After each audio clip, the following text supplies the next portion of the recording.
So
hi guys, this is day 3 of the INNOVA, the Techno Management Fest of Delhi Technological University.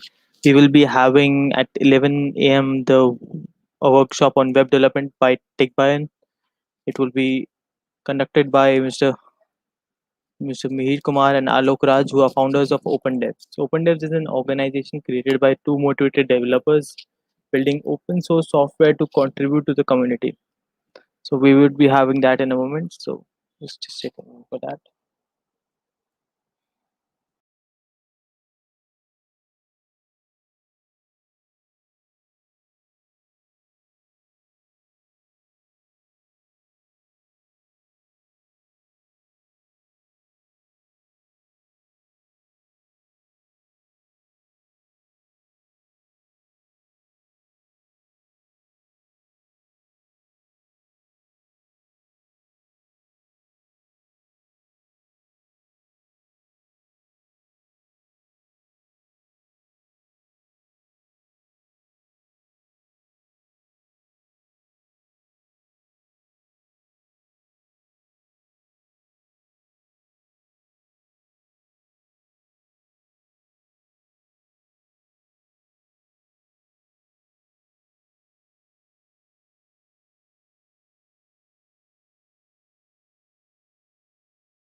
Hello, good morning, everyone.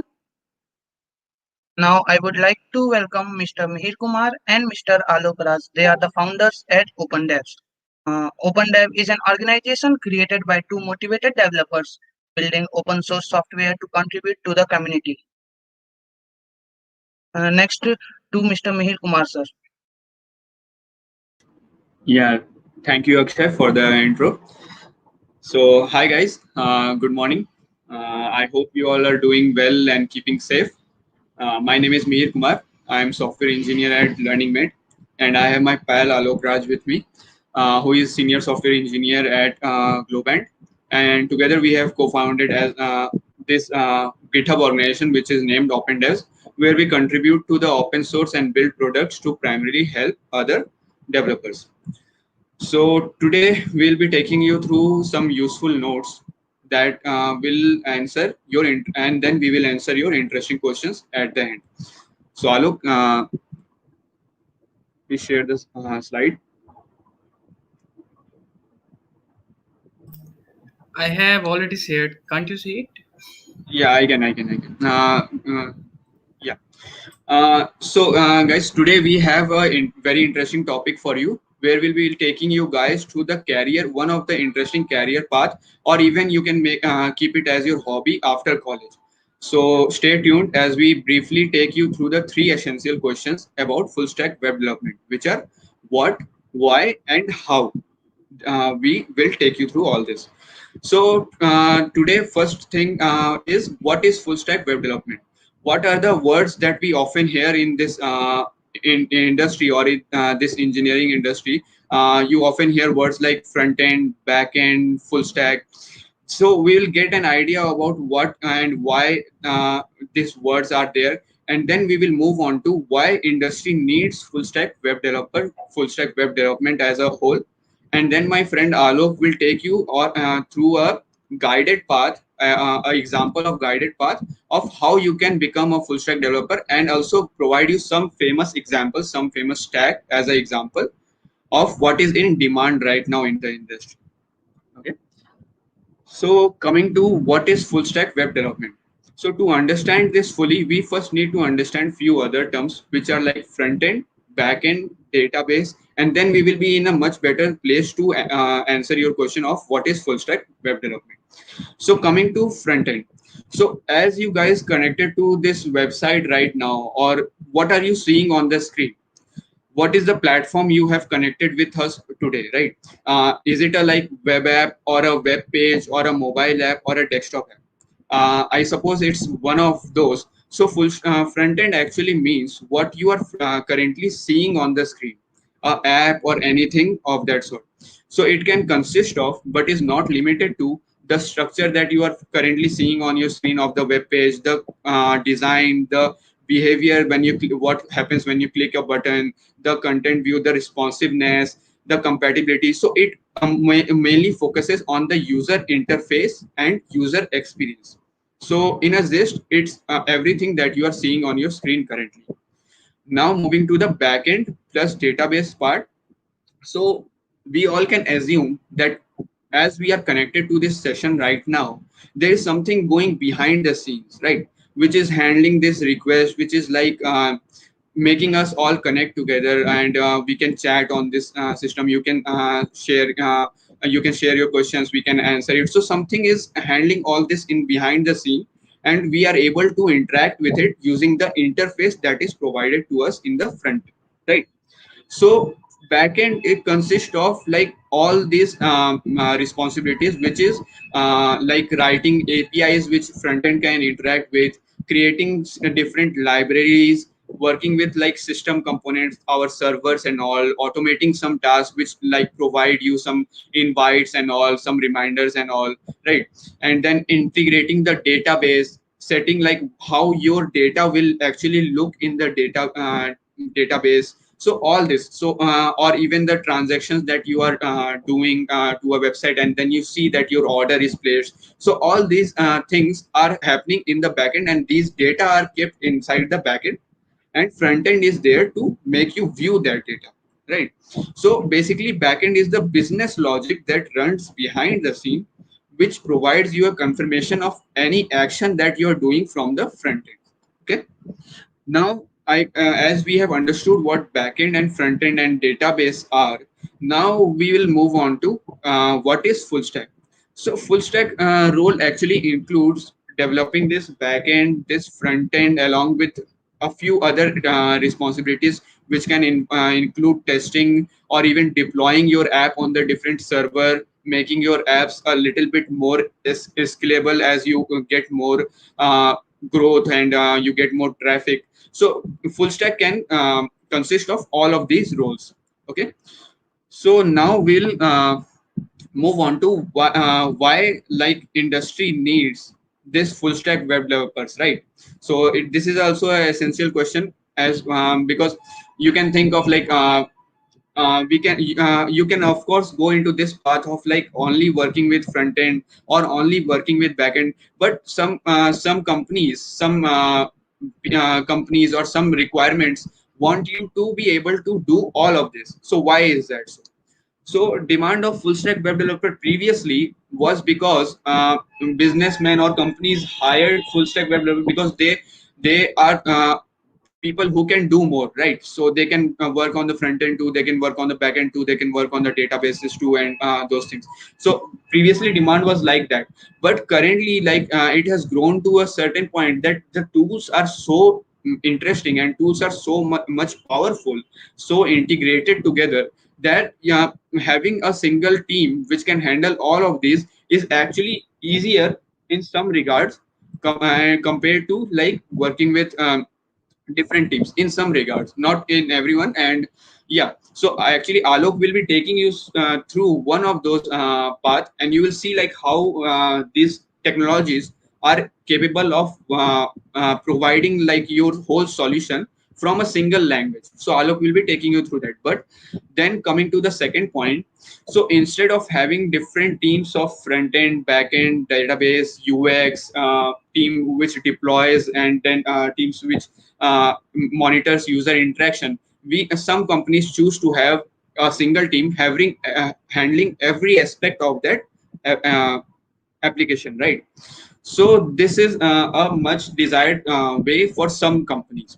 So now companies prefer to have more like finest of full stack developers because they sometimes want you to build the application from scratch. And when we say about like from scratch, we mean that you will be writing the initial code and taking it through the whole process and build the whole product, right? So basically you will be handling all of that. So as a full stack developer, you will be handling all of that process. Okay.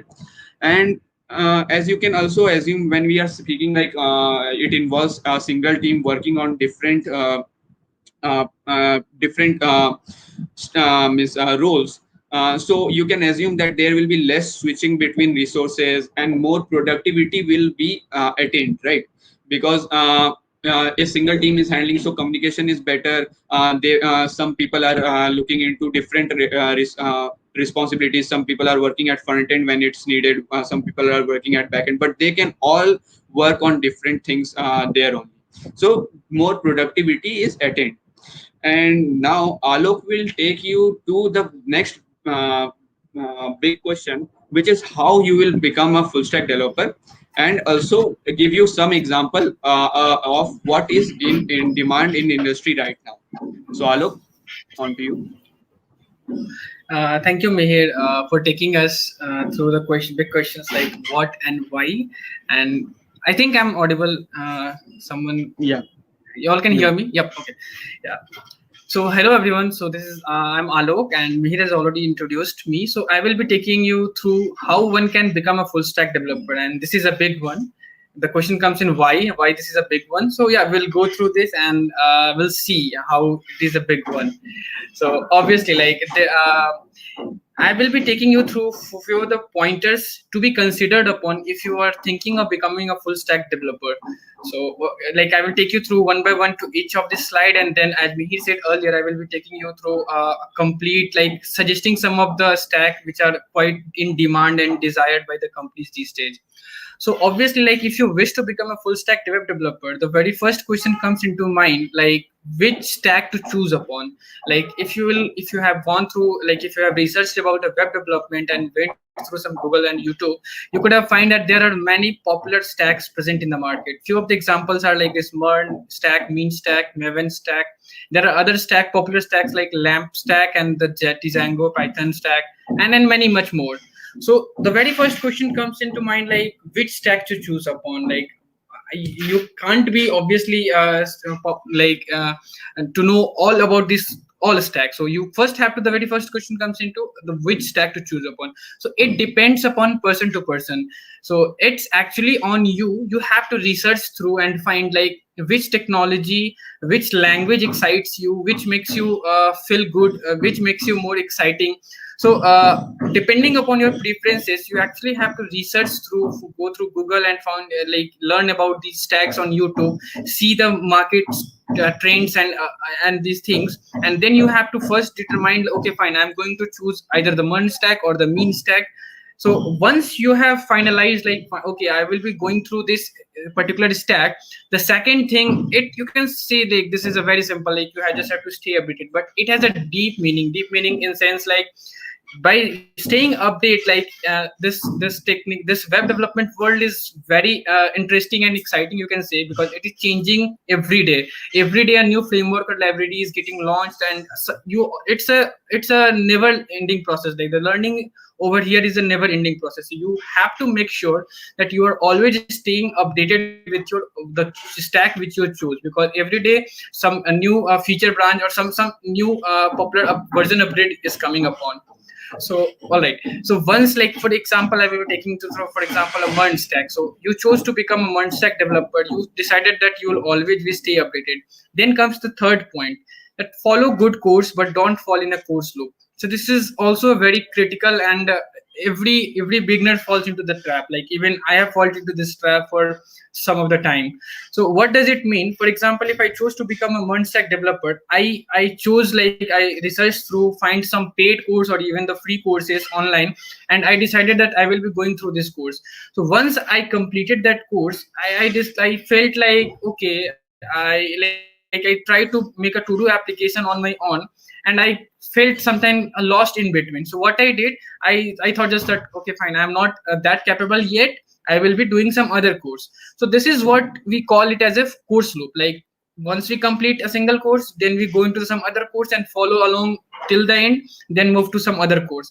So never do that. Like I will, and every good developer suggest you, find a good course, complete it through, and start developing application, even a basic one like a simple to-do application. Obviously you will be get stuck, because this is a stack which you have, this is a stack which you have just chose to become, and you have learned the basic about it. Now you are on to making some application. So obviously you will be facing a lot of issues and error, and obviously debugging is the core principle. Like debugging makes you more powerful developer. So obviously, like you will be getting a lot of issues. So you always have Google and Stack Overflow is the famous for finding issues. So never fall in a course loop. Once completed, done with the single course, start making some project, and then try to debug that and make that app complete. Okay, the other point comes in this develop project with a mindset of, is it sellable or production ready? This particular point has become much more important these days, because these days, like if companies, you are applying for some company to get hired, they are actually stalking you through your GitHub profile. They are actually looking into your code, that how you are writing your code.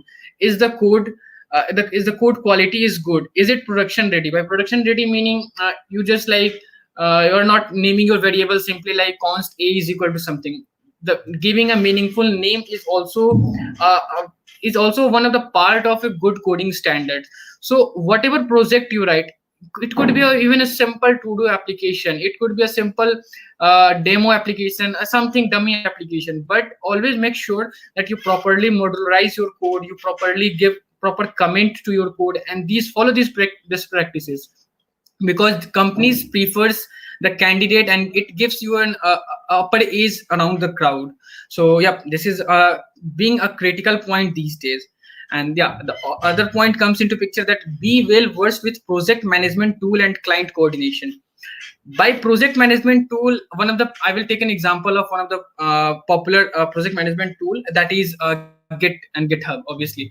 So like you have to be aware of these. There are, like, when you will start working in a corporate world, there will other obviously technology and tools comes into the play, but these are the things that you will learn along. But Git and GitHub are the technology which companies expect you to know from the very beginning. So if you are choosing to become a multi stack developer, so along with that, make sure to learn this Git and GitHub, so that you can, whatever you are learning, you can I am not sure like you all are aware of Git and GitHub, but you can consider this Git and GitHub as a version control system. Like every time you are saying that my current version is version 1, and if you are releasing some minor update, then version 1.1, so it keeps a track of what changed between version 1 and version 1.1.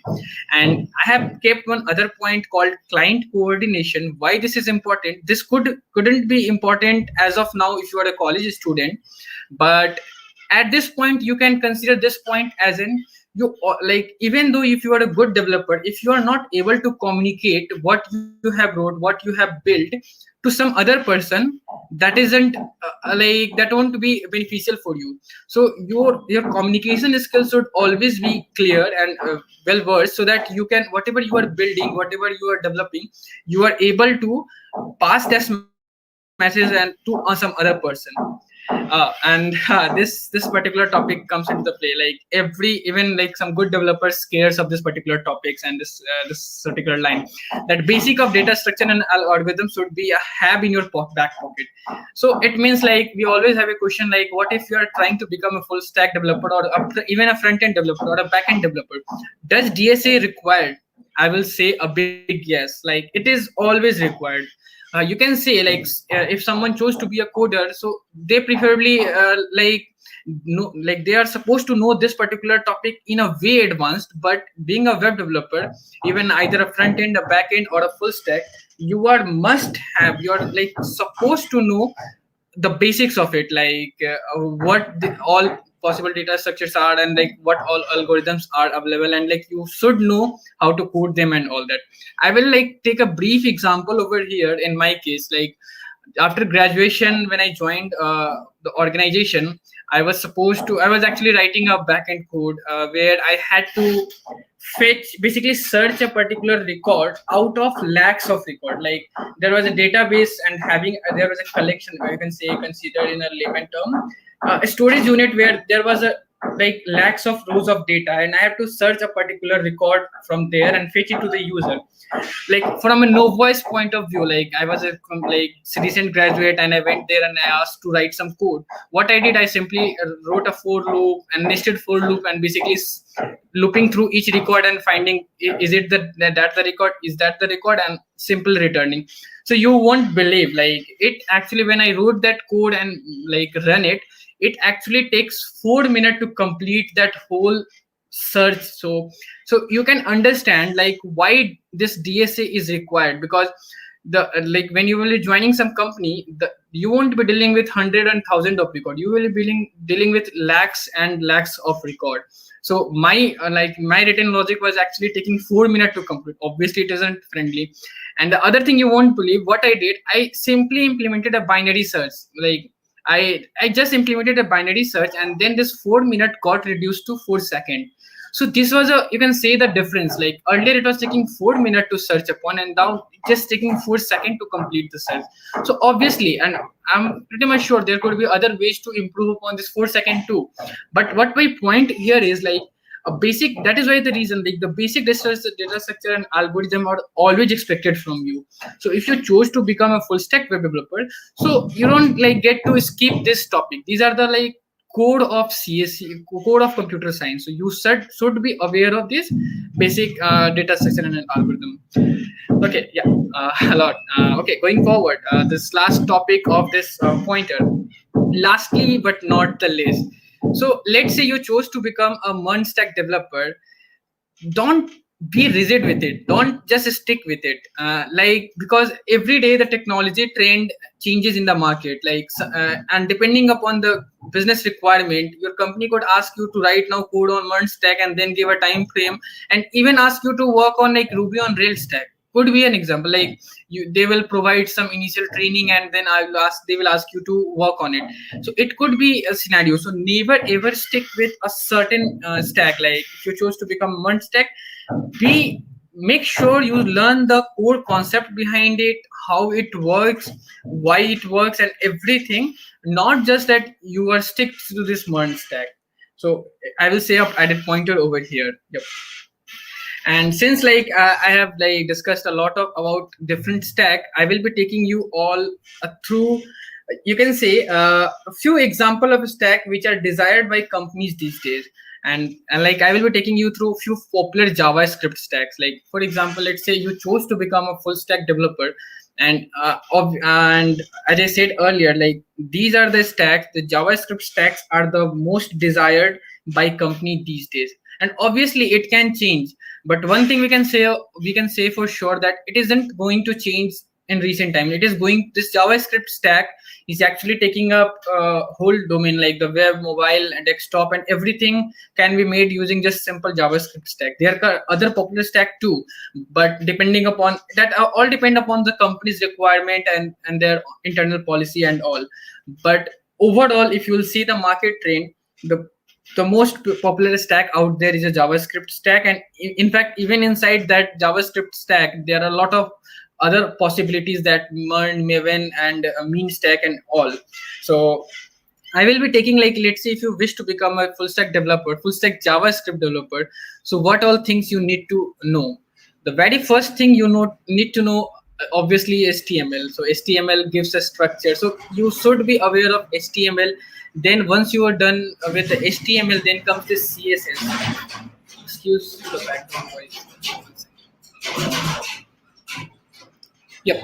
So once done with this step on HTML, then I hope you can take the screenshot of this stack probably, or preferably I will ask the host, the event host, to share the presentation link to you all. So anyway, so yeah, once you're done with this HTML, then comes the CSS, and then this comes this JavaScript. And the fourth point, I have kept this purposely, like we could have okay, I will talk about that in a later point of time, but for now you can say this: learn Node.js/Express.js. So you must be wondering that what this Node.js mean. So Node.js, you can consider in a layman term that it is a JavaScript backend. You can develop backend with JavaScript language with using this Node.js, and this Express.js is nothing but a Node.js framework to make you write your backend in a simpler, in a less code and a simpler language, you can say, in a simple line. Then comes this database part. There are this two major popular possibility. Either it can be SQL or a NoSQL. So like once you are done with this backend, this particular point number 4 is nothing but a backend. These are the essentials. This 1, 2, 3 are the essentials. Then comes this backend, and then comes this database. So in database, I will be talking about this Mongo database. So in Mongo database is a type of NoSQL database. So once and this database and the backend is tightly coupled with each other. Like whenever, obviously, you are writing some business logic, and then business logic is the part of a backend, and so database reside in the backend. So that's the one thing. And then the point number 6 comes in this: learning React/Vue/Angular.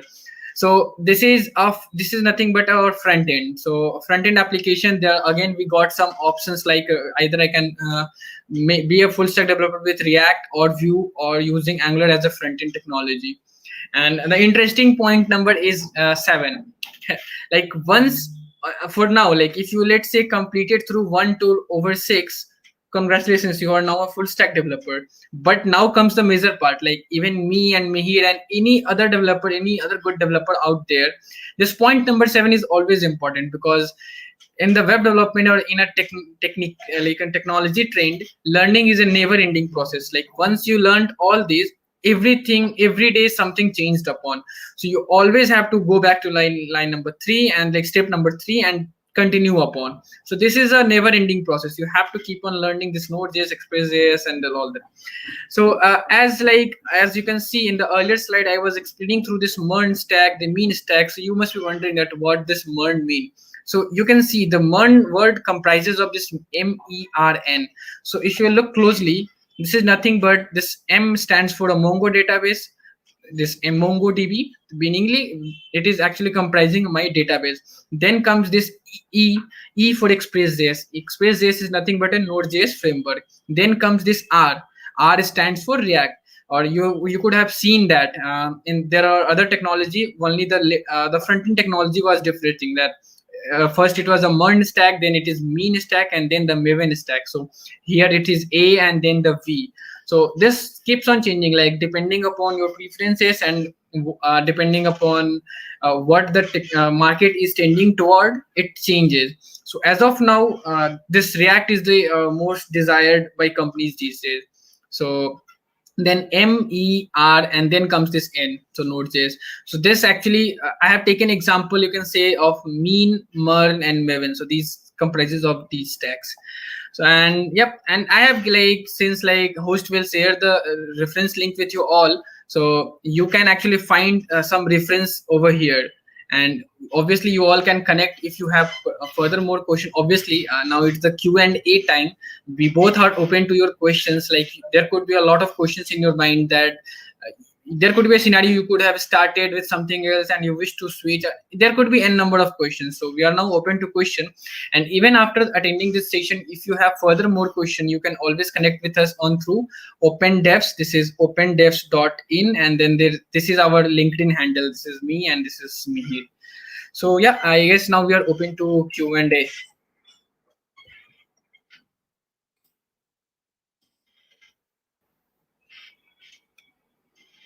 Mir, do you like to answer this question, why MERN stack is most preferable? Yeah, sure. So yeah, MERN stack, because MERN stack actually, React as a library, like actually Angular started before React, but React as a library is very means powerful, you can say, and very extensible. Like because you can see that M, E, and N are the common part here, right? So R is the variable part. It can be React, it can be Vue, it can be Angular, right? So React has a specialty that it's written in such a way, and it is so bare bones that you can expand it, you can make it so extensible that it can form many things easily. So React out of these are the like first of all, it is backed by Facebook, so that's a big name behind it. But of course, mean stack also has Google behind it. Angular has Google behind it, but still React is more beginner friendly. The learning curve in Angular is much more. In React, it is much simpler. So yeah, this is why React is more preferred today, right?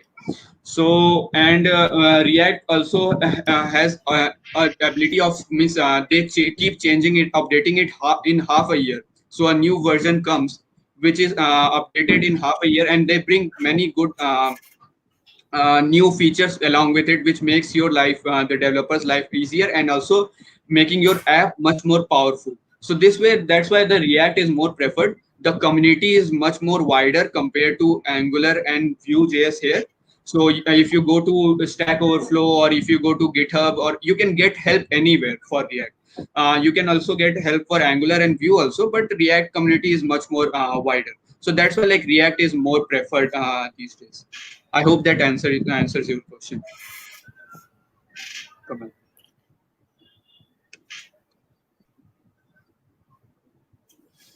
on. Okay. Knowing everything to some extent, or knowing one thing in a great depth. Yeah, Prince has asked us a question that knowing everything to some extent or knowing one thing in a great depth. Yeah, obviously, at an initial level, when you like, I'm like, this particular presentation is mostly about a college fresher or college student. So for like, as of at an initial stage, we all have desire to do a lot of things, and without knowing everything, you can't choose that you wish to become a full stack, sorry, you choose to become a front end or a back end. So obviously in a long run, knowing one thing in a great depth is a must. I will take my own example. In my previous companies, right now I'm working at Globant. In my previous company, I was a full stack JavaScript developer.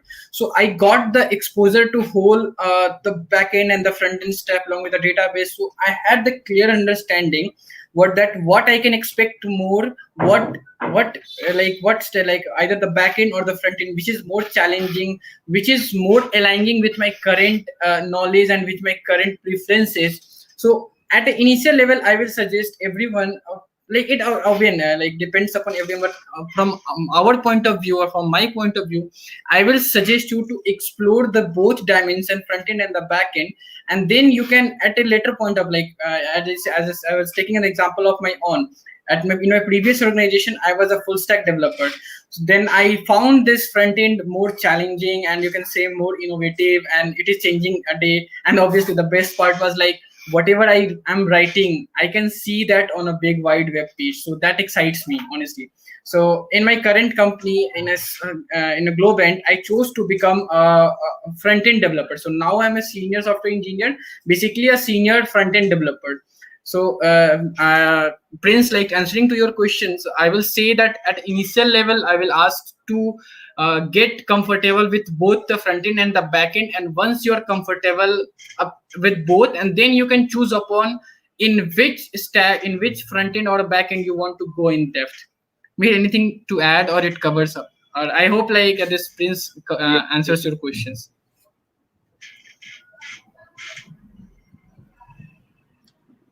Okay, Mate, could you like to answer this question? Should we start with front end? Yeah, sure. Parth is a very interesting question, and as Alok currently just now said that you can first choose to become full stack developer and then choose any of this. But of course, the question comes: what should you first choose to become front end or do back end first? And I also saw that Kamal has had the same question. So coming to this, as Alok showed you in the last slide, that first you need to at least learn HTML, CSS, and JavaScript. So those are the backbone of this. So those actually comprise of this enables you the learning for front end and back end also, right?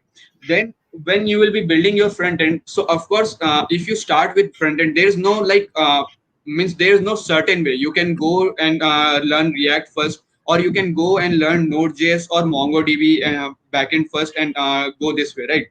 But when you are building your application, when you build your front end, then you will think of like how do I save the data? Like let's say you have a form in your front end, right?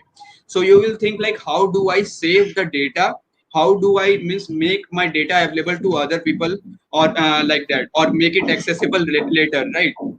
So this way you can you will need to come to the backend, and if you are building the backend first, so you will think like, okay, I have my data now, I have my APIs now, my routes my links are ready now. So how do I see all that data, right? So these questions come. So personally, in our our suggestion will be to go first learn Node.js, because Node.js powers React and Vue and Angular also, right? First learn backend part first and then come to the front end part. But of course you can choose to go this way. You can learn React, Vue, or Angular, any one of these first, and then go learn Node.js and MongoDB, right? One thing I would like to add over here. So Mihir actually summarized everything, but one thing you can see, this popular stack, this React, Vue, or Angular, any front-end technology depends upon a package manager, that is an npm. So these all, like if you have a brief idea about basic idea about Node.js and Express.js, then if you are going to learn about React, so it will make much more sense, like how like this React package, the React is nothing but a package that which you import and then you build upon that. So this package manager and everything is like, one thing I will just say that the whole like this React Node.js and Express.js first. And obviously, as Mihir was saying earlier, that that obviously this comprises of storing the data and making an API call. There is a workaround. Like if you chose to start with React, you can actually temporarily store the data in a in-memory array or in a local storage. But in a long run, if you really wish to become a full stack developer, it is preferred to start with Node.js. And obviously, it again depends upon you. And yeah, I saw one other question that from Aman. It was thoughts on Angular material.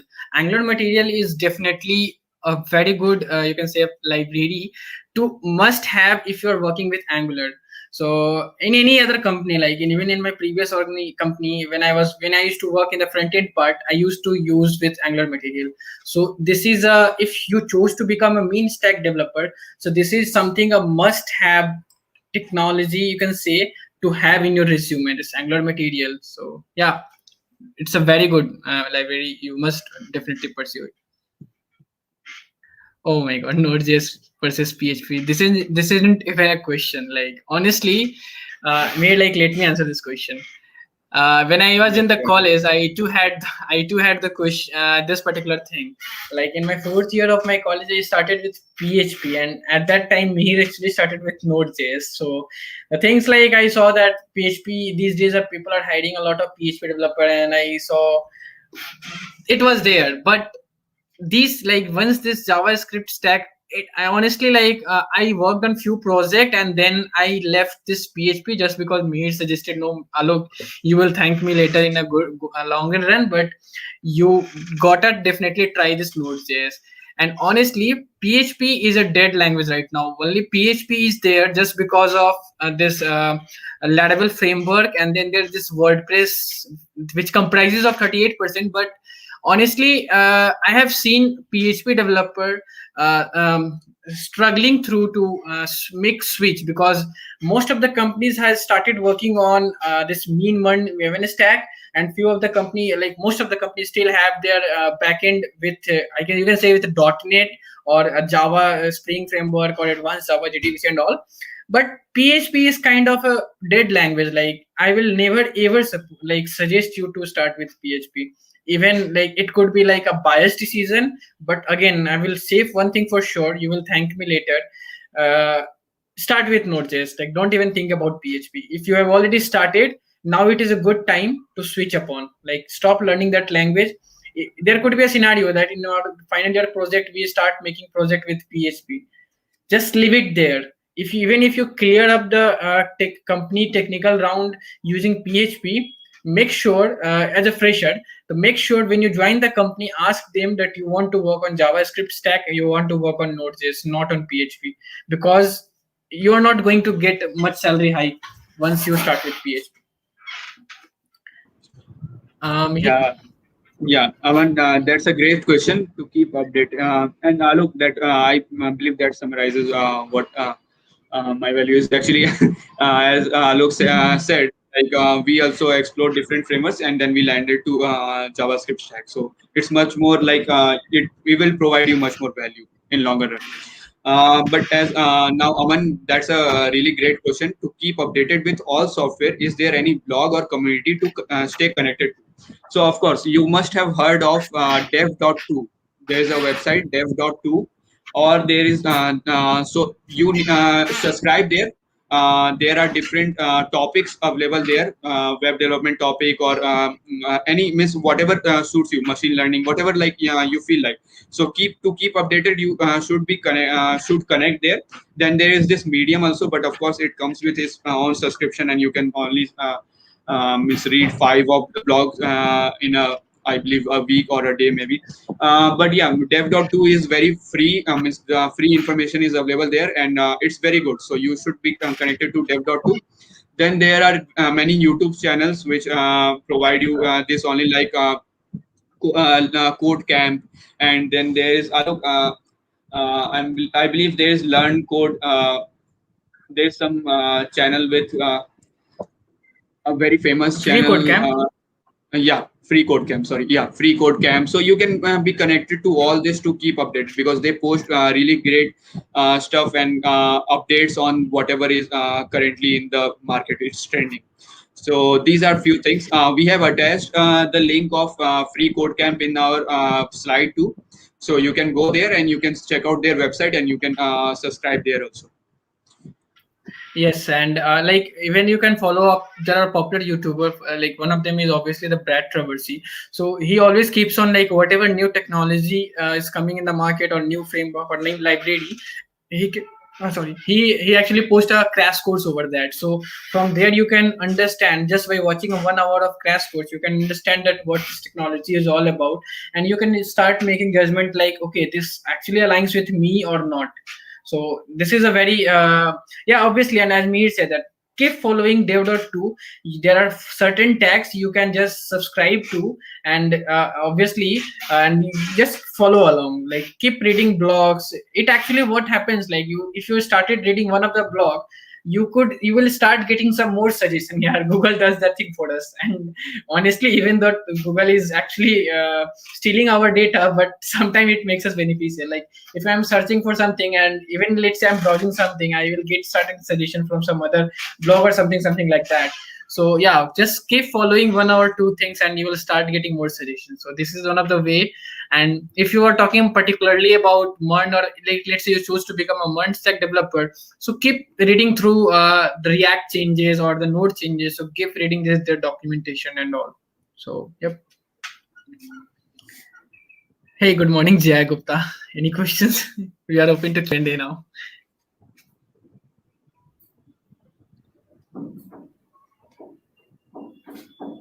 We still have, I guess, how much minute? 7 minutes, 10 more minutes. Yeah, we have 5 more minutes. So if there are any questions, we can answer it. Oh, sorry. And yep, and you guys actually asked some of the very good questions. So thank you all. And yeah, like it would be beneficial for all the viewers, right, that it would make sense. Like we as a fresher, even I had a very, like a lot of pitfall. Like we as a fresher, if you get some guidance or some mentorship, so it helps you on a long run. Like you don't have to keep struggling, buffering through multiple courses and multiple stacks to make a final decision. So yeah, it's a very cool thing. Which is the best framework? Okay. yeah, Alok, are you taking this? Or Yeah, should I? yes. Honestly, there aren't any best framework. First of all, so all the framework and libraries available out there. There are others like Umber.js. There could be Knockout.js. There are others too, which are capable of doing all the like required, whatever the our required expectations are, which we fulfill through React, Vue, or Angular. There are other stacks too which can fulfill this. So honestly, the very first answer comes in there are no best framework. Every has its own flavor. So depending upon the requirement, someone chose to either go with React, Vue, or Angular. And obviously the technology and the market trend comes into the picture. So talking about one thing I can vouch for sure. I'm not sure about from here perspective, but from my perspective, React is the most desired front-end framework or library, you can say, expected and demanded from the company right now. And even in my case, like in my previous company, I used to work with Angular, and now I have like specifically asked them to switch my stack to React, and I learned React on my own. And honestly, like this is a key point I will say. Once you are comfortable with either one of the framework or library, like let's say if you are comfortable with working with Angular or React, it's very easy to switch between frameworks. It's not a big deal. Like the core behind everything is JavaScript. Once you know well about JavaScript, you picked any one of the framework and then you started working on it. So it's very easy to switch between. But if someone is starting now, I will suggest to start with React because it has its learning curve is easy and it's most popular. If you'll go to Naukri.com, you will find a lot of like you can compare the job openings. So one way to judge things over there, that is, yeah, React has much more opening rather than Angular or Vue. That's my take on this. Yeah, I'd like to add one point to what Alok said. Definitely, Sai, there is no best framework out there, but definitely there are pros and cons of each of the options that are available right now. And I'll just provide pros of React there and some cons of other options. So React is very beginner friendly. You learn JavaScript and then you will be able to pick up React in a much simpler way if you are not clouded by any other framework at that point of time. So it will be much more beginner friendly, and with React you will be always updated with the latest JavaScript standards because they keep updating their framework half yearly. So you will also want to stay updated, so that way you will be updated with what is going on, what is changing in JavaScript. So React is much more closer to JavaScript, you can say. right? And Exactly. Angular has a steep learning curve for beginner, because on top of JavaScript you need to learn TypeScript, which is which is a object oriented flavor, oriented wrap on top of JavaScript, right? So you need to learn one more thing to be able to code with Angular. Of course, you can choose to code with TypeScript on React also, but you can do that with JavaScript also. You can code with JavaScript on React, but with Angular, you need to learn the TypeScript only, because you cannot code with JavaScript on Angular. So it has a bit of a steep learning curve as a beginner, but definitely React is more beginner friendly there. And coming to Vue.js, its pros and cons are it is much closer to React, and it has taken good concepts out of React and good concepts out of Angular and combined them together, right? So it is a much more you can say inspired by both React and Angular. It has taken concepts from there, and the Vue's creator actually was a previous React. He worked in Facebook on React only, and then he started developing Vue because he wanted to integrate some of the good things that were available in the Angular. So Vue has that advantage. So, but of course, React has much more market means market recommendation, you can say, and that's why React is more preferred these days. So I hope that answers your question. Yeah, this is a yeah, very good question, Alok. No, one thing I would just say about this point now, there is not any specific resource for learning quality code. Obviously, you can follow some of the good blogs and articles to see and see other, like if you are following any tutorial as to tutorial or anything on YouTube, see how they code through. Like if they are naming variable, they think like they give a meaningful name and everything. So it is something which it comes with a experience. Like you let's say by experience, not meaning as a, like after graduation, even during graduation you started some project in the third year. So whenever you're trying to do something, make sure you are doing it in a better way, like, and if there is a chance of improvement, even if it is taking time, make sure to do that, because you will thank in a longer run. Yes, you can add something to. Yeah, Alok, that was a great point. But of course, as Alok said, means you can follow these courses, or you can go to the specific technologies documentation, and most of them have some examples provided for you, right? So that way you will be able to see or you can go to the GitHub and see what are the most popular projects out there, and you can go through their code and how they have written it, how they have integrated different things together, how they have imported things, how they have named their variables, how they are reusing their functions. So you will be able to see all that when you go through the code of popular libraries out there, right? So that way you will be able to keep up with the best industry practices and quality code in longer run. Can I comment? Like I just found this one of the article link which has covered good thing. Can I comment over here? I guess. Okay. Can someone send this particular link in the chat? That will be great. Because this is a very beginner friendly advice if you are starting and choose to become a writing quality code. Yeah, so I believe are there any other questions? Which is easier to learn, Node.js or Django? Definitely on this one, I will say Node.js is much more easier to learn. No, it actually depends. If you are a JavaScript developer, go with Node.js. If you are a Python developer, go with Django.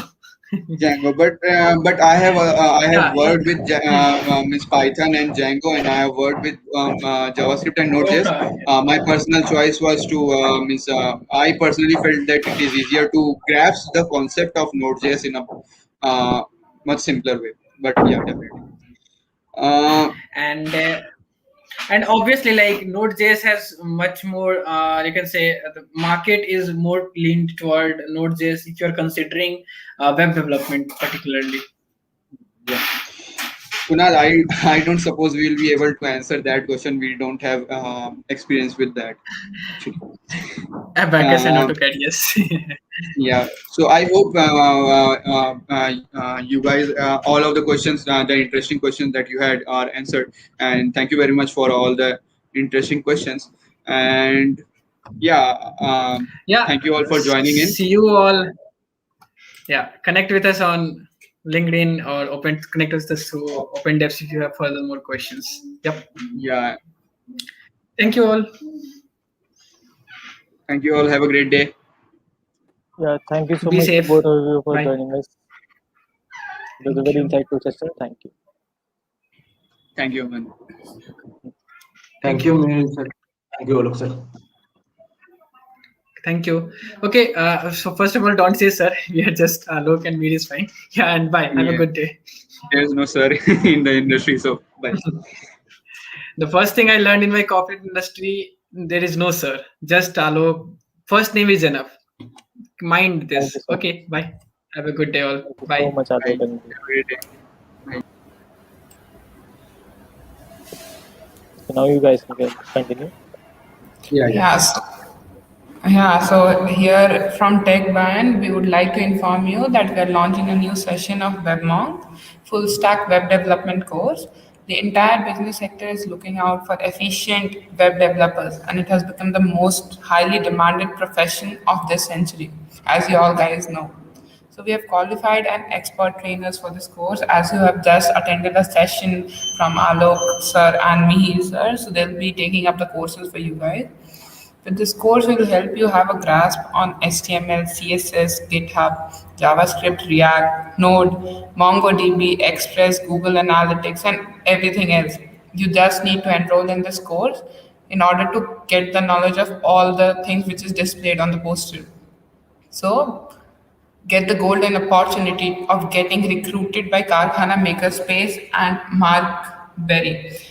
So one of the top performers of these internship of this course would get an opportunity to do an internship with Karkhana Makerspace and Mark Berry. So I'll just tell you guys about the industry trends of web developers right now. So the number of jobs for full stack developers is growing at a rate of 30% year on year. About 1 million full stack developer profiles are expected to be created in 2020 alone during the lockdown time. The average salary of a full stack web developer in India is about 7 lakhs, with maximum going up to 17 lakhs. So gear up, guys, to gain a lot of knowledge and then enjoy the lavish lifestyle you promised yourself to. So right now I'm sharing my screen and I'll be showing you how you can enroll in this course.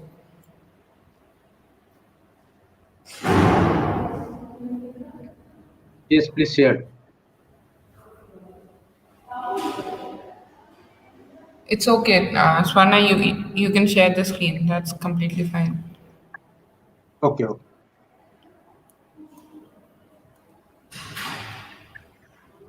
You just need to watch the steps on how you can enroll with us for the course.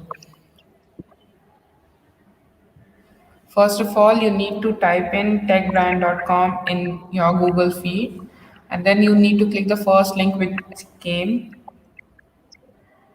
This is the website of TechBairn. You can scroll down, and there you can see the courses which we are launching, and obviously the awards and testimonials, everything about our course, about our website. You can see about our company. You can see on the website. Then on the courses tab, you need to click on WebMonk, the course for full stack web development. You need to click on that. Then a window would open, and over there you need to click on register now in order to register for the course.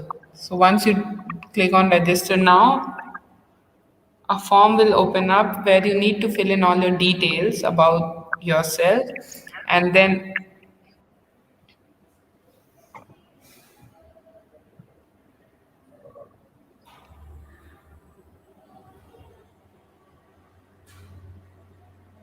this is the college name which you need to put in, your branch, your semester, your phone number, and the course which you want to enroll. Here you want to enroll for WebMonk, that is full stack web development, and then your address. In case you have a promo coupon, you need to put in the promo coupon in that tab, and then you need to click on apply. Once you have clicked on apply, your enrollment summary would be there, and once you have gone through all the details, you need to click on pay now.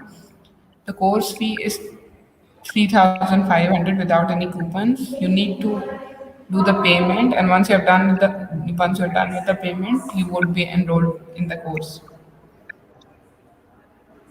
Okay, guys, so gear up, guys, and in case you want to go forward with the enrollment process, this is the steps which you need to do, go forward with. And also, here you can see you can download the syllabus also. In case you want to know what we are going to teach during this course, you can download the entire syllabus. The course would be for 2 months for you guys, and the sessions would be live interactive sessions. So, in case you have doubts, also, you can easily ask the trainers about your doubts and everything. Yeah. Yeah, so thank you guys and have a great day ahead. In case you have any doubts or queries, feel free to write it in the chat box. And also we hired the intern. Yeah, I told them we'll be hiring the intern. One of the top performers would be getting the opportunity to do an internship with us. That too also a paid internship. Yeah. Yeah, so guys, any questions? In case you have any questions, feel free to write it in the chat box.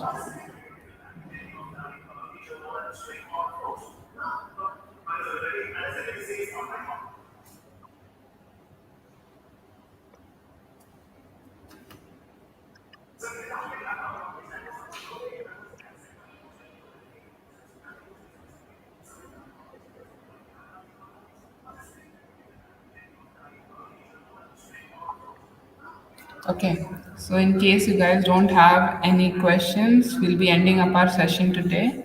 Thank you all for attending our session. Thank you, Samiksha. Thank you all guys. And thank you the team. Thank you so much to the team at TechBairn for hosting this awesome webinar. So Thank you. Thank you so much, sir, for the amazing webinar. On the behalf of whole Innova team, we wanted to express our appreciation to you for the great workshop. This session was really very insightful and helpful for all the developer enthusiasts out there. Once again, thank you for making the webinar successful, and we appreciate your continued support. Thank you, sir and ma'am.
So guys, now one of our team members will explain you about the rules and more about the card craft event that we are going to organize. So I head over to our team member Shivam, please.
Uh, Here is the question of the CAD craft. So the following question has the given question has following isometric figures in which has to be made in AutoCAD. There are four set of question in the pic given below, and each set contains two figure. Student has to choose any one from 9, 10th, 11th, and 12th, and then draw both the figures orthographic view for the particular question. All the participants have sent the submission link via mail and on the WhatsApp group, and the link is also updated on Discord. They have to submit it by 1:30 p.m. maximum. Thank you.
Talking about for the contestant who does not who is not sure about the rules, here are the rules of the event. There will be two questions and you are free to do any of it.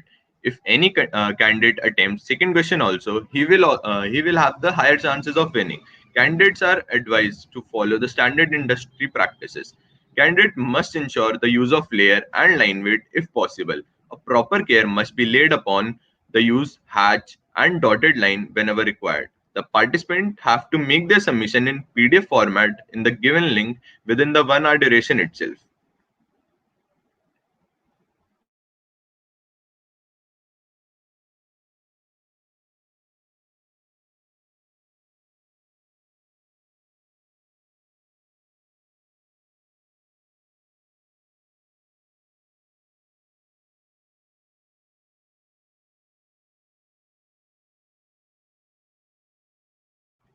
Sarthak Sena, the preferred is AutoCAD 2012 and above version.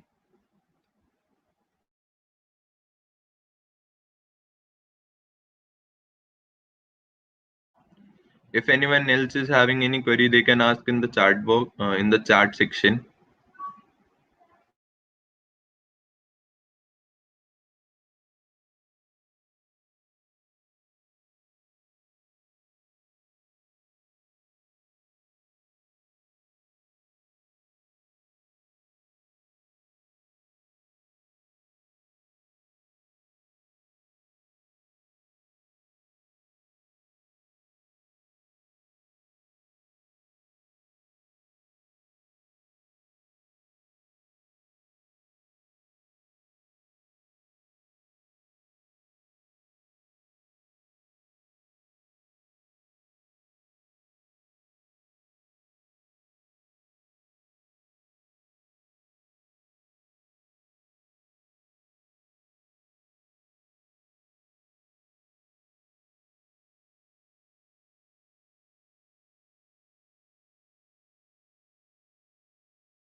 Guys, the form link is in the chat box. So if anyone wants to submit, wants that link, they can take it from the chat box.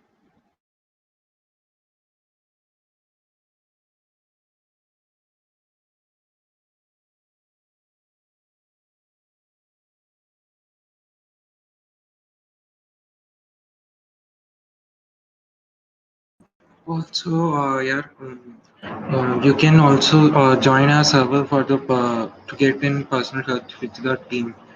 All the details you can find about the every event through the server, so you can also join that.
We would like to thank our main event sponsor Cognizer for making this event possible. Cognizer is a knowledge center for Rudra Abhishek Enterprises Limited. Cognizer is one of the leading and premium institute of CAD and CAM. It is one of the finest in Delhi. Now, giving all our audience a brief introduction about our judge, who is Mr. Salil Jha. He is an experienced design engineer with demonstrated history of working in civil engineering industry, skilled in AutoCAD engineering, lecturing STAD Pro. He has been in the industry for more than 5 years now and has now taught as a guest lecturer at GB Pant Institute of Technology, a public institute under Guru Gobind Singh Indraprasth University. He has also served as the president of the student chapter of reputed Indian Association of Structural Engineering. Now, talking about the rules. So, as you all know, the competition has started, and the question has been announced on the YouTube live stream, and the question has been mailed to all the contestants. So there are two questions, and you are free to do any of it. If any candidate attempts second question also, he will have the higher chances of winning.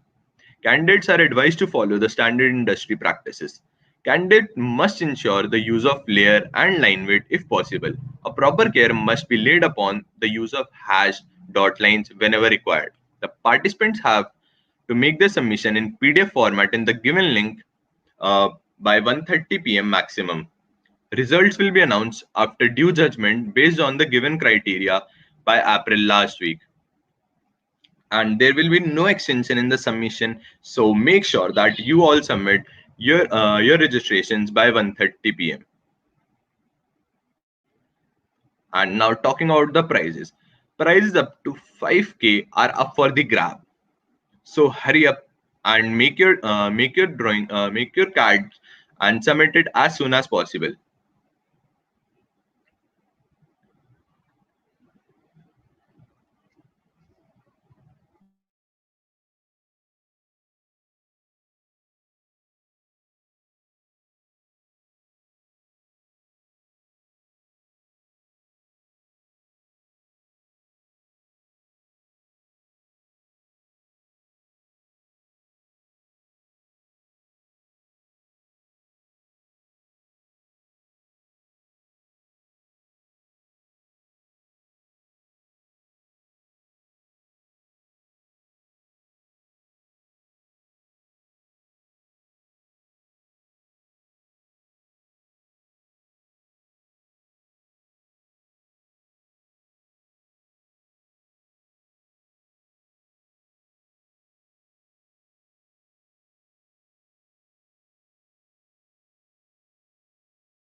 So, guys, our next speaker is here. He's Mr.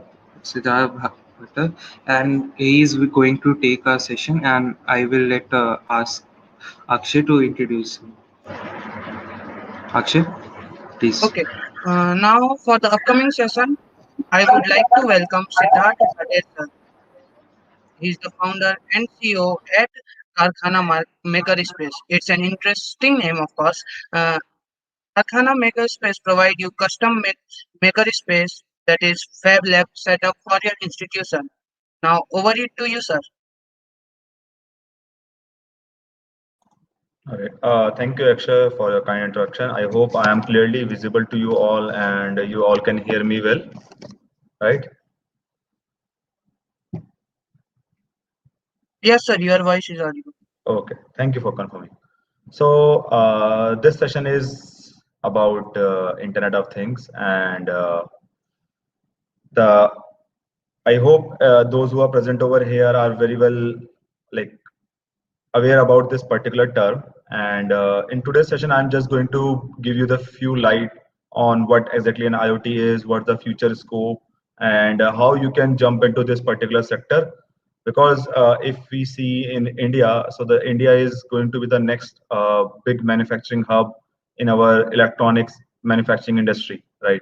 Though it's already on the track of the same, but to boost the ecosystem, we need more people to come into this industry and boost our this manufacturing ecosystem in India, right?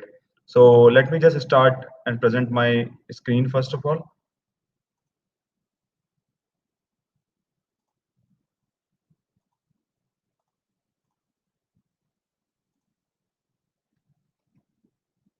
Yes. Okay. 1 second. Right. My screen is visible. Yes, sir. Your screen is visible completely. Yes. All right. Thank you. So, as you're talking about Internet of Things, obviously it's a very buzzword, and from last 5 6 years, I am developing a lot of products into embedded and IoT domain.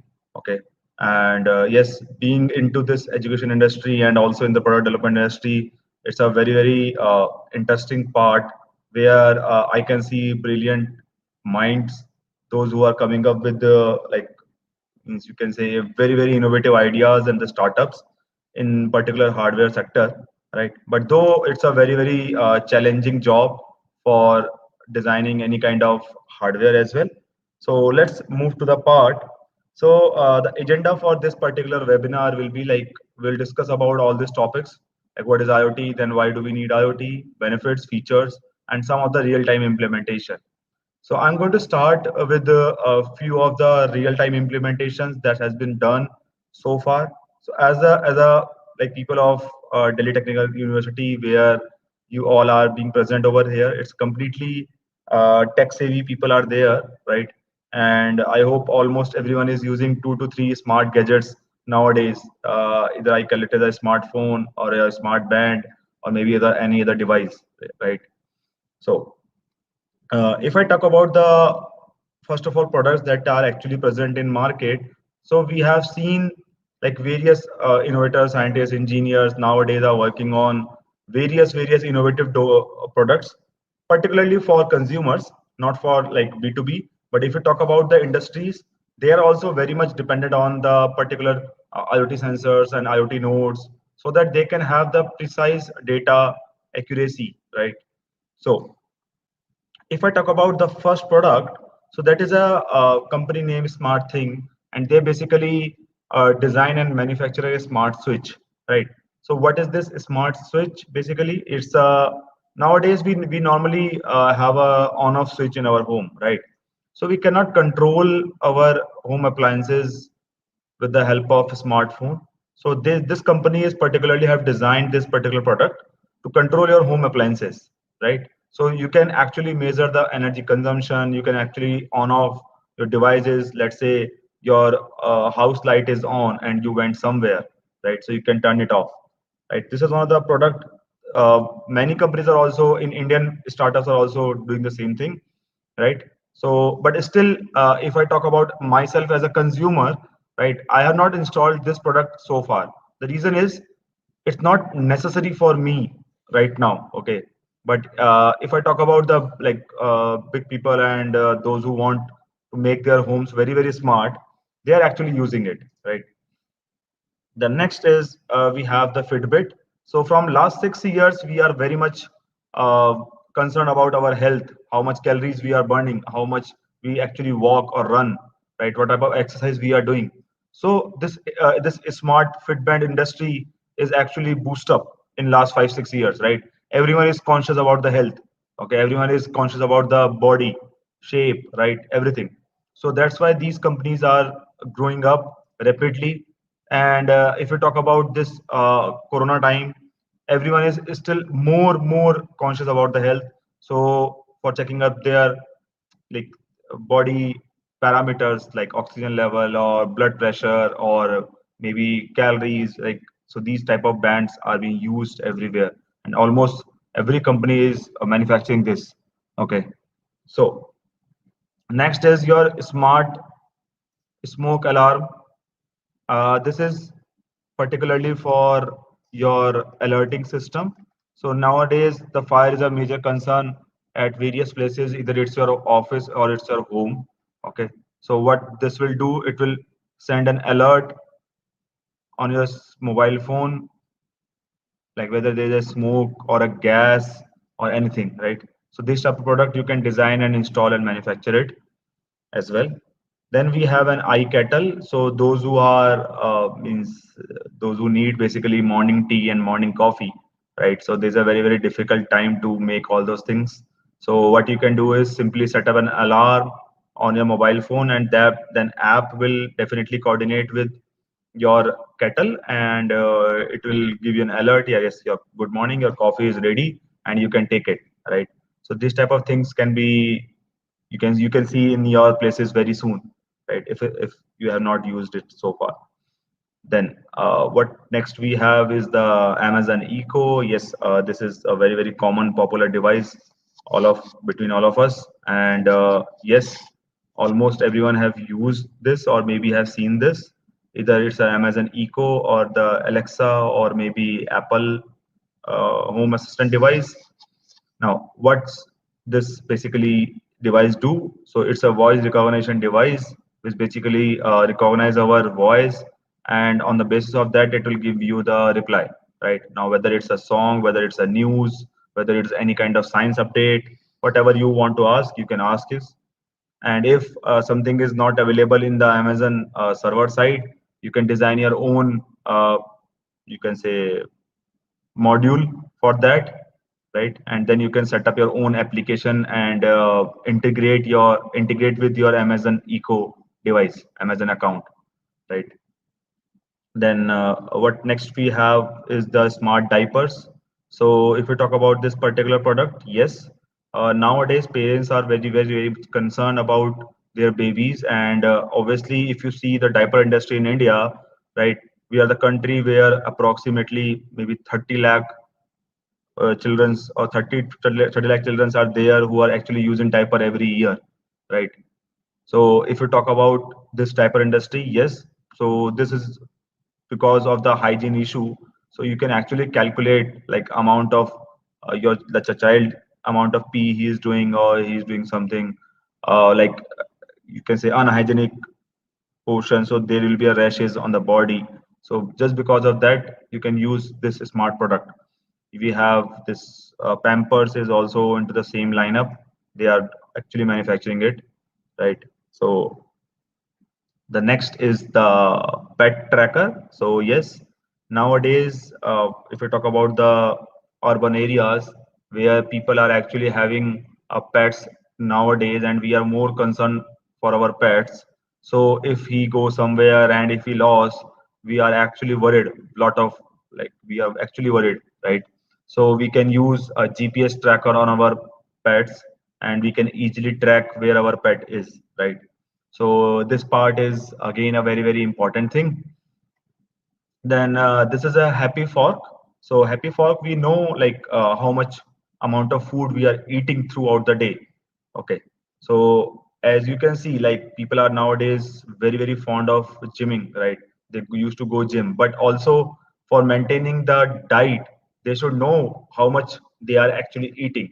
Okay, because everyone cannot read the backside of the packet, like what's the amount of protein, what's the amount of sugar I'm taking. So you can check out with this particular fork and you can use it, right? And then yes, it's a LIFX, a light bulb. It's a very innovative product, and obviously if you see the lighting industry, still in India are only 40% are the LED users, rest 60% are still remaining. And it's a multicolor bulb. Now the advantage of this particular bulb is because color plays a very important role in our life. Okay, so if you go somewhere, like if you go to party pubs and clubs, the light and ambience is different. If you talk about your home, the light and ambience is different.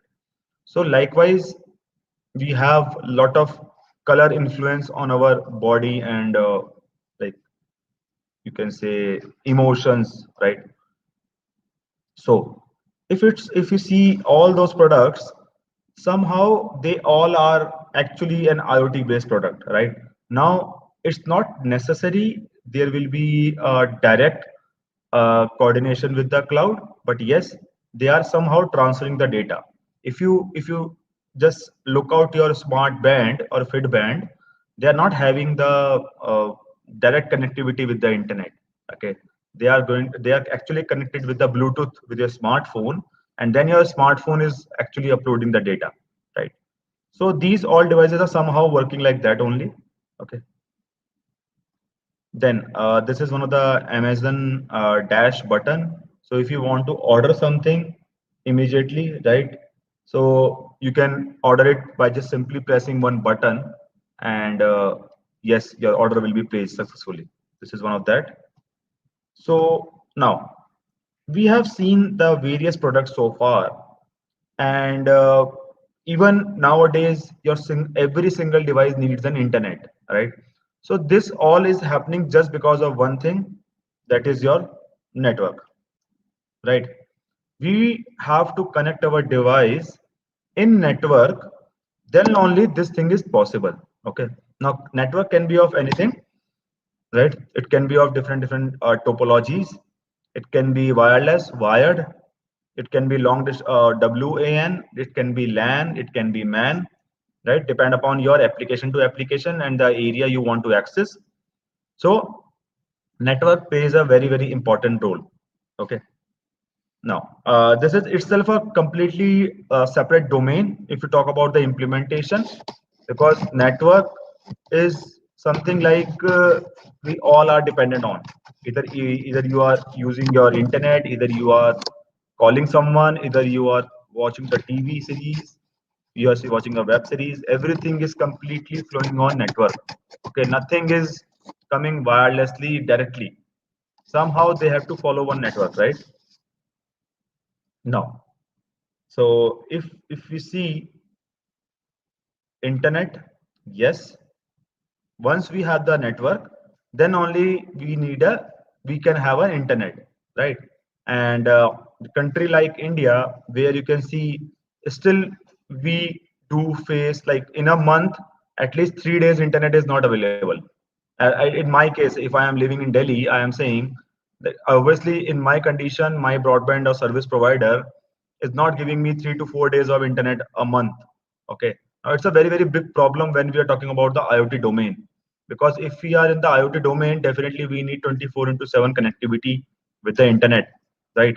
Or someday, let's say uh, you are using someone else internet, and he may change the password or he may change the access, or maybe IP address will be changed, so you don't have the internet every time and everywhere. So the companies like big giants companies are also trying to give internet to each and every part of the world, and giving the few names over here. That is one of the project from Facebook is the Facebook connectivity lab, whether in which they are trying to give the internet with the help of solar powered drones, you can say. and they will be flying in the lower orbital of our Earth, and they will be giving you the internet. Okay. Then we have next is the Google Project Loon. They have already tested this particular project, okay, but still it's not successful yet. But you know the who is the master in this game right now is the test Elon Musk Starlink satellites, right? They have already launched several satellites. They have already tested it in the various places on the world, and then also they are now targeting each and every corner of the earth to give and provide internet, right? So if you talk about the speed, obviously they are saying they can give you MBs per data, MBs per second, but still you have to be very, very, you can say, conscious, or they have to be very, very secure if they give you internet like this, because the connectivity should be 100%, right? Then only you will get the data. So the satellites are actually rotating at very high speed, so we know that. But let's see what will happen, right? So once we have an internet, once we have an network, these are the three things that we actually do on internet, right? The first is the social networking. That is actually our most and priority job of every day. Second is the information access that we usually do on search engines like Google or Bing or somewhere else. And the third, but not the least, is the services. Now, services is what services you are using it, right? What services you are using means to say you are using any kind of GCP service like Google Cloud Platform, where you have set up your any algorithm or any website or anything you are working on, or maybe you can use AWS, or maybe you can use IBM Watson, right? So these are the services I'm talking about. So these three things are the major which you can which are used for which are used on internet basically, right? Now if I talk about our domain in the particularly IoT, so we do use only services section, but yes, we also have an social networking requirement. Okay, because some of the IoT products, they may tweet automatically. Let's say you have designed a sensor uh, which actually sends the data of temperature, and whenever the temperature is high, it automatically tweets. Okay, so that can be done. Or maybe you have designed a sensor of whole home alarm. Okay, and if somebody enters your home, you will automatically tweet and tag the nearest police station. So these type of things you can design and use, right? So now what next we have is the number of devices which is going to be connected with the internet by 2030. So if I'm targeting now, okay, so 50 billion devices are going to be online. Means I'm not talking about this is the exact number, but it's an average stat from the companies just saying 50 billion devices are going to be connected with the internet. Now, devices is not only means to say the smart device. Device actually connects everything.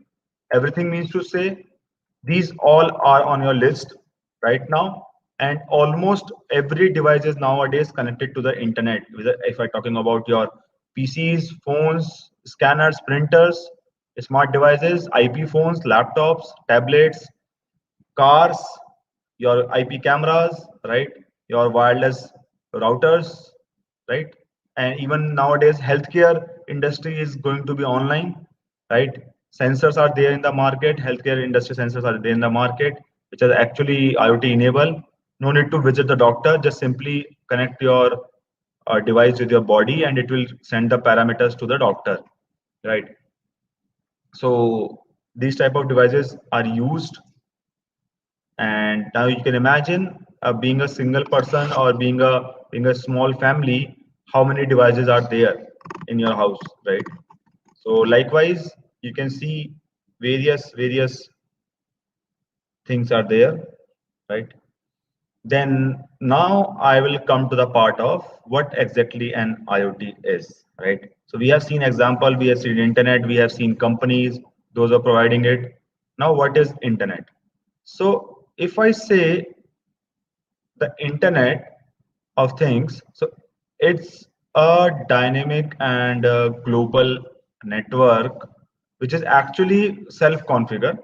And if we talk about the protocols, yes, it do depends on physical and virtual things where every device has its own physical attributes and virtual personality. It means to say they have a indicate like dedicated IP address or dedicated interface, and these devices are seamlessly used for network information sharing, right? Simple means to say we have a device which is connected to internet. Okay, that device can have a smart interface.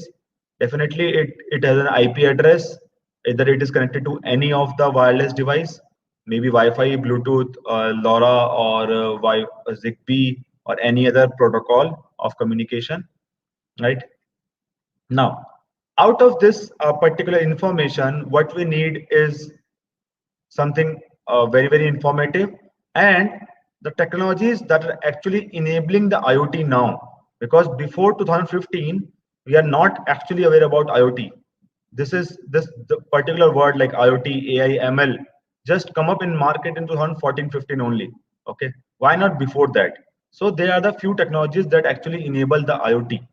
The first is your IPv6. Now, if you see your bandwidth means to say, if you see your particular IP addresses, we do have an IPv4, right? Which actually have a range of 0 to 255, right? 0 to 255 in this format, right? In each, you can have 0 to 255. Now, obviously, it's like a phone number, you can say. In the phone number series, we do have that 9 series, first of all. Then when number of users increase, we do have now 8 number of series. Then we have 7 number series. Then 6 number series. Likewise, in the IPv4, we have these type of IP addresses, 192.168. Something dot something. Now, once the devices increase, then we have a new format of this IP allocation, that is the IPv6, where we can actually cover more number of devices. We can actually allocate more number of devices of a particular IP address, right? Then the cheap sensors. So obviously the sensor industry is completely dependent on other parts of the world. So if you want to make any kind of sensor, so that's why the sensors are not very cheap in 2015 or 14, but now you can easily find a sensor within couple of rupees only, right? Then yes, the cheap bandwidth. There was a time when I used to have only 1 GB per month, or I think also you have used that 1 GB per month data, and now the same time we do use 1.5 GB per day, right? Now you can imagine how cheap the bandwidth is.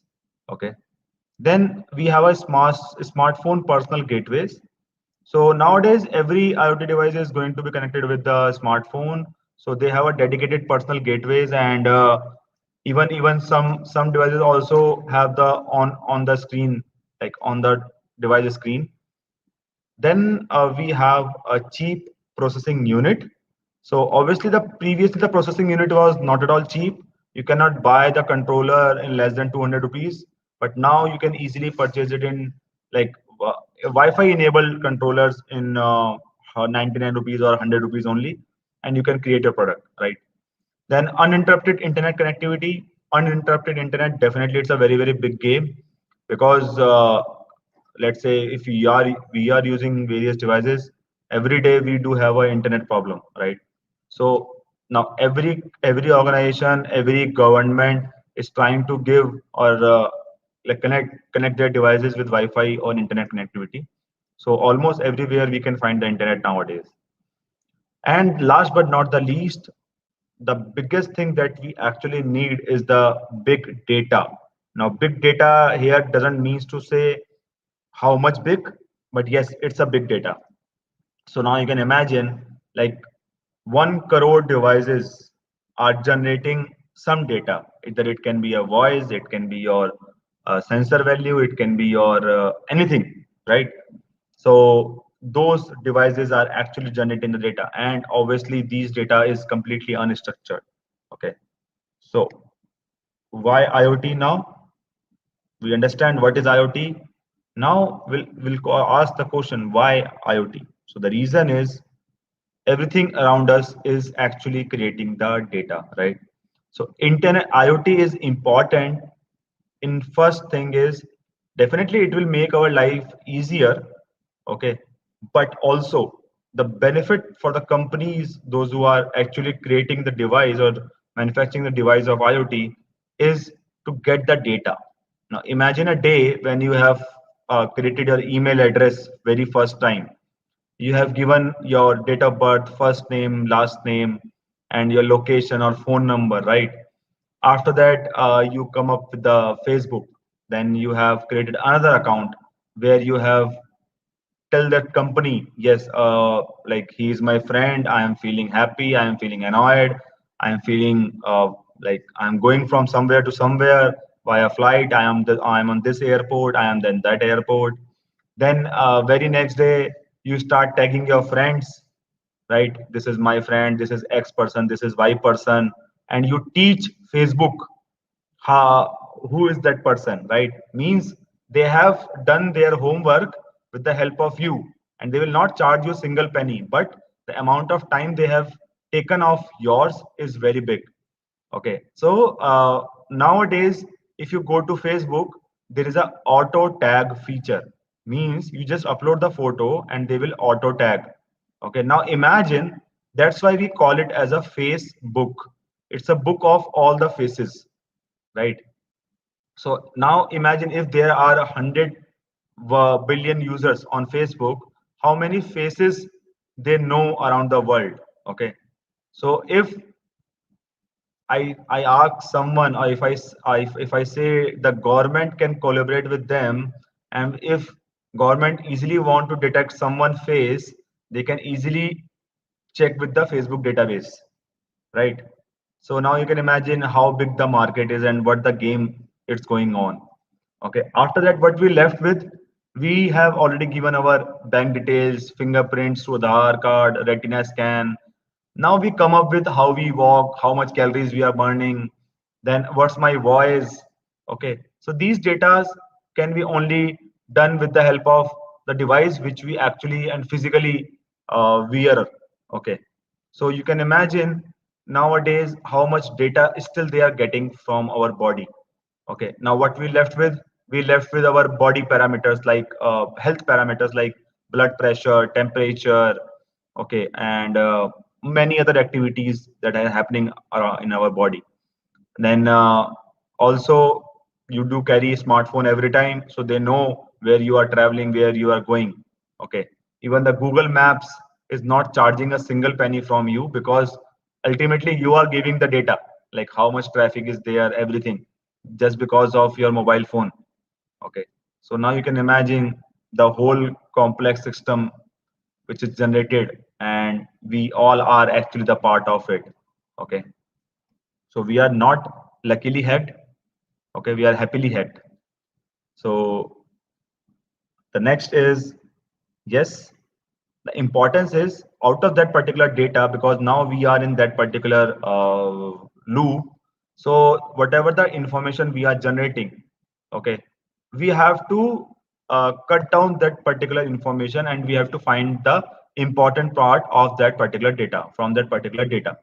Now, why, let's say I am sending you lots of data throughout the day, and out of that particular data we only need some information, not everything.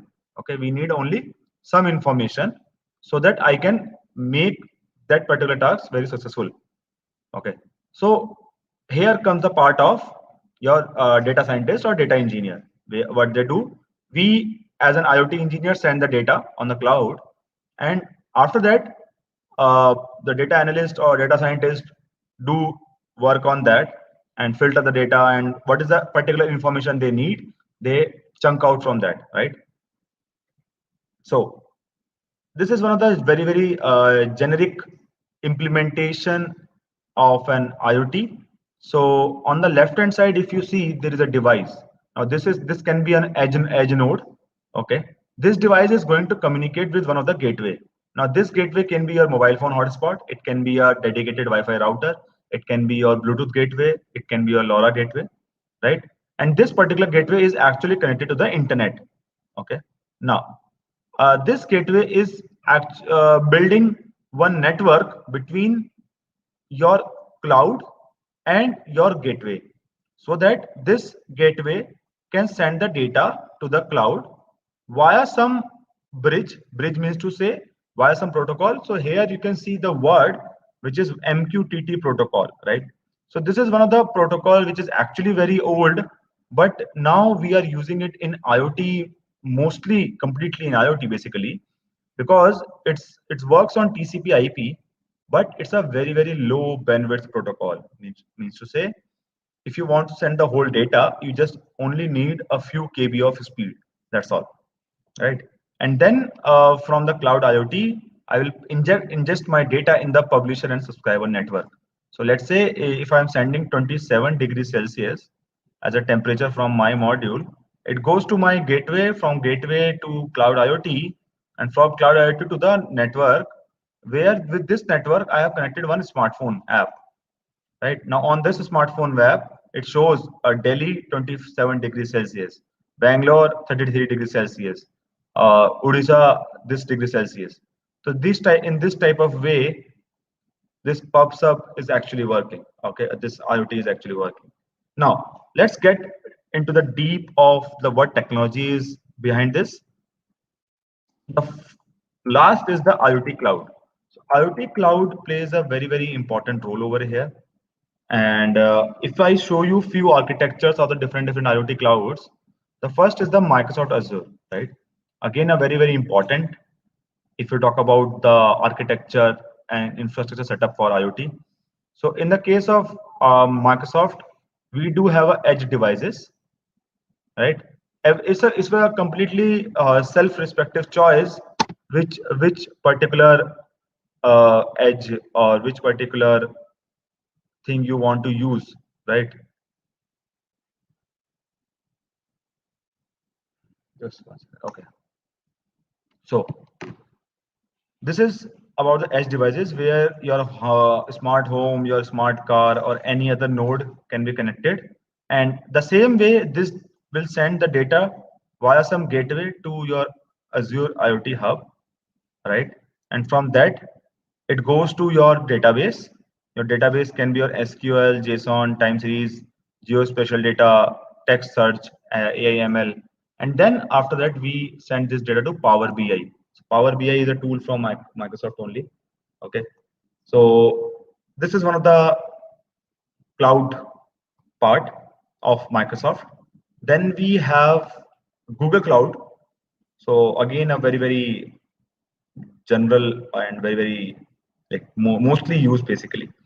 So what Google have done is Google have dedicatedly created an Android things for an IoT hardware. So likewise, they have designed the Google iOS, right? Google operating system, okay, Android for all the smartphones. They have designed Android things for the IoT devices. So what this Android things will do, it will directly communicate with the Google IoT core, and then what's the network you want to set up, from PubSub, Cloud Functions, sending data to data flow, then from here to big queries, big table, AI/ML, then to Data Studio, to Data Lab, and then the analytics, right? So this is the usage of data, this is the flow of data, right? And this is the sending of device, right? So in these three parts, we have divided the Google Cloud structure. Then we have the next one, which is your Amazon Web Services. So Amazon Web Services is like very popular in the development industry of IoT. When many, like I do personally work on AWS as well. So in AWS, we do have a more flexibility of connecting many things, and they have designed a dedicated tool for everything, right? And these are the symbols and icons designed by AWS. So AWS IoT is this, and whatever the data is coming or which is in queue, it goes to the database, right? It goes to the Amazon SQL service and Kinesis services, and from there it process and store the data in the database. Now these are the services or database services like Amazon S3, Mango, DynamoDB, Redshift, and Elasticsearch.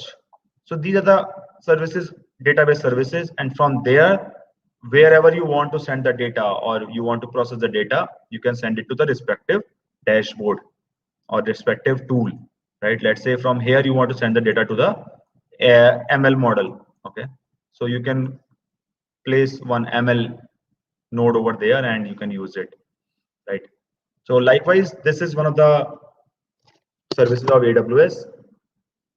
And then we do have this IBM Cloud.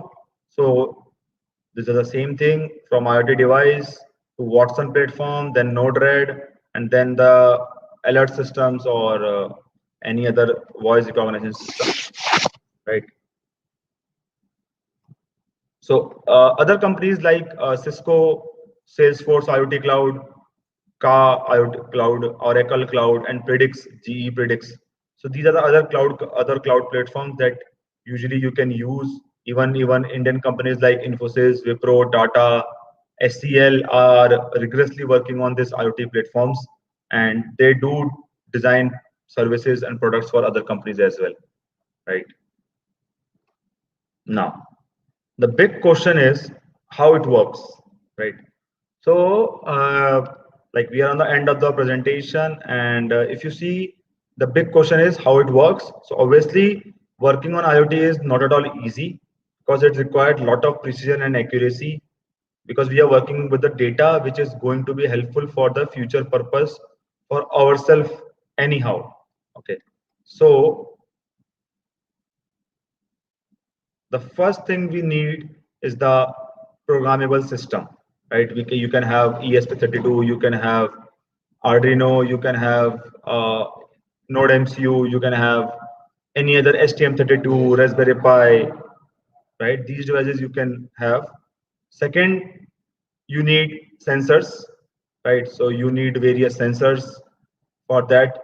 Then the third that you need is your connectivity protocol, that is a Wi-Fi, Bluetooth, Zigbee, LoRa, or any other particular program or device which can actually transfer your sensor data to the final number is the cloud, right? So the cloud or the remote server where you will going to store your data, and then whatever you want to do with the data like analytics and everything that you can do, right? So this is the step how you can start, and in every step you need a perfect engineer because programming hardware itself a very big challenge, right? And then connecting a sensor, then setting up the protocol, and then finally the data part. Okay, so the first thing is how sensor works, which sensor to use, then which hardware, microcontroller or PSOC to use, then which programming language, which cloud platform and how to configure it, and the last but not the least, which protocol, HTTP or MQTT, right? So these all things we have to decide whenever we want to design an IoT product. And if you talk about the tools particularly, so the names are like you can say the Arduino, Raspberry Pi, Intel Galileo. Nowadays we do have Raspberry Pi Pico. Excuse me. Then we do have the sensors like proximity, temperature, and all. Regarding the programming part and the connectivity, we have the Bluetooth SC05 in the local market. You can easily buy it. ESP826 is for the Wi-Fi, like and LoRa module for systematic company. I think there's a company. and then various other things. And for the cloud, finally, you can use ThingSpeak, Twitter, Node-RED, Adafruit, Brokers, or AWS if you want to go beyond that, right? So these type of things you can use. So I hope I am able to give you the proper idea about what exactly an IoT is, and how you can start your journey in IoT. And obviously, many people over here are doing that. They are actually doing some DIYs and project. But the one input from my side is just try to make your projects into the products. Okay, then only you will face the proper difficulty. Okay, because designing on the breadboard or designing on PCB is very easier for us, but when we convert those things into the product, right, we actually find that difficulty. So it's a request, if you are trying to come into this industry, or if you are actually planning for that, please plan like that, so that at the end of the day you can make the products, right? So this is what we usually do at Karkhana. Okay, we are the enablers, where we give you the guidance and mentorship for your project to product process with the tools. And means it's not like only the hardware, but many things are required while designing the product. Okay, so what we actually do at Karkhana, that's what our name says, right? So that's all from my side. So thank you everyone for your listening. If anyone have any questions, you can drop and you can ask.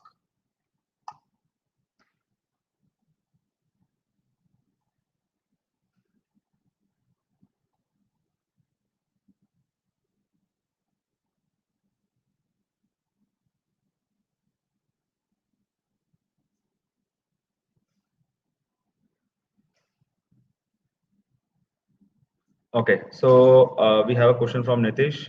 So obviously, if you talk about the agriculture, particularly I'm talking about the agriculture, yes, it's a very big sector. The 70% of India is dependent on agriculture, and still the farmer is facing a lot of problem in growing the healthy crop. Okay, so if you can give them the solution, which is actually predicting them the best uh, crop they can produce, and the amount of you can say uh, fertilizers, the amount of water, amount of uh, add-ons they can have for their particular uh, crop. So definitely you will, at the end of the day, we as a consumer will get the healthy food, right? So definitely it will help a lot. And in the education sector particularly, so education sector, if I say IoT plays a role, but not into your knowledge aspects. If I say not in the knowledge aspects, because you can use it for your tracking purpose, for your buses purpose, for the logistics in the part of education, academics, in the college management you can use. But particularly for the knowledge of the student, it's not necessary to use IoT as per my knowledge. But maybe in future, definitely there may be some device that can come, and it can change the game. We can't say right now, right, Nitesh? I hope I have given you an answer.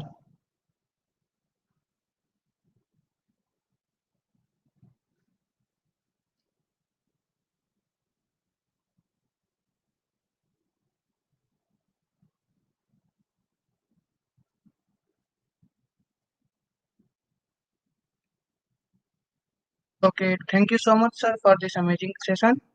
On the behalf Thank of you, whole Akshay. of Innova team, we wanted to express our appreciation to you for the great workshop. This session was really exciting. Once again, thank you for our success, and we appreciate your continued support. Thank you, sir. Thanks a lot. Thanks a lot, Akshay and team, for this. Thank you, everyone, for joining.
Okay, so hello guys. Good afternoon, everyone. Uh, I hope that you have enjoyed this session. It was a wonderful session by Mr. Siddharth Bhatter. Okay, so actually, just wanted to let you guys know that we have launched our course Internet of Things 2 days ago. So basically, it will be a complete Internet of Things course with data analytics, and which will include some of the basic things and basic concepts of Internet of Things, which are covered under the course Internet of Things. So basically, you guys will be taught the basic introduction to C, and then you guys will go through Arduino, Node MCU, Raspberry Pi, then interfacing, PWM, and data analytics, AWS, and so on. So basically, the course fee in case of Internet of Things, the course fee is divided into two categories. The course fee without kit, it will be rupees 3499, and the course fee with kit, it will be 3499 plus 1500. So approximately it's around 5000. And the starting date of the course is 30th May 2021, and the duration will be around 2.5 months. So and in this case, you guys will not only be taught at the end of the course, the top performers, they will also be get hired by our hiring partners Udolearn, right? So I will suggest you guys to register for this course as soon as possible. And at the end of this course, you will also be getting an exciting opportunity from our side. The top performers of this course, they will be having an exclusive opportunity to work as an intern at Pseudolearn, to work as an IoT intern at Pseudolearn. So that's basically it. And now I will be telling you guys how to register for this course. So Shonnayu, can you please go to the website?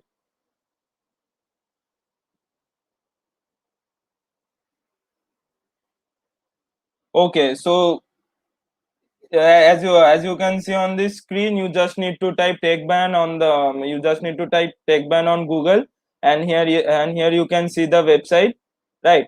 So basically, here are all our courses, our who we are. So Sean, no, directly go to the registration page, IoT registration page. Okay, so as you can see, okay, wait. Oh, Sonu, just wait for a second. Okay, under the courses section, you just need to go there and click on IoT.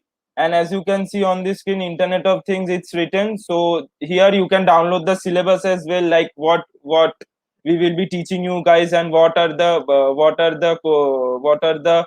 subjects that will be covered in this entire course, right? So here is as you can see, you can download this brochure as well. Okay, so now after downloading this brochure, you can just click on register now. And as you can see, it's very simple. You just need to click here all the basic details related to you, your date of birth, your email IDs, so that we can directly contact you. We can directly send the payment links and the registration links directly to your mail IDs. And so yeah, that's basically it. And here under the courses to enroll section, you need to click IoT, right? So at the end of this, you just need to click on apply, and the rest will be done from our side. You guys will be getting a call from our side how to what to do after this registration process, right? So basically that's it. And if you guys have any queries, feel free to reach us. Like you can go through our website, and in our website there are some basic contact details, right? So basically, yeah, that's it. And if you have any queries right now, you can definitely ask us. Thank you.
Now our next speaker is Princey Yadav. Princey Yadav is a mentor at Coding Blocks, and Coding Blocks is the podcast and website for learning how to become a better software developer.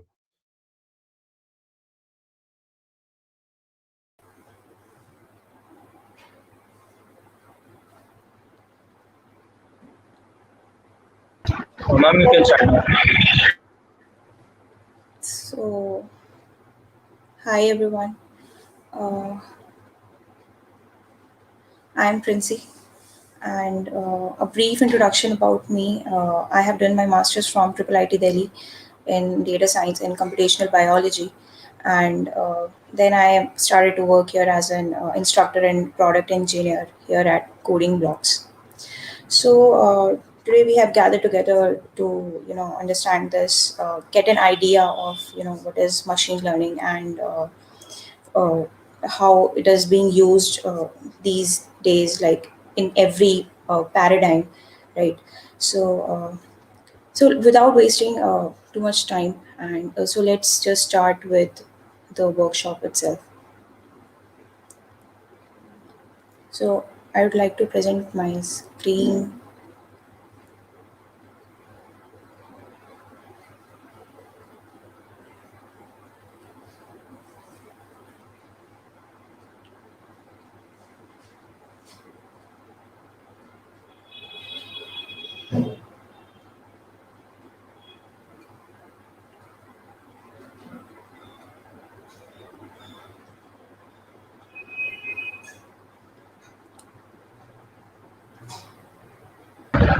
Ma'am, you can click on the share Is button it below.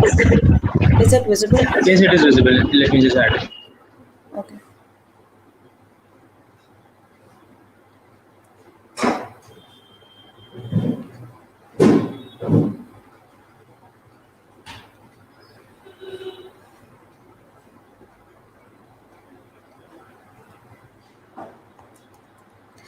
So, the agenda for this workshop, like how we are going to proceed through this workshop, is first I'm going to give you a little overview about machine learning, and I'm going to start by first bringing to you, pointing out to you that what are the applications where machine learning is being used extensively, and with the help of those applications, we will try to understand what exactly, like when we say we are doing machine learning, so what does it really mean when we say that what machine learning actually means. So we are going to understand what it does, right? And from there we are going to understand a very simple algorithm, simple yet powerful algorithm, which is KNN, which means K nearest neighbor algorithm, machine learning algorithm, right? And then we will see a brief, we'll do a mini project on like how we can use this algorithm to classify, images of handwritten digits, which is the digit recognition using KNN, right? And after that, if time permits, we will try to understand what is AI. Like you guys, all of you must have heard that AI, machine learning, deep learning, and then is this data science. So what are these fields, and what is the difference between all these fields? So we'll try to understand that. And at last, I will try to address like why you should be learning ML. I mean, obviously you are hearing ML everywhere. So why you should be learning it? So we will try, look at that, right? So coming to the overview, and so as I said that machine learning is everywhere, and it is like in coming days and in coming years, it will be so, like right now, even right now, it is so ingrained in our lives that you might not even be knowing, but you are actually using and already taking advantage of these applications. Like so the very first example of machine learning, an application where we see ML working is email filtering.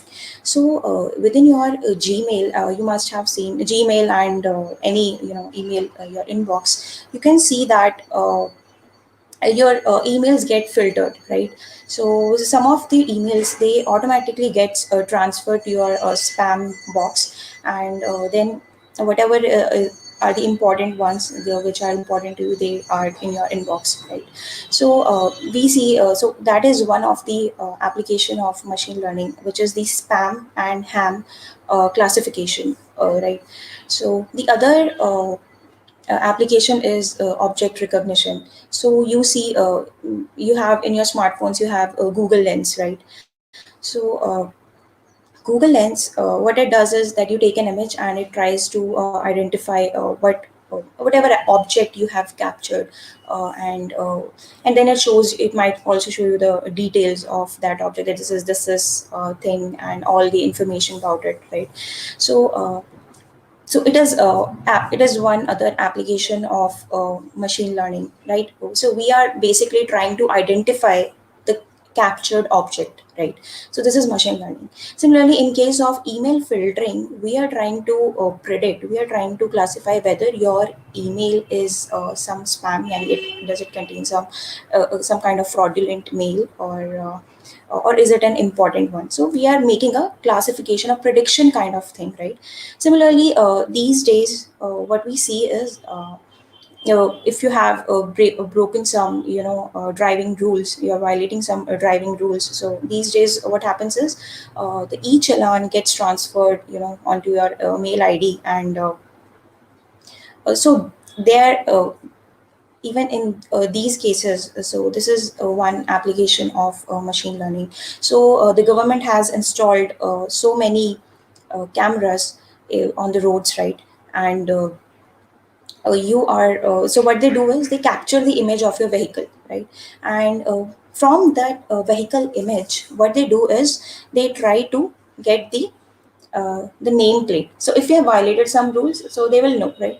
So they try to get the nameplate, and in that nameplate, they try to recognize the object, and in that case, the object is the number on your nameplate, right?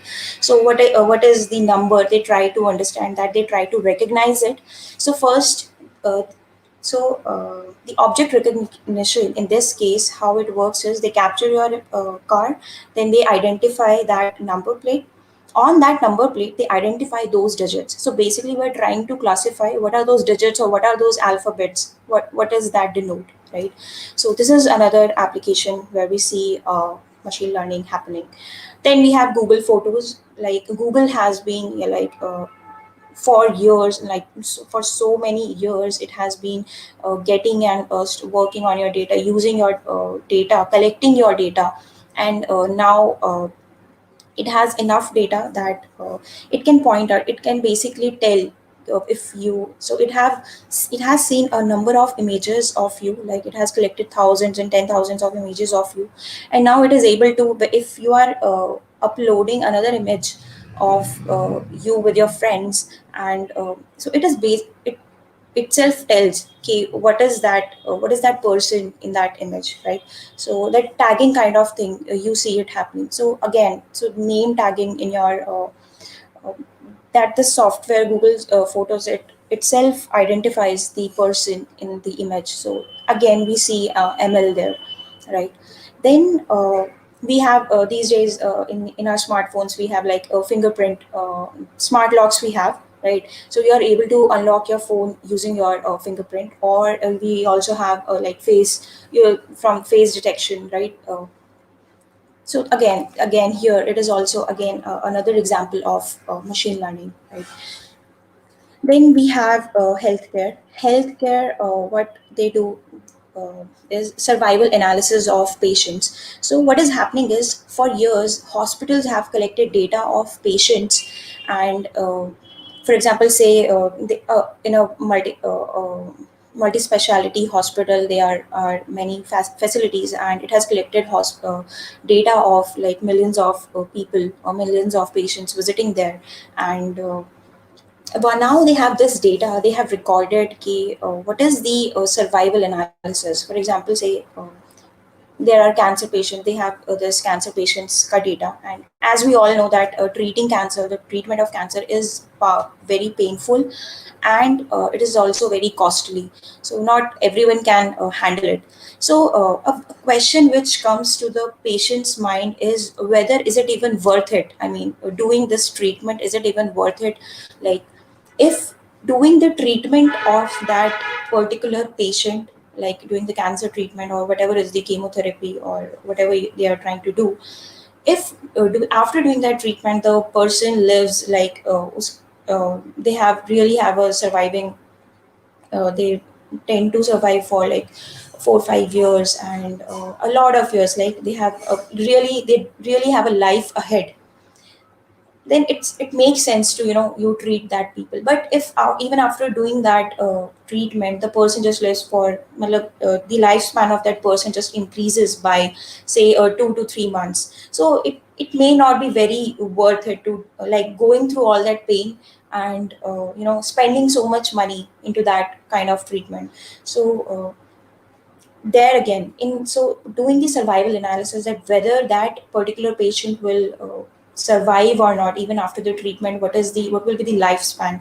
So even in that case machine learning is being used, the data of the patients is being used to predict whether the lifespan even after doing the cancer treatment, the whether the person will live for enough amount of years or not, right?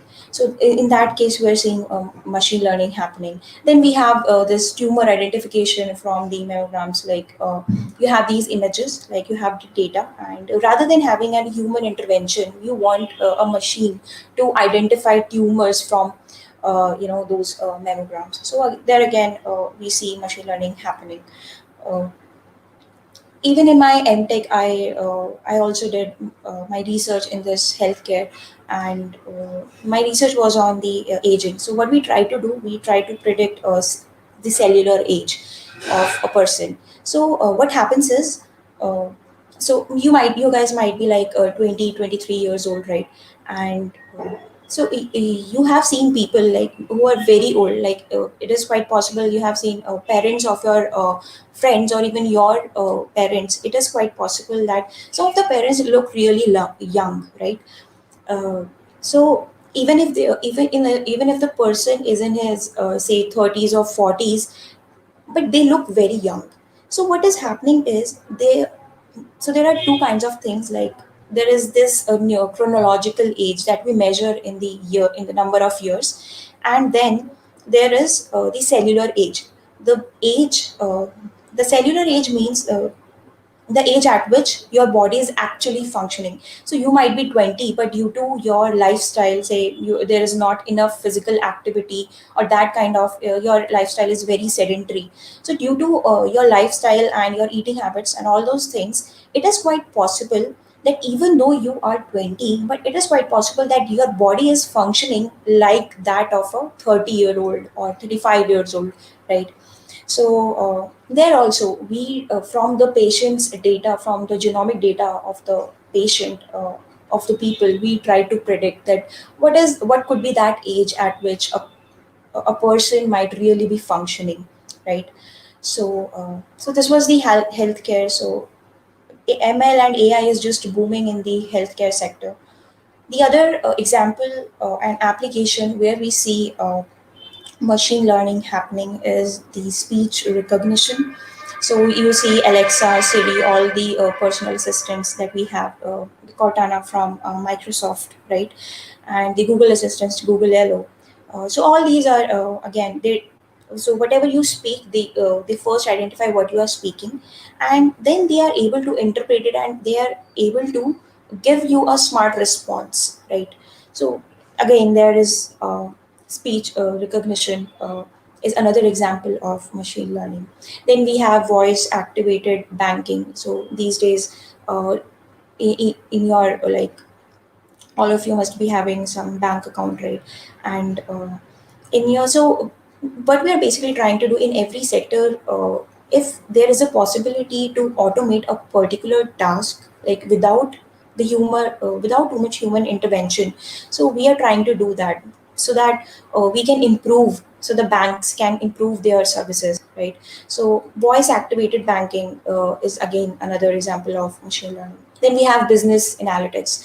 Business analytics may we have churn prediction. Churn prediction means that for any business to work, so the purpose of any business is to they want to increase their revenue uh, through their service, right? So it is important. So this subscription based जो services होती हैं, are, for example, you have Hotstar now these days, you have YouTube Premium and Netflix हो गया. All these are subscription based services. So for these businesses to work, it is important that they are able to predict whether a customer will buy their subscription in the coming month or not, right? So that so there we see they have to analyze this. So they have the data of the customer, they have the history of the subscriptions that the customer has bought, and based on that they try to predict ki whether the customer will buy a particular subscription or not.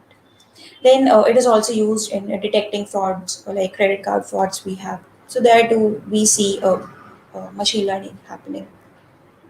Then we have recommendation systems. All of you use Amazon on and there you have like Amazon keeps on recommending this is recommended products, right? And again we have a movie.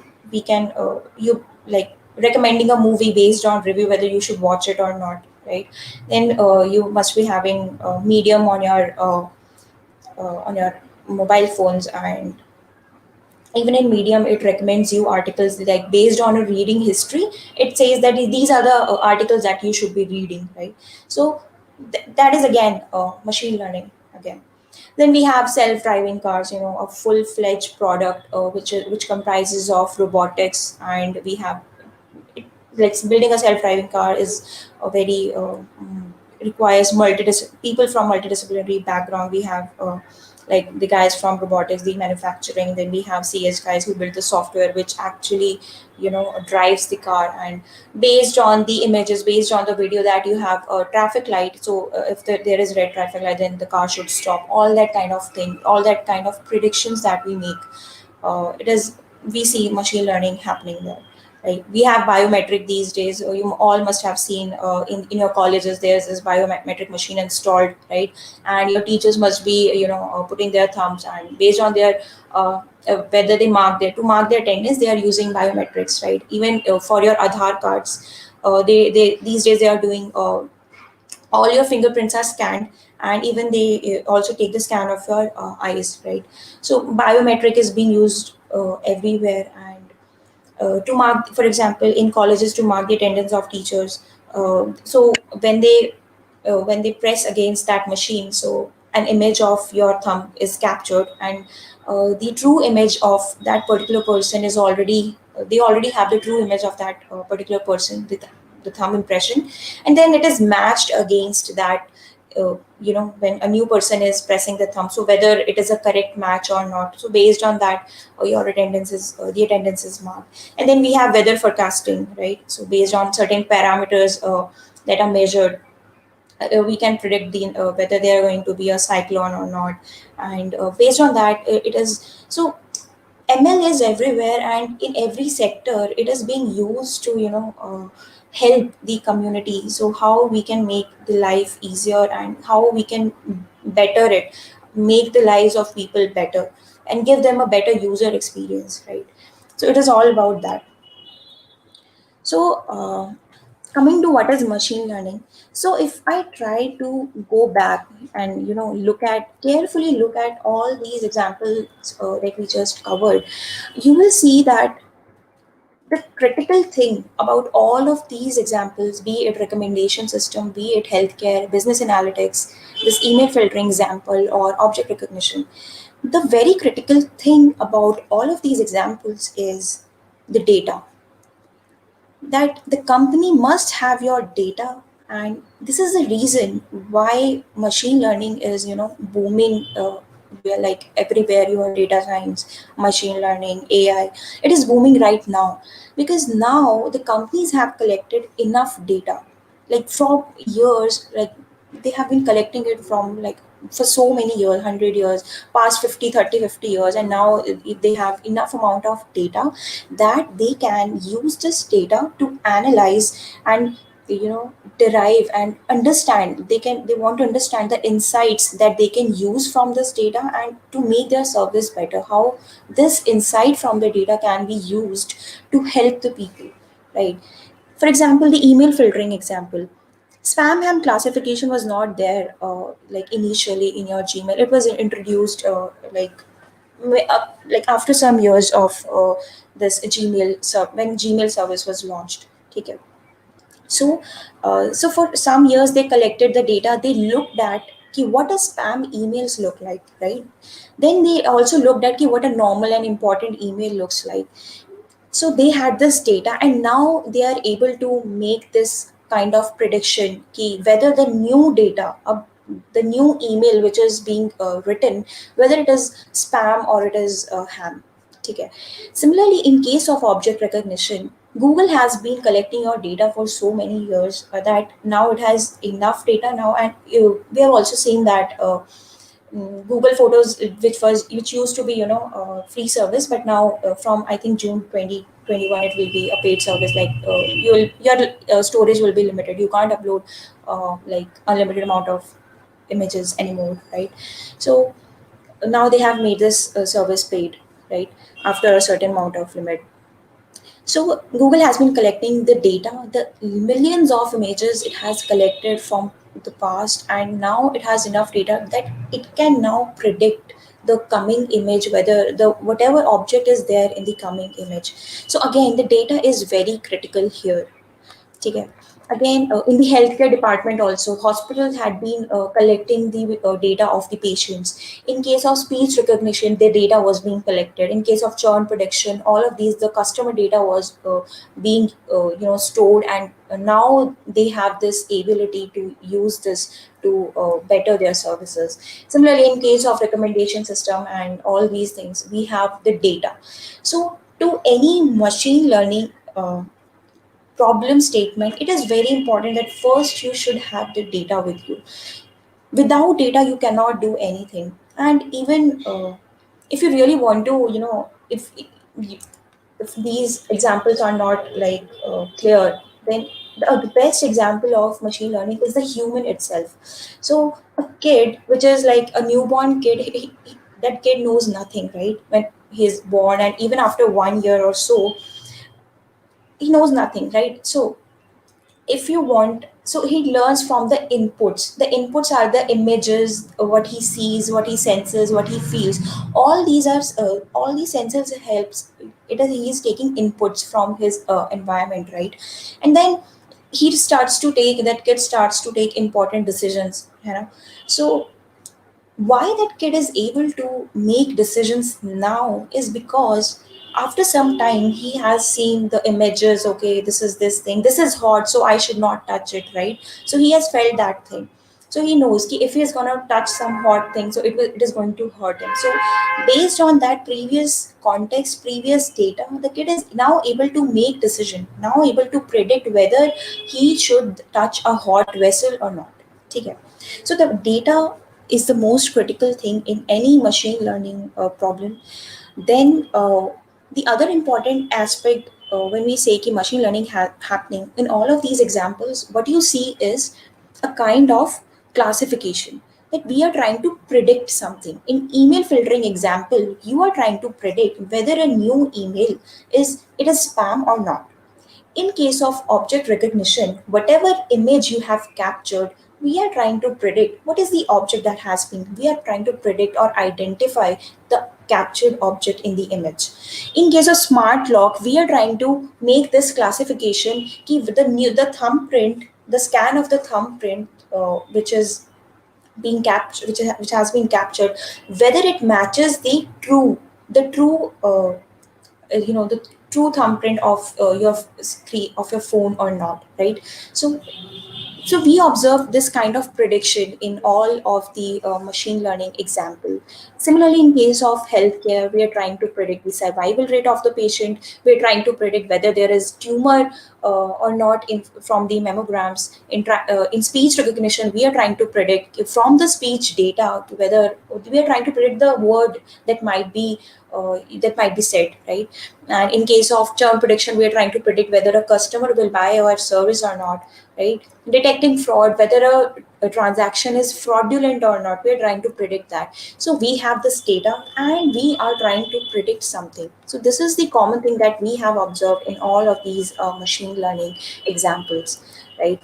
So when we say what is machine learning, so machine learning is nothing but it is making prediction on new data based on the previous or past data, right? So companies have collected your data for so many years. Now they have enough data that if a new kind of event happens, they are able to predict what that particular event into some category or label. They can put some label on that kind of event, right? So let me open OneNote. I think it's time to use my note.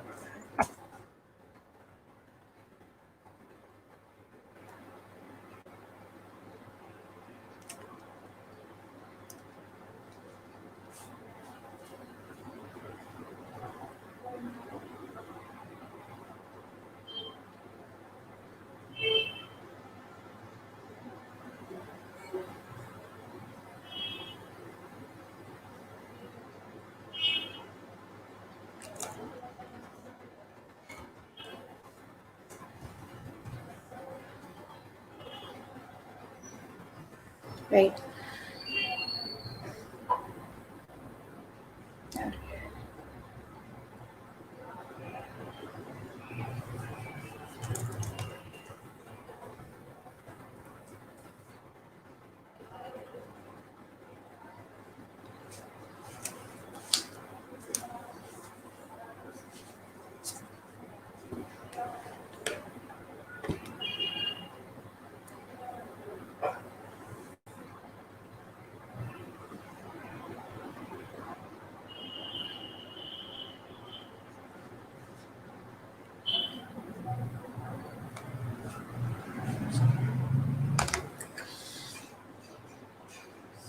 Okay.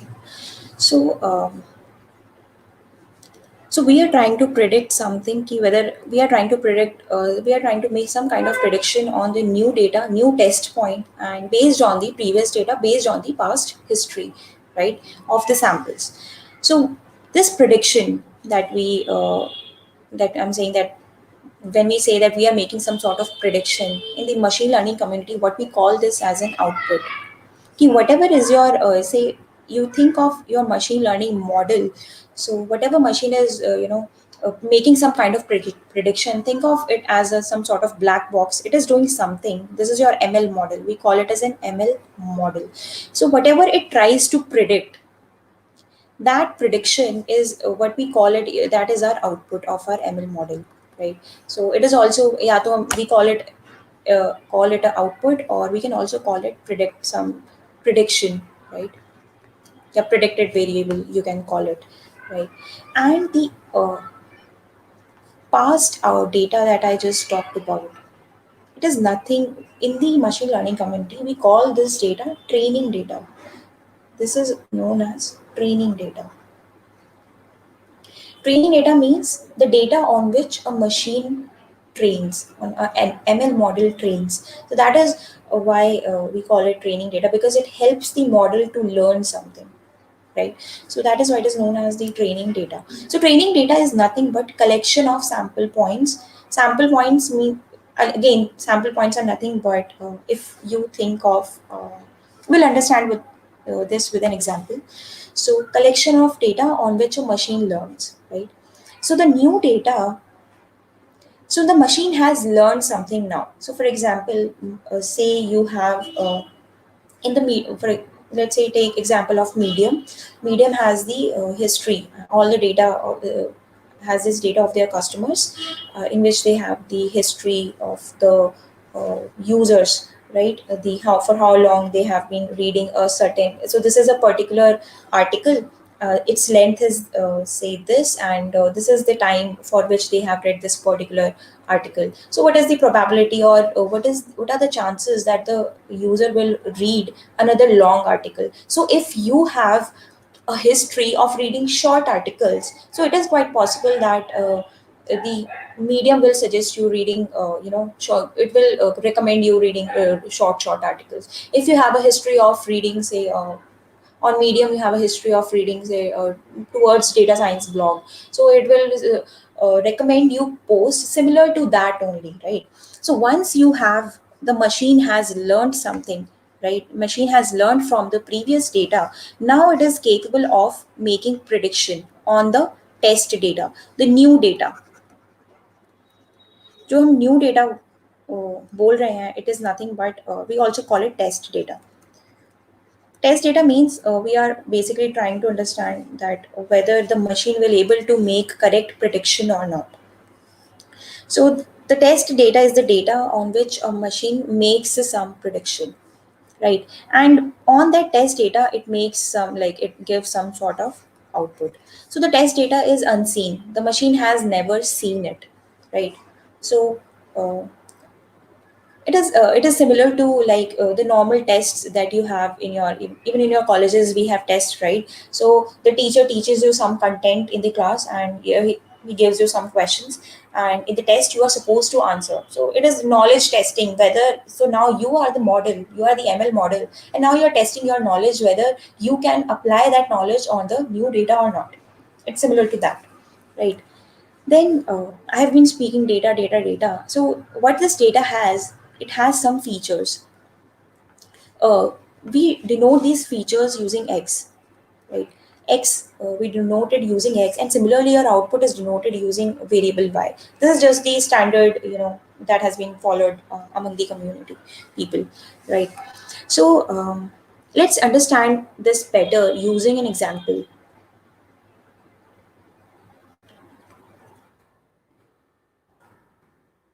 Right. So let's say that you have to build a classifier, right? And what you want to do is that you want to predict ki whether a particular dog is pug or it's a German Shepherd. You want to predict that. Okay. So how will you do this? Let's think. So as I just talked about, that first thing is data. You must have data on which your machine should train, right? So what you did first, you collected. So first thing is collecting data for whatever machine and whatever problem you're trying to solve. First thing is collecting data, right? So since we are trying to build a pug and German Shepherd classifier, right? So the data that you will be collecting is of dogs. So say what you do is, in your street, let's say you have 20 dogs, and what you do is you measure all those 20 dogs. You measure the height and weight of all those 20 dogs in your street, right? And let's say in that street you have 10 pugs and 10 German shepherds, right? So you begin recording this. So you have made this table, right? So we have this height column, we have this weight column of the dog, and you are also keeping, the label kind of a thing. Whether the label means whether the dog is a pug or a German Shepherd. So you made your, so let's keep a serial number also. So you measured your first dog and say it was a pug. It was a pug, and uska height jo tha, it was H1, and it had some weight W1, right? Similarly, you measured another dog, say it had some height H2 and it had some weight W2, and say it was a German Shepherd. Similarly, you kept on doing until you measured all the 20 dogs in your street. So what you have, so in this particular data, this label, this is your target. इसे हम बोलते हैं target, and we also call it a true label. The true prediction, मतलब this is, if you feed this particular height and weight to your machine learning model, you are expecting that if your machine has learned correctly, the prediction that your machine should make is this true label of that particular dog, the true classification of that particular dog. This is what you expect, right? So the this height and weight, these are known as the features in this, if we talk about this particular data. So height and weight are your features. They are nothing but variables. People also call it variables and rather independent variable. These are independent. They are also called as independent variables and also called as input. Features are the input to your machine learning model. So if I am saying that this is my ML model, so what is the input of this ML model is the features. Features is the input, and whatever is the label, this output, that is your label will be your output in this particular scenario, in this particular classification.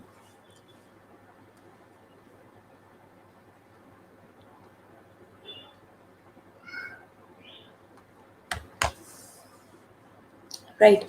Now, you have recorded data for 20 dogs, and each of these dogs is known as a sample point. Sample point. Each of these dog, sample point.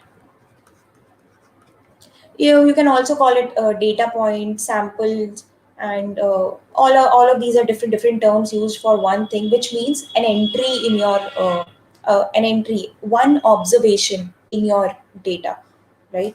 So observation you can also call it one particular observation, right? And so if I talk about this particular data, since you have 20 dogs, so the number of samples in your data is 20. Number of samples is 20, and the number of features in your data is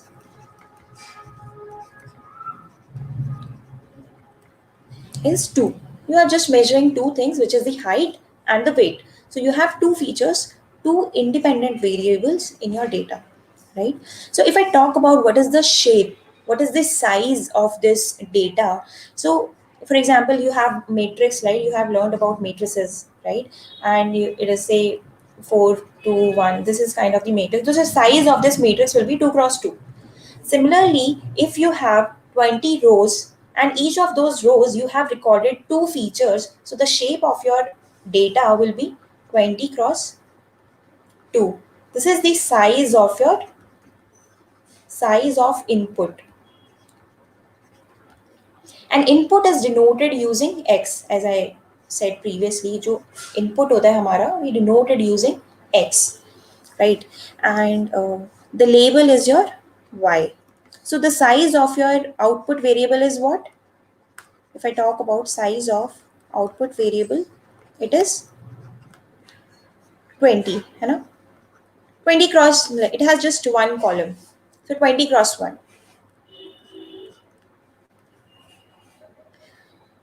Okay.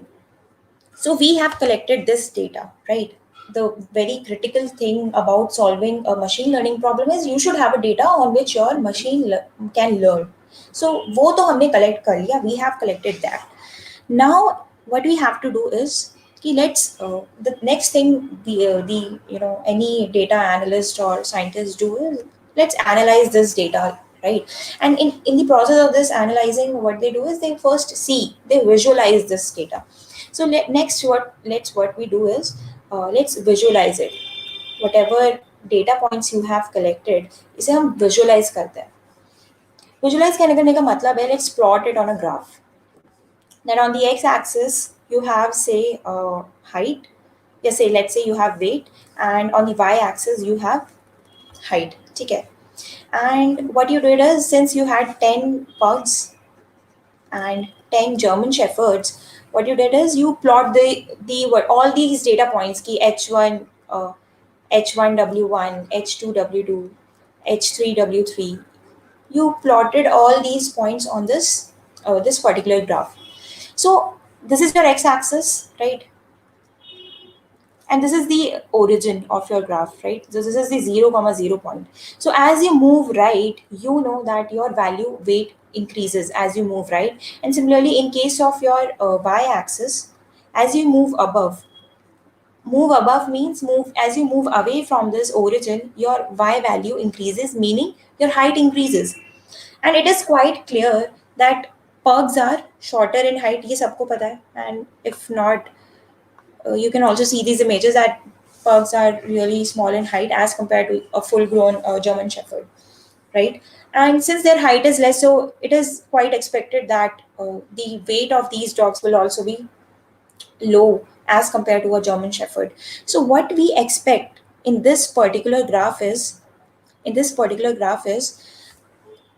कि जो pugs होंगे, that my pugs will be, somewhere the pugs will have small height and low weight, है ना? So they will be clubbed around. ये जो point होगा x comma y. So h1 h comma w, you can also write it as x comma y, right? In coordinate geometry terms, right? So if you plot this, so we expect कि it will be somewhere around here and here, like in the region where the weight is not, say, greater than some threshold, right? So we expect कि pug will be somewhere here. These are my pug's points.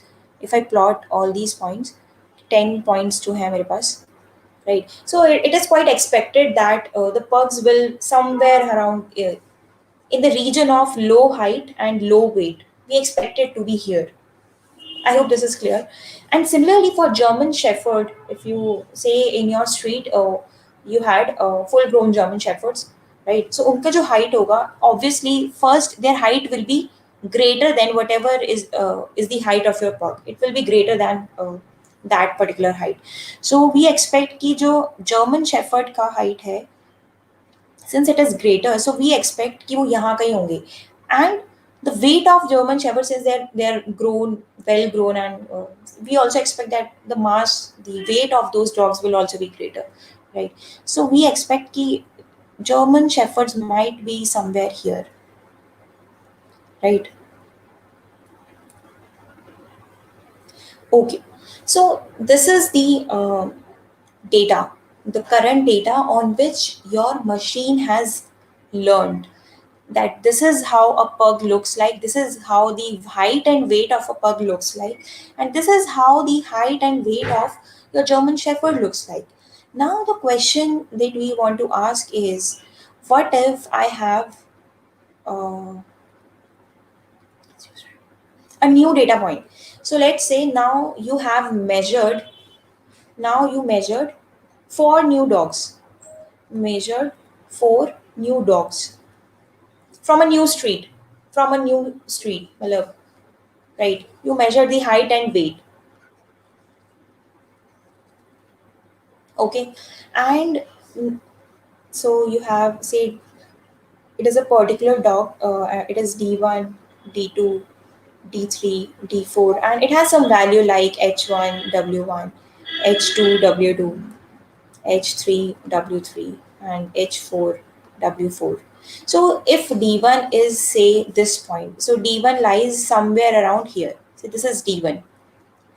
So what will be this dog? You want to classify this. You want to predict whether this new dog D1, based on its height and weight, will this dog be a pug or will this be a German Shepherd, right? So since you are seeing that this dog is closer, it is closer to this a group of pugs jo tha. So what you will do is your ML model will, it looks similar, right? The height of this new dog, it looks quite similar to this the previously recorded height and weights of the pugs, right? So it is quite possible that this dog might be what, this might be a pug, right? So you expect your machine learning model that this should be a pug. Similarly, say you measured another dog D2, and D2 ko when you plotted it on your graph, D2 came out to be here. So what will be the prediction? Ideally, what you expect that this dog should be what? A German Shepherd, right? And similarly, when you were recording now, when you were measuring these new dogs, measuring the height and weight of these new dogs, you were also recording the true label. True label means the true classification of these dogs. So like that D1 is pug and D2 is a German Shepherd. You also record that this is a German Shepherd, and you recorded ki whatever is the height and weight, this will also be say this is also a German Shepherd, like or let's say pug, right?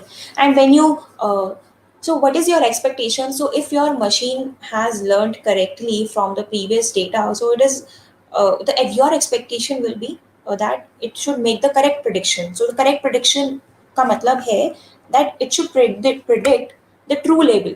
So when I say D3 and I try to plot it here, since it's a German Shepherd, so I expect ki it will be somewhere, say here. This new data is somewhere here.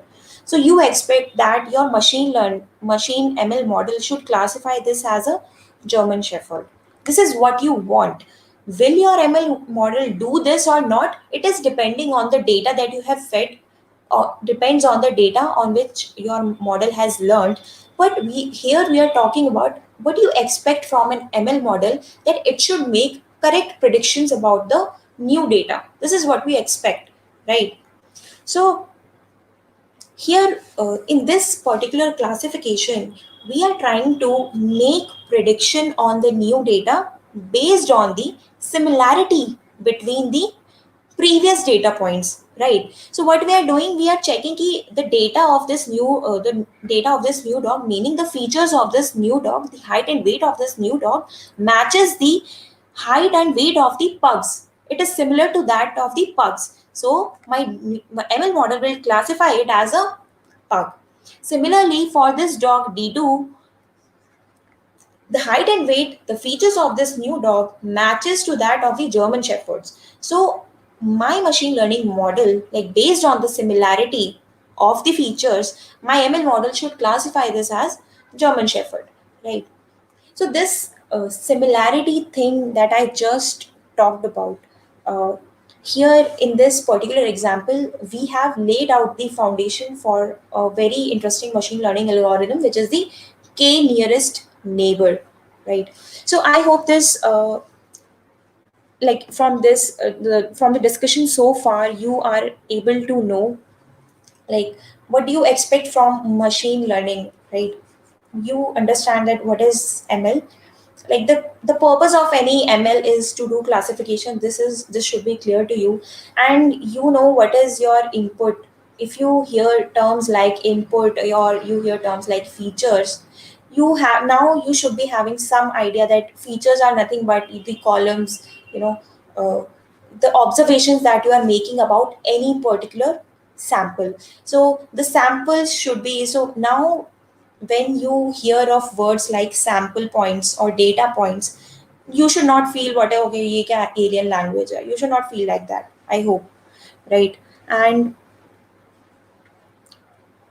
the terms like test data and train data is clear to you. At least these things should be clear. So input features are denoted as X, yeah, like the input matrix. So this particular, collection of train data, if I talk about, your training data had a size of 20 cross 2, right? So this entire matrix is denoted as X. The input features is denoted as X. Similarly, for this test data, your test data का जो size है आपका वो क्या है? What is the test data size? We said that you recorded height and weight of 4 new dogs, right? Four new dogs का क्या मतलब है? 4 cross 2. So the test matrix has a size of 4 cross 2 and the train matrix has a size of 20 cross 2. This is the matrix, this is the data on which your machine learns on the training data, and this is the data on which you want to evaluate your model. Whether your model has learned correctly or not, you want to test its performance on this particular data, right? That if you give height and weight to your ML model, whether is it able to make correct predictions or not. This is the entire thing. And if ML model is seeming quite confusing to you, so just think of a kid.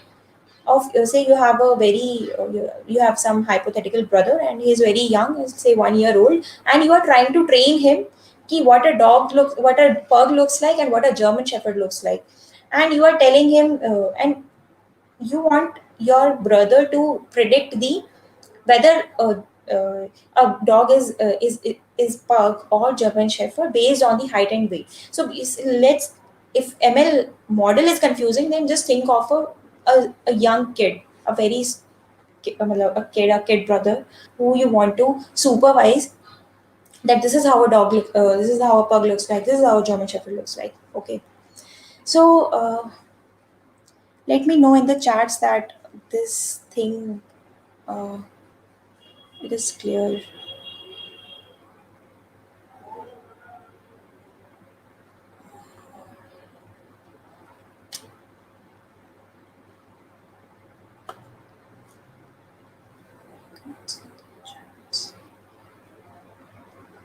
So, with the help of this example, we are now going to jump into like we have laid out the foundation of KNN algorithm. So, next we will be moving on to KNN. So, what I talked about is that we measured the height and weights, we plotted, we visualized our data, and now we want our machine should be able to, our ML model should be able to learn correctly and predict the new data points, make correct predictions on the new data. This is what we want, right? So, let's look at the K nearest neighbor, as I said. So, some key features about K nearest neighbor is that KNN assumes similar things exist in proximity, and that is, similar things exist near to each other, closer to each other.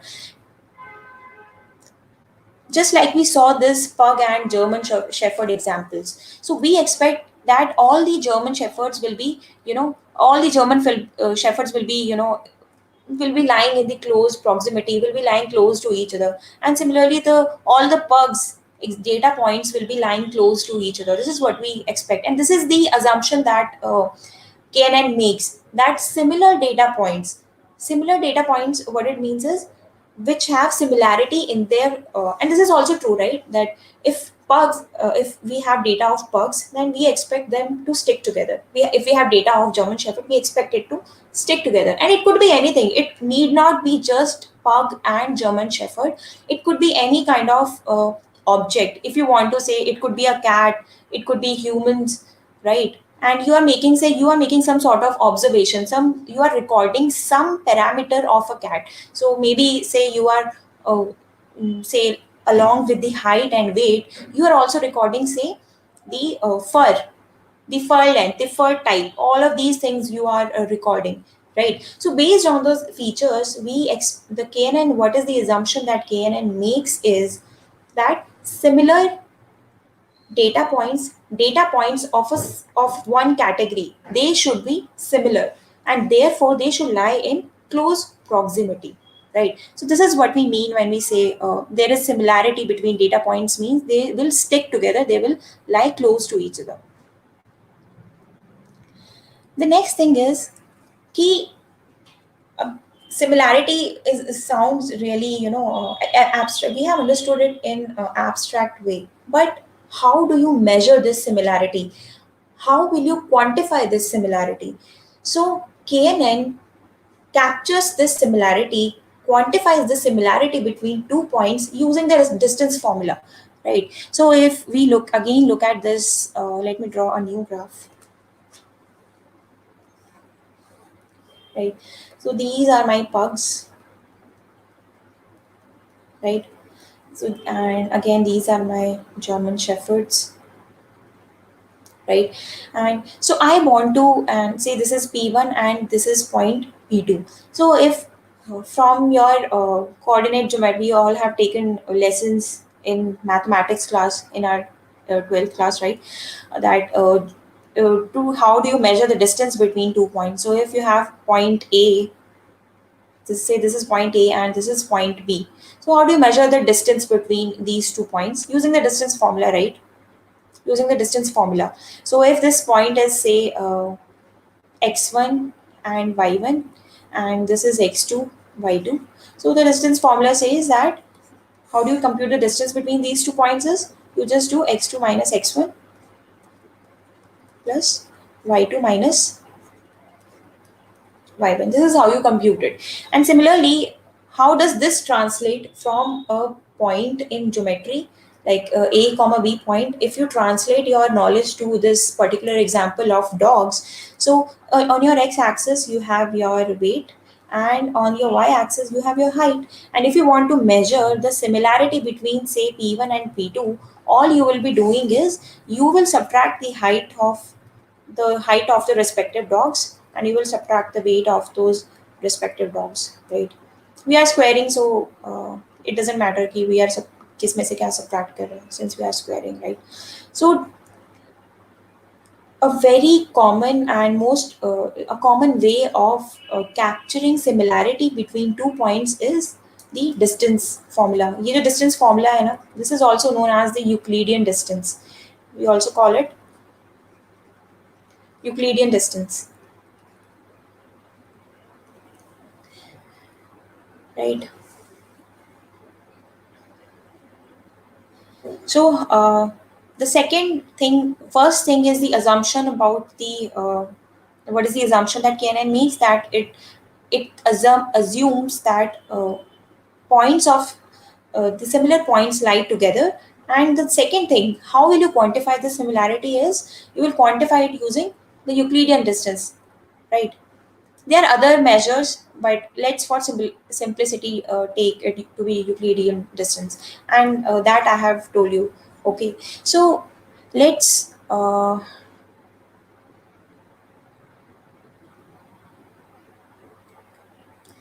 let's see how actually KNN works. Let's try to understand that, right? So we will carry on our pug example, dog classifier example. Okay, so the purpose of any machine learning is कि we have a new data point, say D, new data point is D, and we want to classify कि whether it is a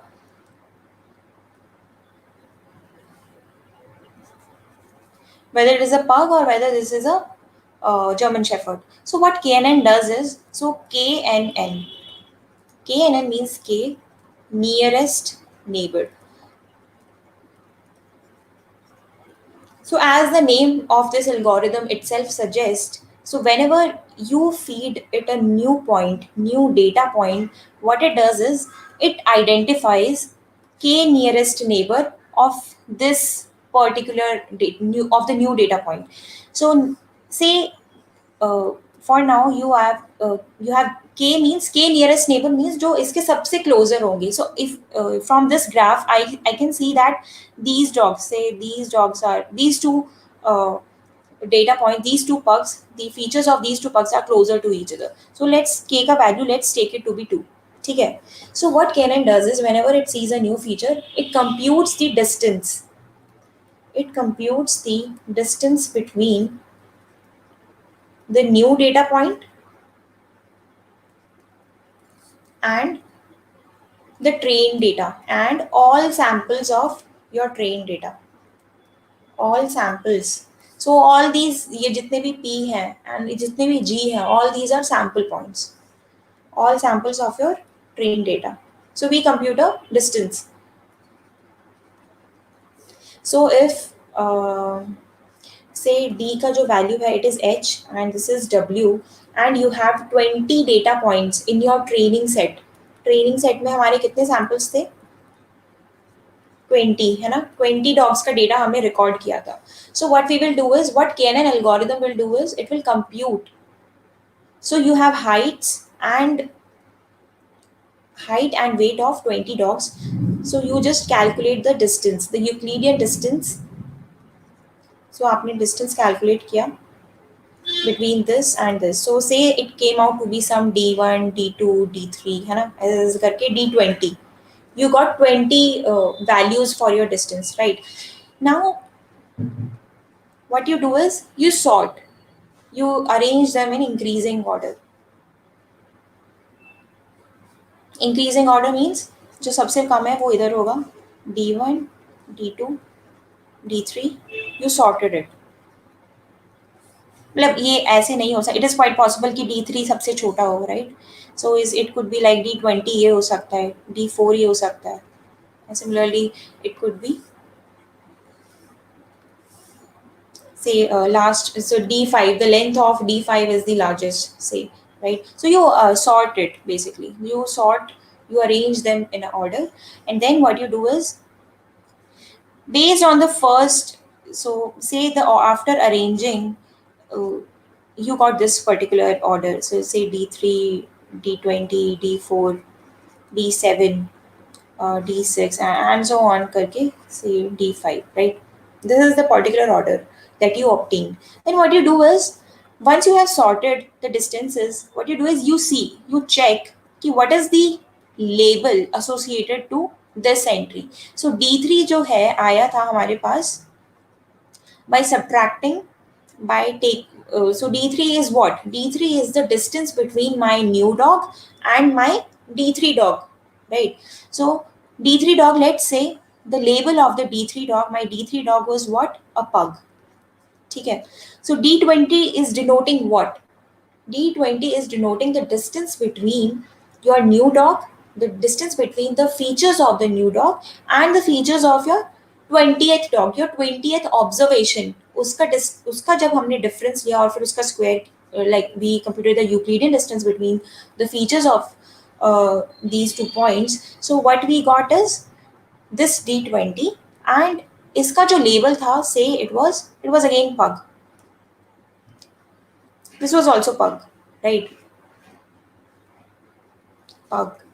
Then say it was German Shepherd, right? So after say 10, मतलब अच्छे से जब sorting अच्छे से हो गई, so हमारे पास ऐसे कुछ आ गया, ठीक है? So we have sorted our data, and we also have the labels corresponding to that particular distance that we have obtained, right? So the last thing is what we do. We do a majority vote. Majority vote means कि based on the value of k, मैंने बोला कि k को ना हम 2 रख रहे हैं, right? So we took this example that k is 2. So what it does after sorting, it checks कि whether the label of the smallest, मतलब the label of the first, the top, जो यहाँ पर इस इंडेक्स पे, the first 2 index पे जो values रखी हैं उनका जो लेबल है, what is that label? So it checks the label of that particular, those particular entries and assign it to my new dog.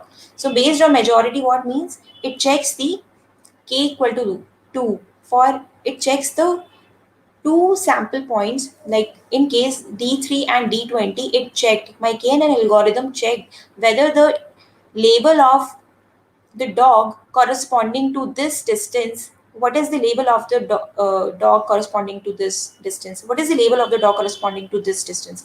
So my KNN algorithm found out that it is P, it is a pug. So what it will do is, it will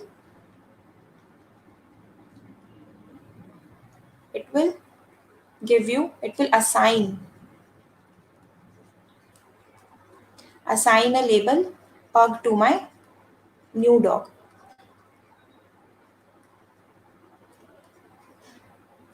And this is how it works for any other data point that you pass in your KNN.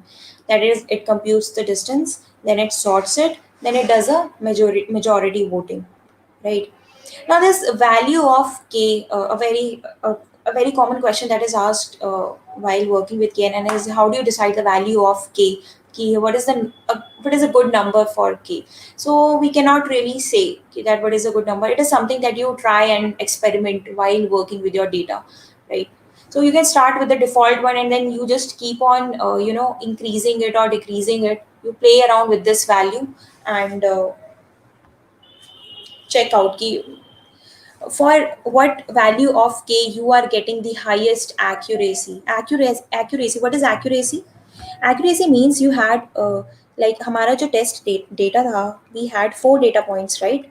4 data points थे हमारे पास, and when we let our ML model make the prediction on these new data points, so say this was D1, this was D2, this was D3, and this was D4, right? So D1 के corresponding, we will have 2 things now. First is the true label.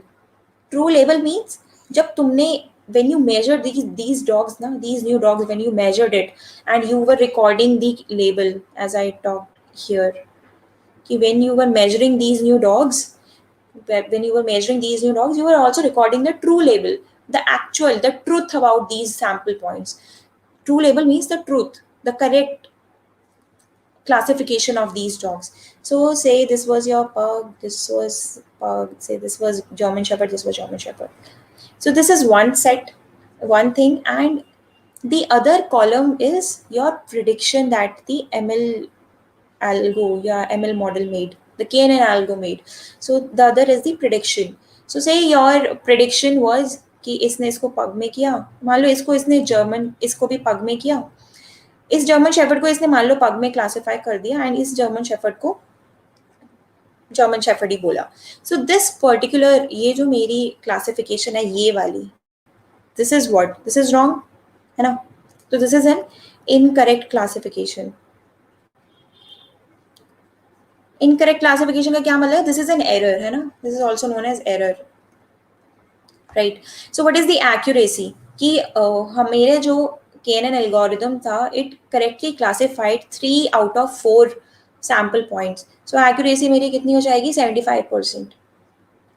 Right. Similarly, अगर सारे के सारे data points, if they were classified correctly, so my accuracy would have been 100%. So when we say we are calculating accuracy, what it means is we are comparing the true label and the prediction corresponding to a particular sample point.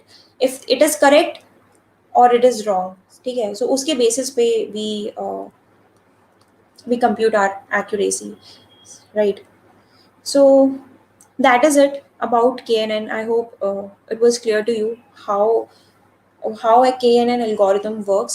So we took an example of this dog, like pug and German Shepherd classification, but it could be any data point.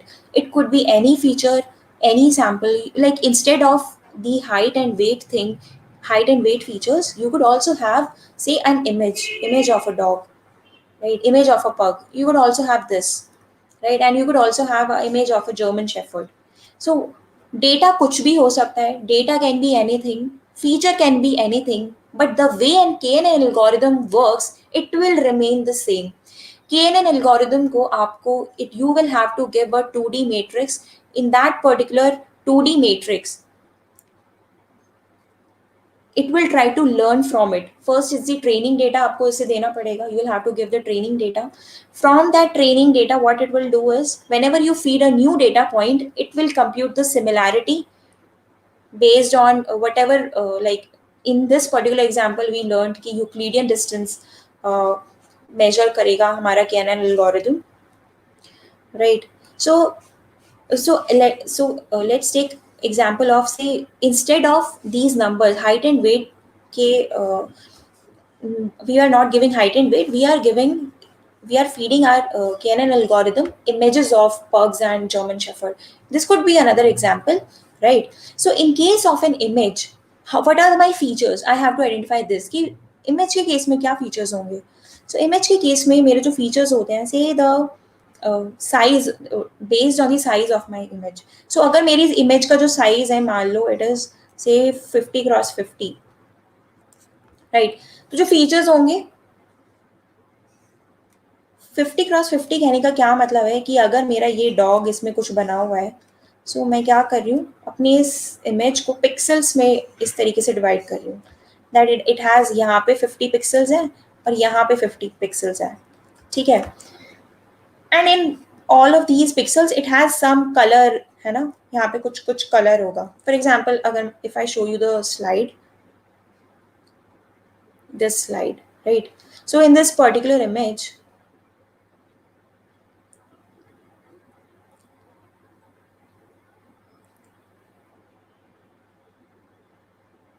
right? So say the size of this particular image is 50, say 50x40 है, ठीक है. So इसका क्या मतलब है, that it has along the like this, ये 50 rows होंगी यहाँ पे and it will have 40 columns, 50x40 इस तरीके का कुछ होगा. And each of these pixels act as a feature. So अगर if I talk, so इसमें तो 3 dogs है, so say you have a picture in which there is just one dog, and so what you will do is you have say 50 cross 40, right? So you will have how many features? So 50 cross 40 means 5 4 is 20, 200, 2000 rather, 2000 features आपके पास होंगे. Similarly अगर आपकी image से 28 cross 25 cross 25 की है, मतलब image का जो भी साइज होगा based on the pixel values it is storing, you will have the number of features in your data. So image के केस में your pixel values whatever is the value which is being stored. अब value क्या represent कर रही होगी इसमें? what will in a case of image, each of the pixel is basically representing the value of color which it has. For example, here we have a certain creamish color, say yellow color, and here we have a black color, right? So color theory may, for example, we have three primary colors RGB, right? Red, green and blue. And all of the colors are made from the different intensities of these colors. So जो intensity है हमारी वो 0 से लेके max 255 तक जाती है, right? So if red का intensity, let me show you maybe.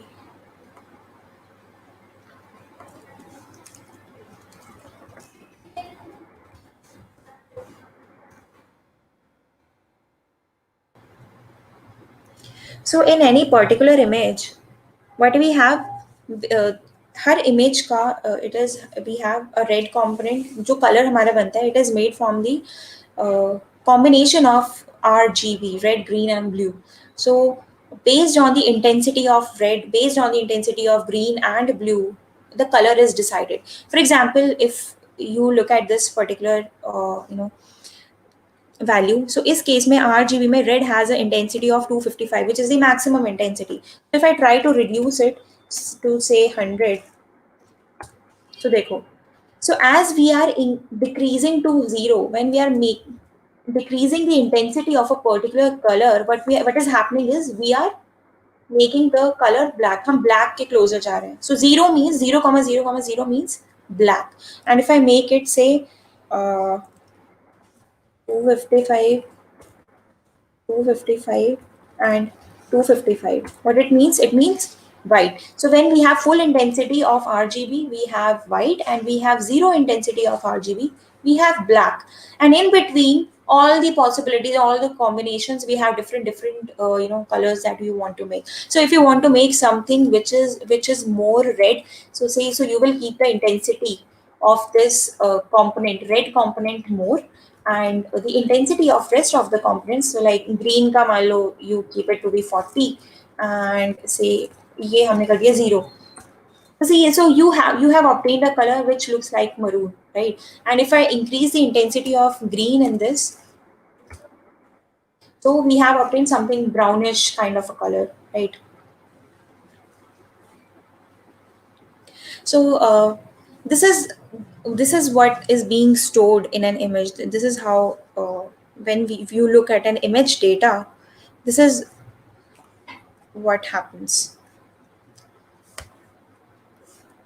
So if this is an image, so is image ko you can break into R, G and B, right? And so RGB mein, if this is a say 25 cross 25 image, so you will have a matrix of size 25 cross 25, and in each of these it will have a certain value of this R. Case में red का कुछ value होगा, right? Some value. So if मान लो यहाँ पे black है, if this portion of this image is black, so what we expect कि यहाँ पे क्या होगा? We will have in this portion of my matrix, we will have be a 0. Similarly green के इस element पे क्या रखा होगा? 0 होगा. Similarly ये अगर 25 cross 25 है, this will be 0. So there will be a 0,0 value kind of thing. But if this portion, this section of my image is say green in color, very high green, so what we expect is कि this particular element of my matrix, इसका जो red component होगा it will be 0, इसका जो green वाले का जो component होगा it will be maximum. say 255 or a high value basically. And similarly blue ke case mein say it has a very low value like 2 or 3, right? So in case of an image, your pixel act as features for your KNN algorithm, right? So I hope KNN is clear to you or how KNN algorithm works. The next what I would like to do is show you this digit recognition uh, project. That what you want is your KNN algorithm should be able to classify the digits, handwritten digits, correctly. So I hope it was clear up to KNN that how KNN works. So let's dive into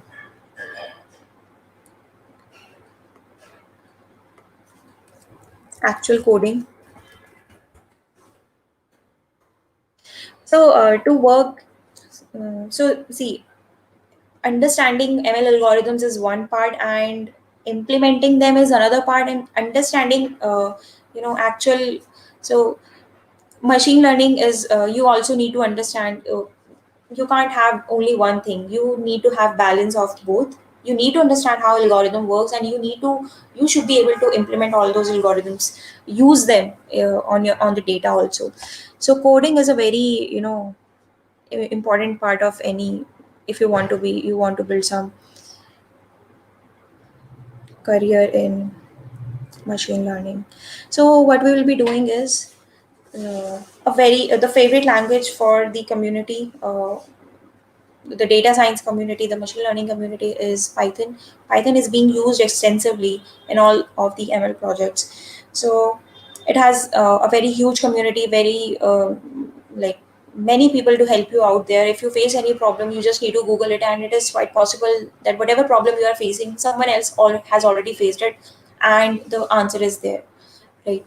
So Python is very commonly used for doing ML task and data analytics task, right? Is the language of so Python is the language of ML, and therefore we will be doing this particular project using Python.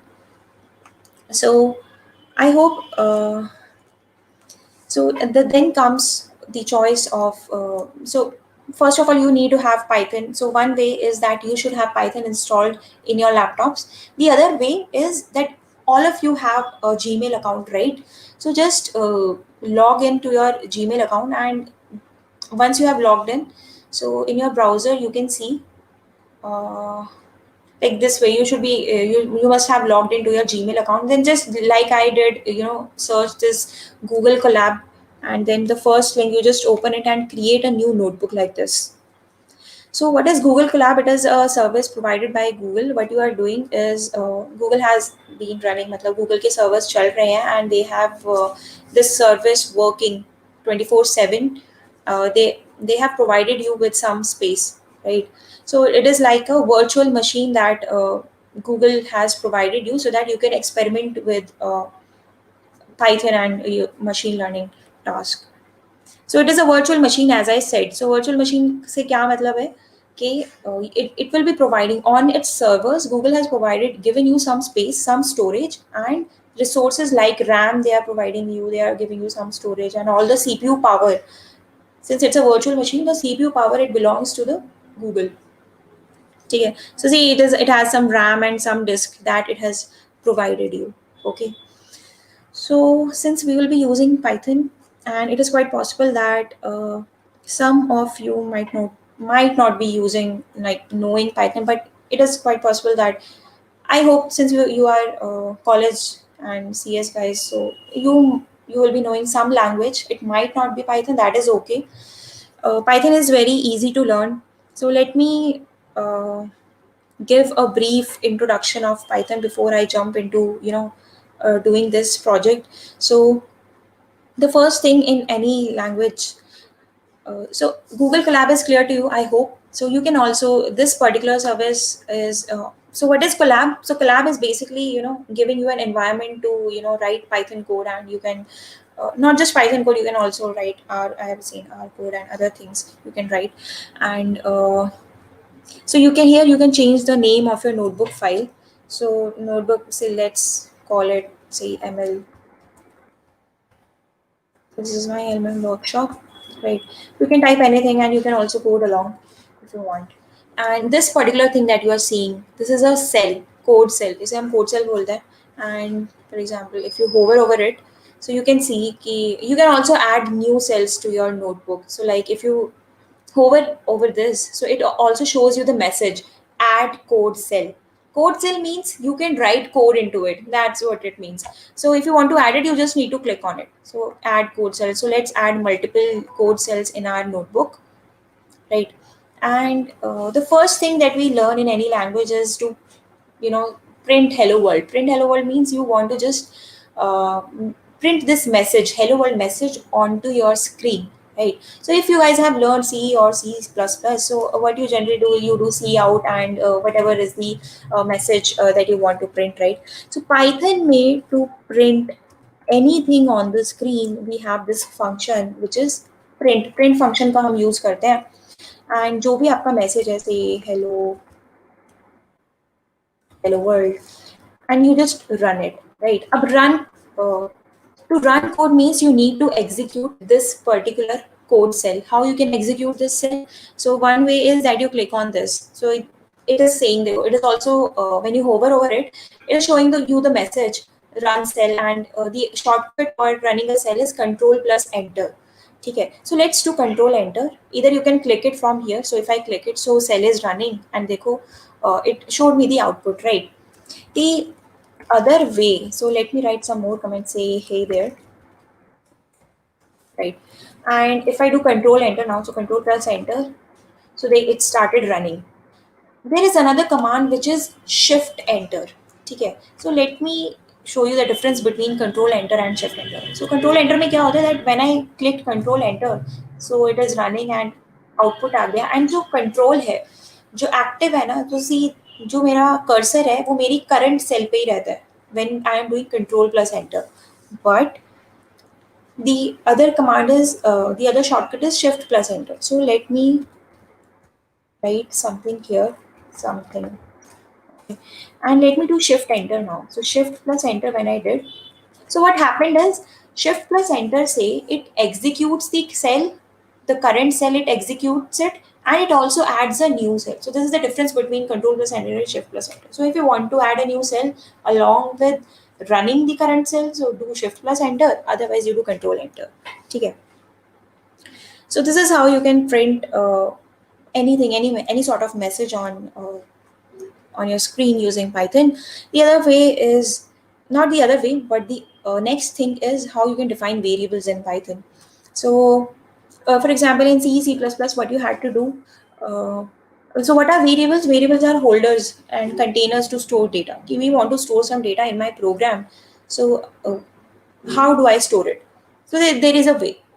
Python is a language, C++ is a language. So there is a way how you can store anything, right? Similarly, if in English is a way, and if in English I have to say something, so there is a way that you first have to use subject, then is the verb, then is the object, right? Similarly, there is a syntax to any language. So in C++, what we had to do is we first have to define, first have to mention the type of my variable. So say if int I is equal to 10 kind of a thing, है ना? This is what we used to do in C, C++. But Python is a dynamically typed language. It is not statically typed. Dynamically typed का मतलब है the type of the variable is decided based on the value it is holding. So if I say a is equal to, let's say my name, Prinzi, and if I run it, so to define a variable, I need not mention the type. Okay, and now if I check the type of my variable a, so say what it is saying, string, that a has a type string. Similarly, if I do, always remember Python is dynamically typed language.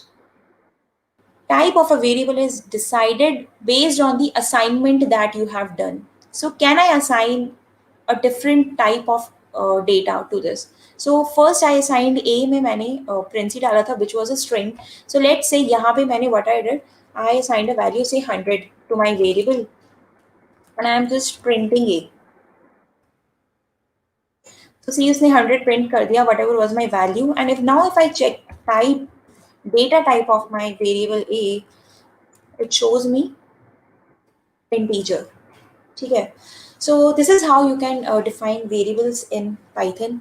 The next thing is writing if else. How you can write if else. So writing if else is very much similar to any other language, like if and then you have to write the condition.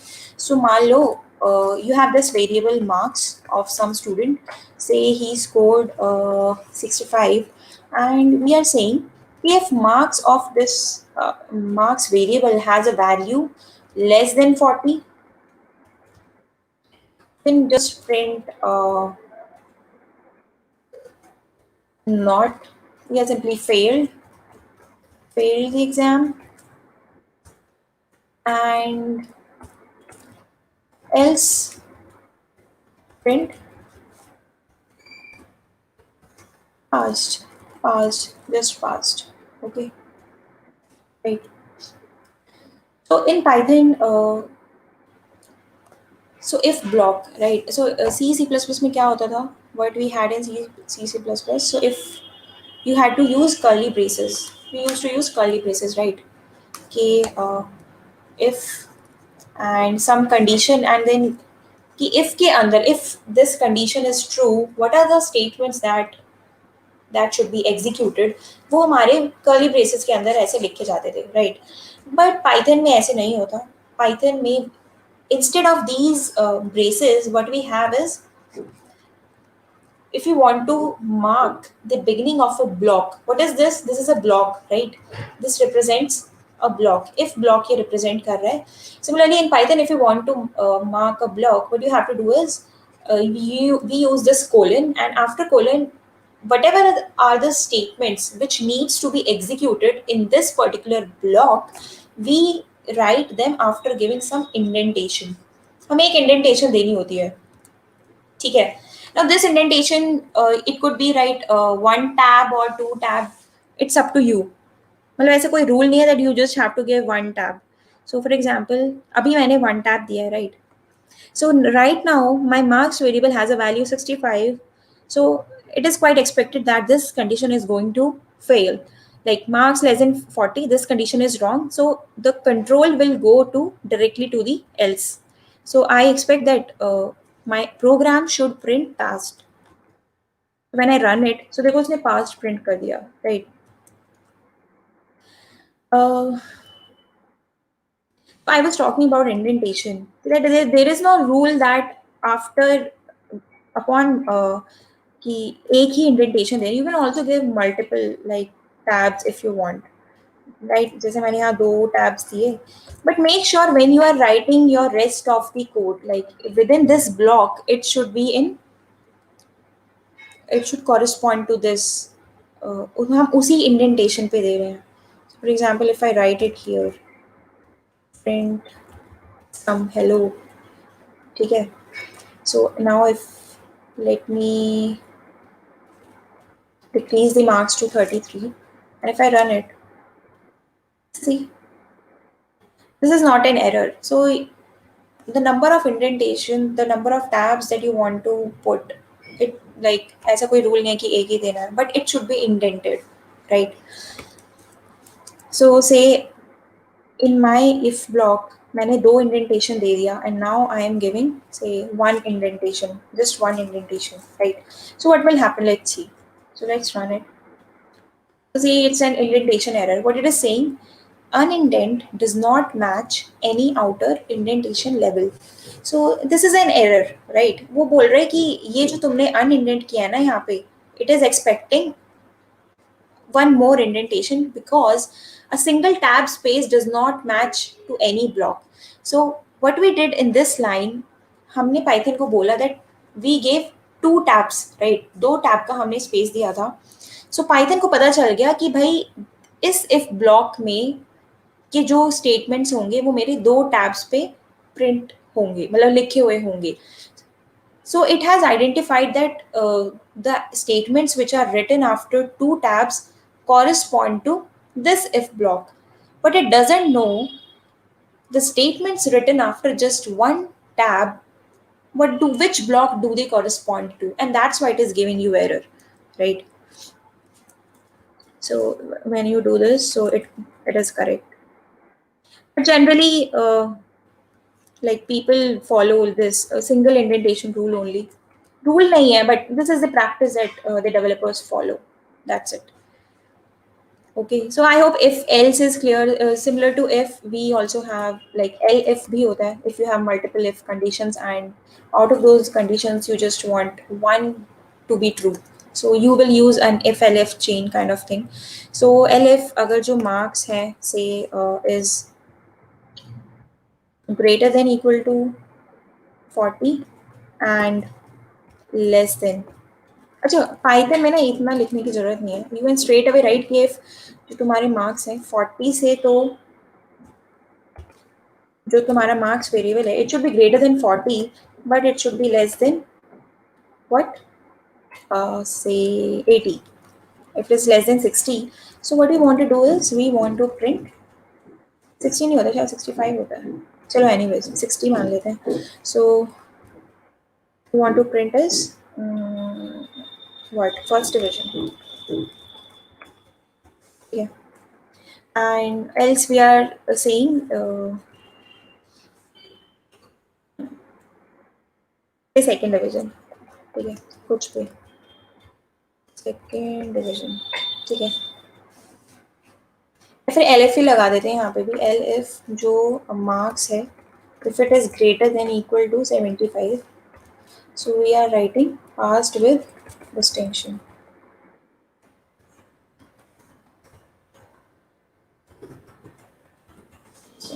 ठीक है, okay, so ये है. So if I run this, so since my marks का जो value है it is 33 which is less than 40, so मेरा ये वाला, सिर्फ ये वाला if block run हुआ. And if I change the value of marks to say some between 50, say 50, so I know कि ये condition true नहीं होगी, so this particular block will not be executed, and now it will check this particular condition, right, कि 40 और 60 के बीच में है कि नहीं. So अगर ये ट्रू हो जाता है, सो ये वाला ब्लॉक, ये वाली मेरी स्टेटमेंट रन होनी चाहिए, and if this condition is true तो ये वाला एग्जीक्यूट होना चाहिए. ठीक है, so let me run this now. कुछ नहीं हुआ, ये गलत लिख लिया.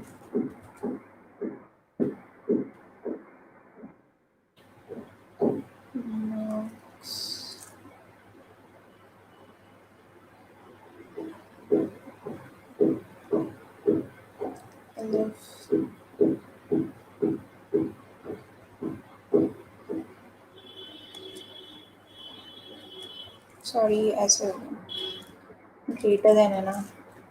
It should be less than 60 and mark should be greater than 40. So this is, see, first division आ गया. ठीक है. And similarly, if I had some value, say 70, say 85, so I know that the above these two conditions will be false and मेरा ये वाला true होगा. So pass with distinction. So this is how if else works in Python. Then we have writing loops. How you can write loops. So we have two loops. First is a while loop. So loops are used for when you have to do a task. There is repetition kind of thing, right? So say if I want to print. So let's see how you can write comments. Comments are these statements which are ignored by your interpreter or compiler. So for writing comments, what you can do is simply write hash. And the shortcut for comments is control plus /. You can also do control plus forward this to write comments.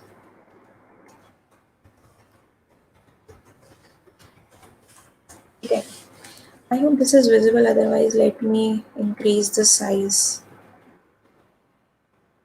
Yeah, visibility अच्छी हो गया. Now let's moving on to I was talking about loops, right? So let's say we want to print, we have an integer I. To write a while loop, we know that while loop एक condition हमें देनी पड़ती है for which the particular set of statement should be run. right? So while I is less than equal to 10, what I want to do, sorry, I is equal to 1, less than equal to 10 is, so what I want to do is print I just want to print the number, that's it. And then we increase our counter. This is very important. So if I don't update my counter, this loop will keep on executing infinitely, right? So updating is important, that you, while writing while loop, it is important that you update the counter. Okay. So let's run this. Control plus enter किया मैंने. So see, it printed 1, 2, 3, 4, 1 से लेकर 10 तक इसने print कर दिया. So if I want that this should come in space separated, I have a space separated output. What I can do is, there is another parameter that I can pass in my print function, which is end. So by default, the value of end means how you want to end a particular line. So by default, इसमें new line character होता है. So we can change that to space. So end में we can write, we want space separated result. Now we have space separated output. Similar to like we have while loop. So while loop we use when there is a particular condition that we want to check. So when there is simple range, we know ki how many times we have to run a particular loop. तब we use for loop. For loop में we know the range, we know the for how many times we should run it. While loop हम generally तब use करते हैं when the condition कब true होगी ये हमें नहीं पता. Exit condition कब true होगी we do not know. At which point, right? So if I want to use, if I want to do the same thing जो मैंने यहाँ करी using the while loop, I can simply do it using for loop as इस तरीके से, for I in range. You should be knowing the range for which this loop is running. So say if I want to run it 10 times, so let's print I. Right. So let's run this. So देखो what is happening when in my range. Range is another function जिसमें क्या होता है?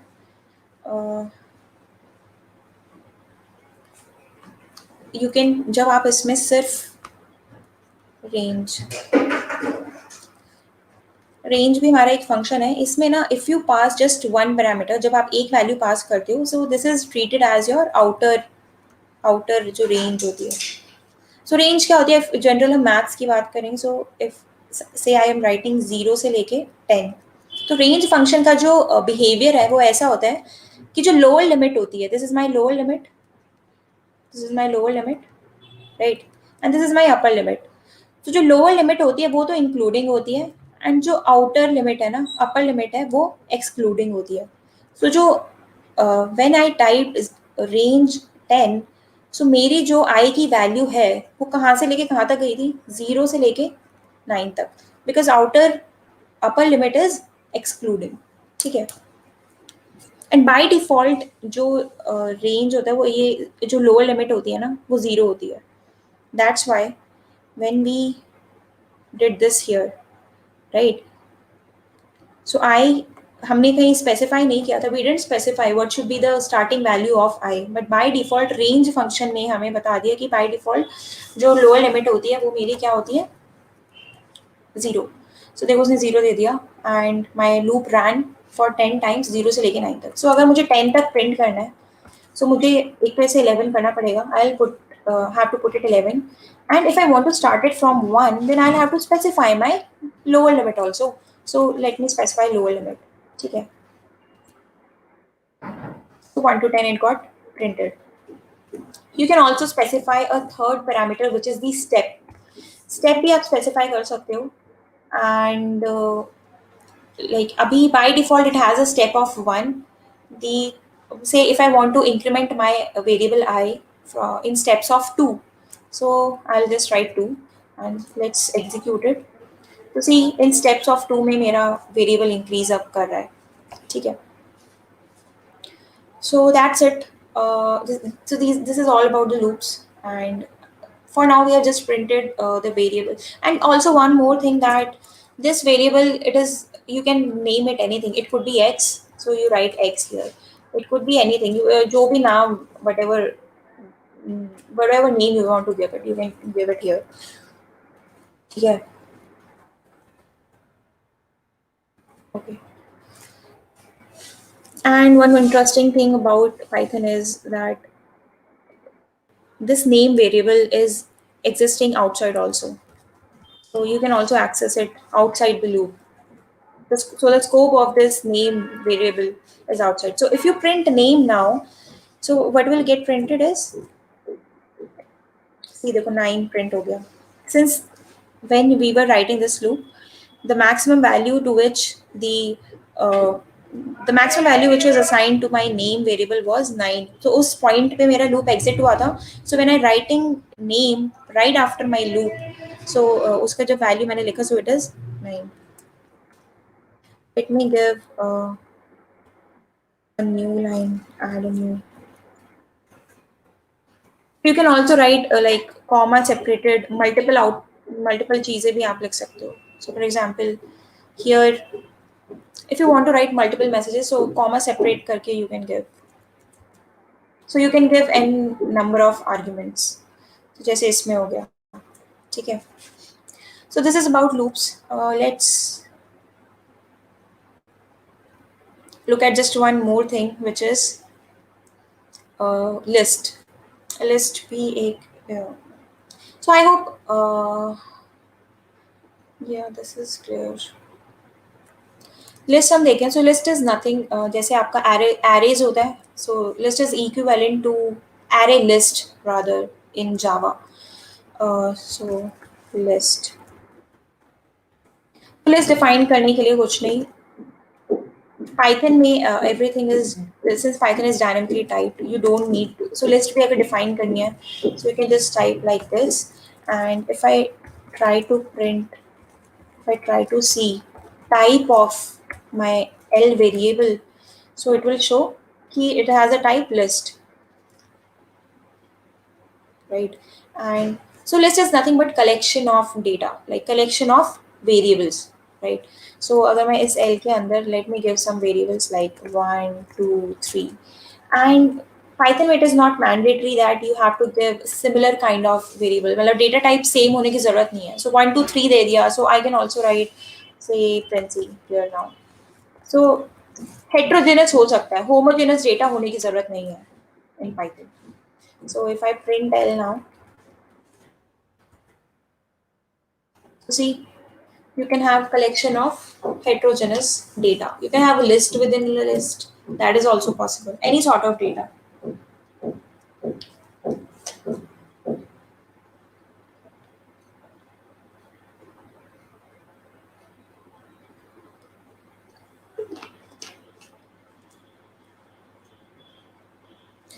So now let's come on to our actual work, which is, I think this much brief is enough that you know how to create variables, how you can define how can you write if else blocks, and there's also functions also, but during this project we will be using the pre-built functions only, so there is no need to tell how to make custom functions. Anyways, so let's jump on to the project. So what we want to do is, we want to classify handwritten digits, right? Digits क्या है हमारी? Like 0 है, एक image होगी हमारे पास. We will have an image जिसका size होगा 28 cross 28, ठीक है? And each of these image will be representing a number ranging from 0 to 9. 0 से लेकर 9 तक we have images. So ये जो data है ना, this collection of handwritten digits, so this data is known as MNIST data, जिसके अंदर we have 60,000 training samples. Training samples का क्या मतलब है? Training से I hope you understand that this is the data on which you want to train your data, on which the machine learns. And samples, I hope you understand now that each of these image is one sample. So each of the samples means one image. ठीक है? So जैसे 0 की image होगी, similarly you have 1, 2, 3, 4 5 6 right, ऐसे होगा. So MNIST data is a publicly available data set which has been made available for the research, for the data science community to experiment, to learn stuff, to experiment on, right? So इसके अंदर we have 60,000 samples of training data, and we have 10K means 10,000 test samples. Test samples means samples should be clear to you that it is nothing but an image, and the size of the image is 28 cross 28. 28 cross 28 का मतलब क्या है, that the number of features that I will be having in one particular image will be 28 cross 20. 28 cross 20 कितना होगा, 784. So I will have these many number of features. So 784 number of features I will be having in one sample, in one observation, in one data point or sample point. ठीक है. So the first thing is you get your data, है ना. Data को ले आए हम पहले कहीं से. So get the MNIST data first. So there are many pre-built functions which are there are libraries basically. So जैसे क्या होता है कि Java में you must have heard libraries, है ना, and C++ में भी हमारी libraries होती हैं. So libraries are nothing but collection of functions होती हैं. Functionality वो एक हमें provide करती है. There are pre-built functions which we can directly use, right? So हमारे Python में, so ये जो MNIST data है, this we can obtain from Keras library है. Keras library के अंदर we have Keras package है, इसके अंदर we have data sets, उसके अंदर we have MNIST. ठीक. So we first need to import it. To use any data, we first have to import it, right? So ये हमने अपना import कर लिया. Now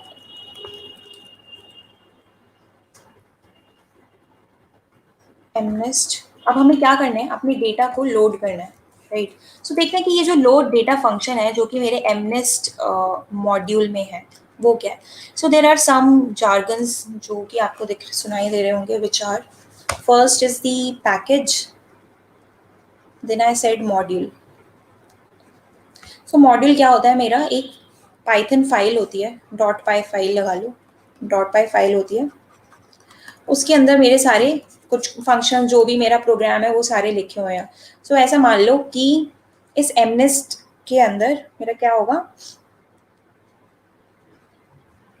MNIST मेरा एक मॉड्यूल होगा एंड उसके अंदर एक लोड डेटा नाम का एक फंक्शन बना है. सो MNIST.py करके कुछ मेरी ऐसी फाइल बनी होगी एंड उसके अंदर लोड डेटा नाम का फंक्शन बना हुआ है जो कि मेरे को डेटा को लोड करके कुछ रिटर्न कर रहा है. We will see what it does.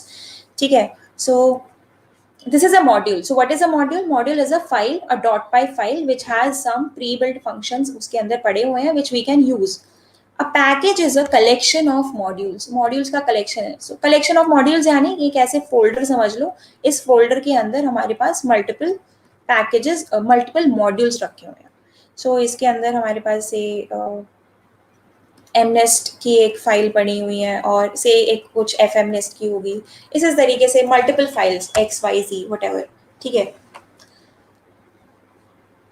So in this particular line what we have said कि Keras package के data set, उसके अंदर एक डेटा सेट हमारा एक और ऐसे पैकेज बना होगा और उसके अंदर एक MNIST नाम का मॉड्यूल पड़ा हुआ है, वो हमें import करना है so that we can use it. We can use the functions which are available in this particular module during coding, while coding. So MNIST module के अंदर we have this load data and Collab आपको बता रहे हैं कि ये load data करता क्या है. So see, this also gives you a brief information about the MNIST data set, that this is a data set of 60,000 20 cross 28 grayscale images. Grayscale images का क्या मतलब है कि जो हम RGB की बात कर रहे थे ना, वो नहीं है, आपका black and white grayscale में है वो. ठीक है. Of the 10 digits, 10 digits यानी 0 से लेके 9 तक का हमारा 60,000 का कलेक्शन है हमारा, along with a test set of 10,000 images. Test set यानी इस पे आप अपना मॉडल evaluate performance टेस्ट कर सकते हो. ठीक है, you train your data on these sample points and you test your data on these data points. अगर और भी information देखनी है so you can check out this MS homepage. So let's learn about this load data function. तो देखो load data function हमें क्या return करता है, एक हमें tuple return करता है. And what is a tuple? Tuple is nothing but ये जो हमने देखा ना comma, tuple is comma separated values. We'll talk about it, but it is saying कि ये ना इस तरीके से मेरे को output return करेगा. So let's just copy this and paste this here. ठीक है, so whatever mnest load data function returns me, मैंने क्या किया, उन्हें इन variables में collect कर लिया, right? So X train. So you understand what is train, you understand what is test. Train means, train maybe we have this X. X means input. मतलब training data का input feature. मतलब these X train has the input features of all the sample points. Y train has the label of all the training samples. X test has the input यानी features of all the test samples, and Y test represents, it has all the labels of my true predictions of true labels of my test samples. ठीक है, एक बार ना इनका let's see the size, what is the size of these matrices. So X train Y train कुछ नहीं है, हमारे matrix ही है, ठीक है. So उसका अब उस matrix का size देखने के लिए we have this function X train dot shape. Similarly, if I want to see the print use करते हैं, print X train dot shape and Y train dot shape, right? Similarly, I also want to see what is X test dot shape, Y test dot shape. ये हमने print किया, गलत हो गया क्या? Extreme, अच्छा ये run नहीं किया, sorry. I first have to execute this. So ये execute हो गया. Now I can run it. So देखो X train का shape क्या है कि X train के अंदर देखो 60,000 samples हैं and उन samples का size क्या है 28 cross 28 यानी 60,000 images हैं हमारे पास, ठीक है. Similarly tests data के अंदर हमारे पास 10,000 samples हैं and Y train के अंदर हमारे पास सिंगल 1 क्रॉस हमने देखा था कि एक सिंगल कॉलम है, so it has 60,000 labels and 10,000 labels.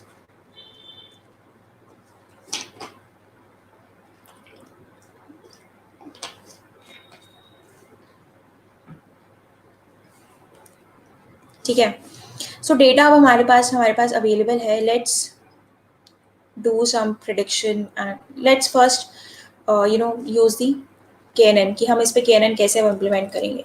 So KNN के लिए we have the sklearn library.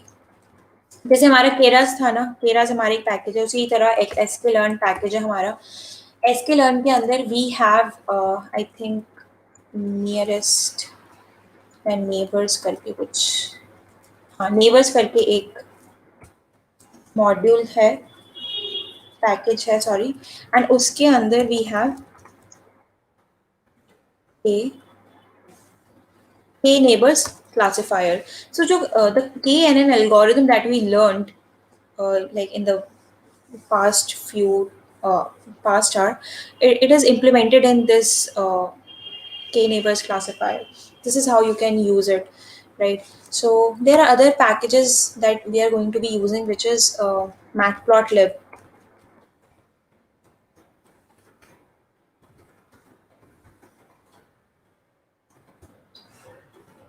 Right. So matplotlib ka we will be using the pyplot, and I think we will also be using numpy package. So numpy is again another package. इसमें क्या है that we have numpy is for the numerical, for increasing the to help the data science community for the numerical computation if you want to do. So numpy has optimized vectorized algorithms for so it does all the computation in very efficient manner. Since it's factorized, it's very fast. Okay.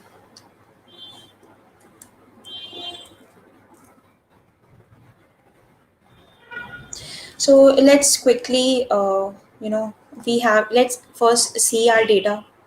एक बार देख लेते हैं, visualize कर लेते हैं कि what is the so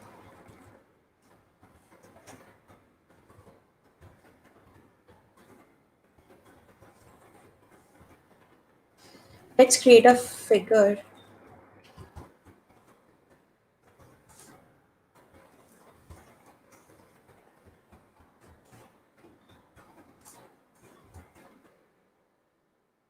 Right, and what we want to do is so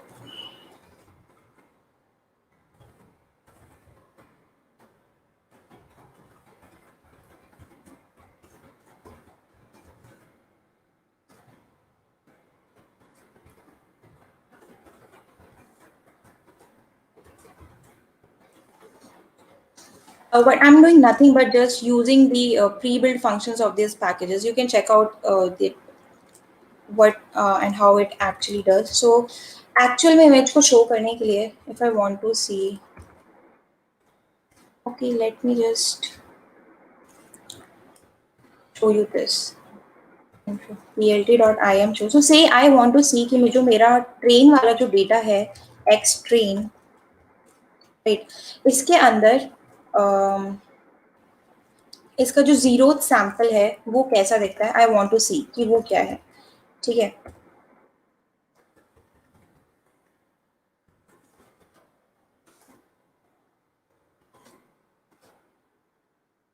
so see, so the zeroth sample of my training data, see, it looks like something like 5. Similarly, if I want to see कि जो first sample है वो कैसे दिखता है, तो देखो 0 है. So these are the kind of images that are present in our trained data, right? So abhi individual, if you want to see, you can do using this im show function in the pyplot library. And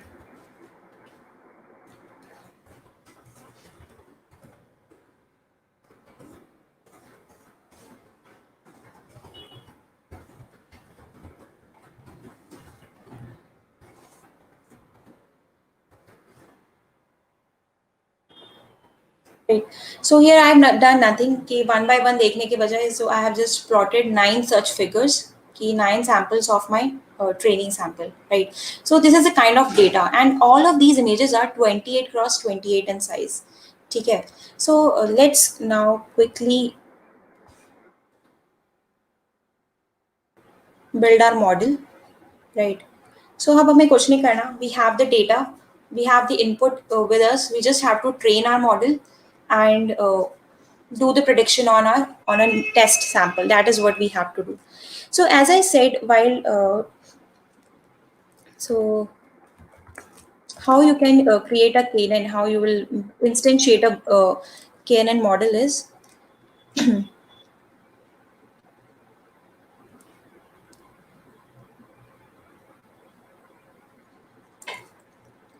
so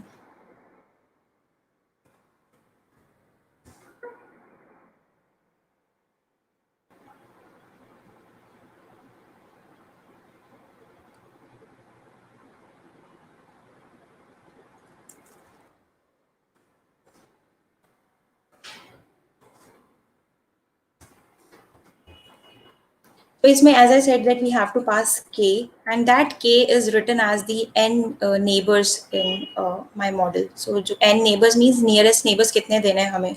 So right now it is 5. So you can also change it to say we want to take say 8 हमें.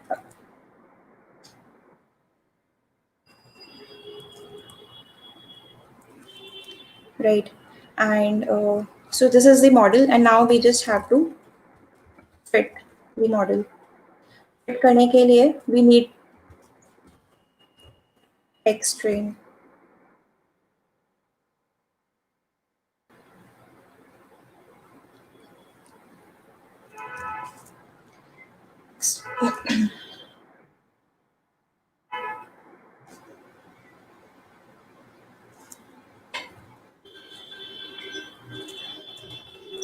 So say rather than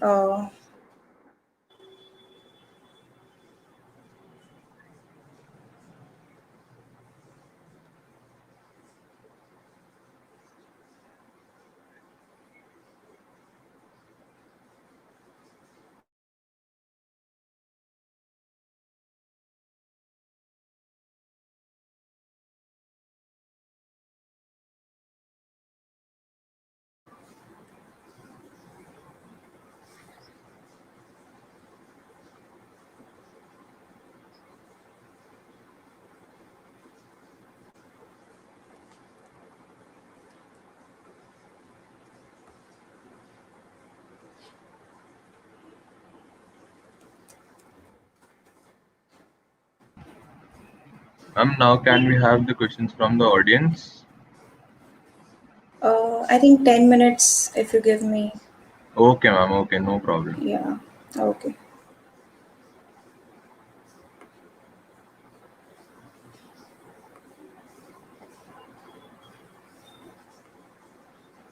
Ma'am, just present your screen. Mm-hmm.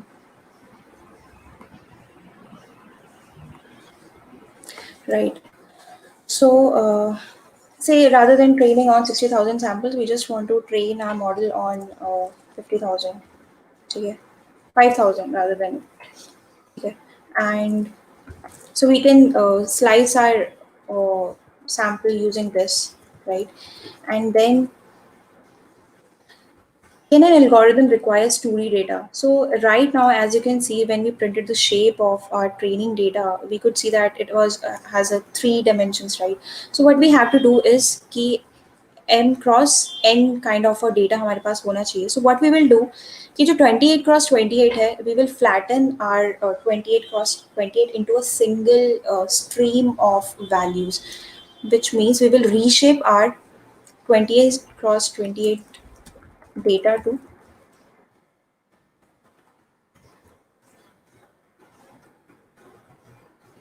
784.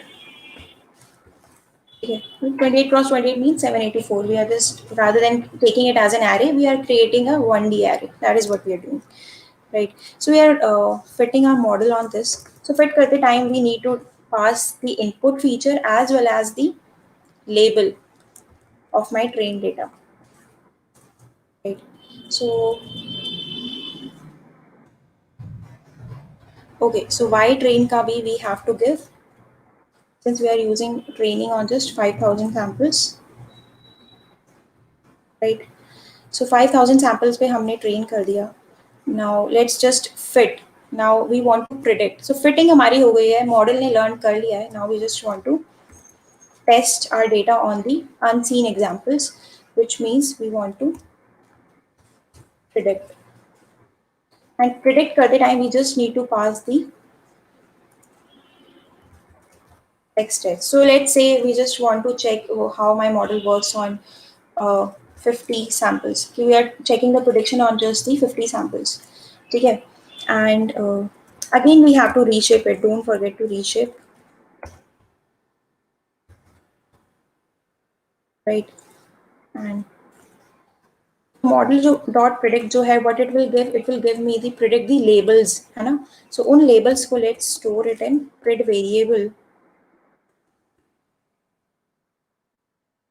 So मेरे model ने कुछ predict, we have the predictions with us. Now let's just test the accuracy. So to test the accuracy, we just want to check कि जो मेरी predictions आई हैं, whether they are equal to my the true labels. True labels मेरे किस में stored है? Y test में. And उसका भी सिर्फ मुझे first 50 samples, हमने जो prediction की है सिर्फ 50 samples पे की है. So बस हम अपने true labels के भी 50 samples ही check कर रहे हैं, right?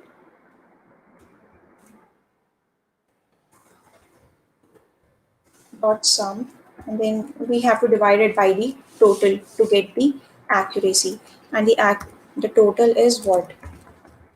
Pred dot check. Okay. So 0.96%, like 96% accuracy है. So if I see अगर मैं देखूँ what is the zeroth, what is the label of the zeroth prediction? तो zeroth जो मेरा element है टेस्ट सैंपल जो हो, मेरे टेस्ट सैंपल का जो 0th एग्जाम्पल है, मेरे मॉडल ने उसको 7 प्रिडिक्ट किया है, ठीक है, this is the prediction. So let's see कि एक्चुअल में वो है भी कि नहीं, कि 7 उसकी इमेज क्या है. सो plt.im शो टेक्स्ट टेस्ट का 0th सैंपल वो क्या है, let's see that.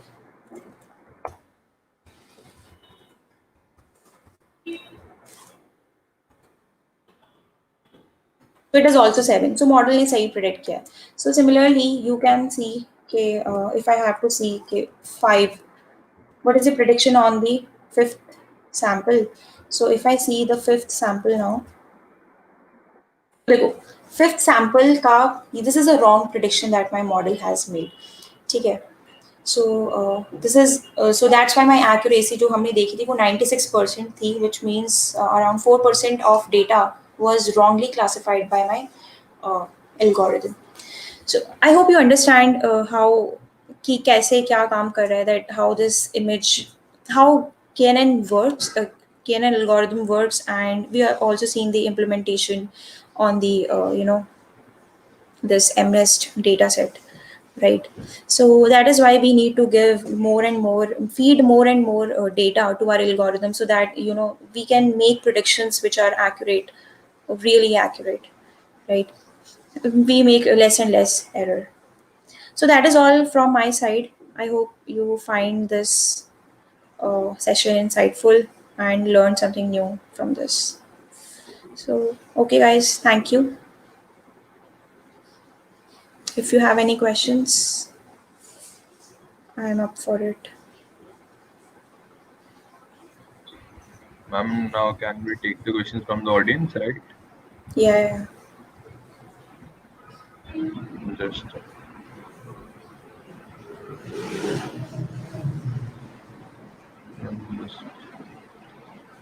how much important ML from placement point of view? So as we all know, okay, it depends the kind of company which are visiting to your campus, right? So most of the companies, if they are visiting, they are for software development only. If you are doing ML, so research, ML is for research. If the companies visiting to your campus, they are looking for profiles like data scientist, data analyst, and all those kind of things, then you need to learn ML. But the proportion of companies which are looking for like even in triple IT Delhi, the companies that look for this data scientist profile, and if I have to say that 100 companies visited the campus, and out of them like 20 were, I would say 20% only were looking for this, 20 or even less than, I would say 10 were looking for this data science profile. And they really wanted people, like they also prefer that they had some master's degree kind of a thing. So placement point of view, say I won't say that you need to learn ML. So you really need to sharpen your data structure and algorithm skills if you are looking for placements. If you don't want to do research, then go for machine learning. And if you want to build interesting app projects and all those kind of things, then ML is for you. The next question is, Yeah. what is deep learning? How does it contrast from the machine learning algorithms? Right. So deep learning, yeah. So this was something that I wanted to discuss also. So deep learning is a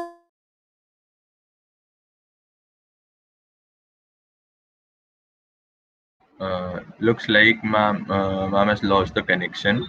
If possible, we will try to connect again.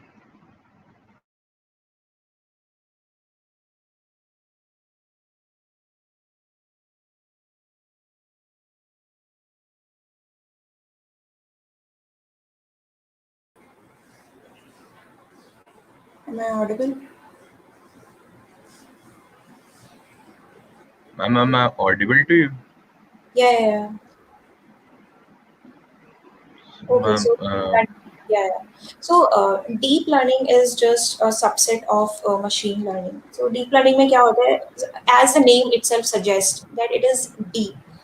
Deep learning mein we try to mimic how a human brain is working. It utilizes the neural networks. So we are trying to mimic, and the algorithms are very data hungry. In case of deep learning, you need a lot of amount of data, huge data, and that's how it is. You need huge data. The algorithm is it is also very computationally expensive. So deep learning is just a set of algorithms which which are using the in which we are trying to mimic the human brain, and they are very data hungry होती हैं बहुत ही ज़्यादा. And like algorithms like CNN हो गया, RNN हो गया, algorithms that utilize the neural network architecture, they make this paradigm of deep learning. So this is the contrast. And deep learning may what happens is, if let me share my screen if possible. Is it possible? Yes, ma'am. Ma'am, you can Okay, share okay, your screen. okay. Take it. Share screen. So जैसे इन this particular example जैसे हमने समझा ना, कि images जैसे हमारी होती है. सो अभी जैसे for example if this hand written जो डेटा हमने देखा, सो आई सेड कि each of these pixels act as a feature in my KNN algorithm, right? So KNN is corresponds to ML. लेकिन जो डीप लर्निंग होती है, so deep learning algorithms हमारे क्या होती हैं, they actually try to find the pattern in your data. Pattern means how human identify patterns. जैसे why do you think this is a zero? So zero के अंदर क्या पैटर्न हो सकते हैं? So whenever you see a zero, तो तुम्हें दिखता है कि ये अगर मेरी इमेज में इस काइंड का कुछ पैटर्न है, ऐसा एक पैटर्न है, देन ऐसा है, and then you combine these pattern to form a figure like this. So deep learning, what it does is it tries to identify these patterns rather than treating each of the pixel as a feature. It identifies these patterns, and in patterns को वो as feature treat कर दिया. ठीक है.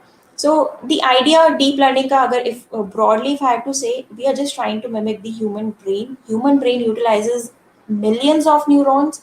Similarly, deep learning algorithms utilizes neural networks, collection of neurons to make predictions. Uh, and yeah, this is the differentiation between the ML and our DL algorithms. Yeah. So the question is, there are so many things to learn in ML. Being a first year, where should I start from? So I think you should start from really learning to program, because until you learn how to program, understanding ML is just a set of algorithms, right? First thing I would really say ki you get some idea of data structures, try to program stuff, then you understand Python, then you learn Python, and then you get into ML. This is how you can start. So you can start learning Python, start learning programming, and then you jump into learning the machine learning algorithms and all of that stuff. Thank you, ma'am, for such an insightful session. Many of us would be now much more interested to learn machine learning, and I definitely think that all the students will be benefited from it. Thank you so much, ma'am. Thank you everyone. Bye bye.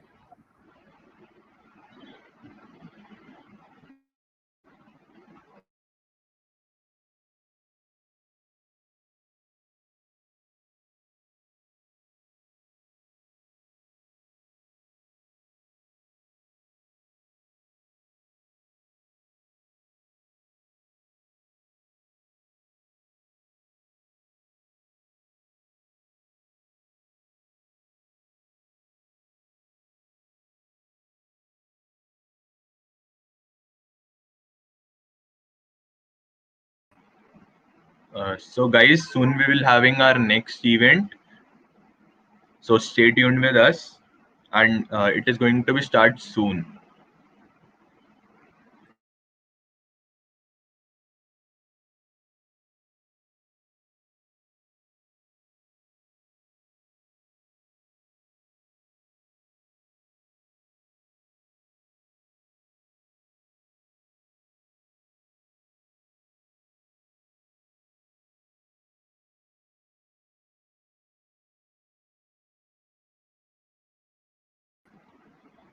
The next session is with the Miss India Top 5, Khushi Misra, which will be starting from 4:30 p.m. So all of you stay tuned with us.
Hello guys, welcome.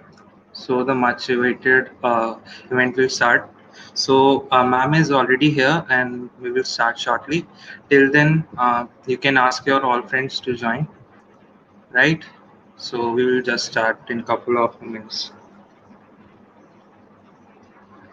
Also, the ma'am to host ma'am, we have our team members Aniket and Shaurya.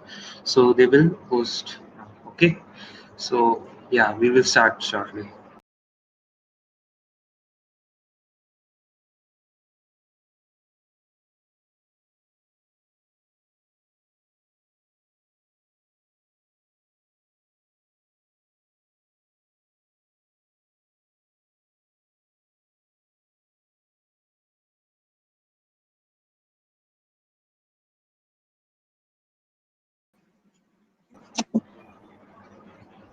Hello.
Shaurya, so you can introduce our guest. Yeah, so in a short while, we'll be having Miss Khushi Misra, and she is Miss India Gujarat, and also a top 5 finalist in Miss India. So she'll be joining in a few minutes.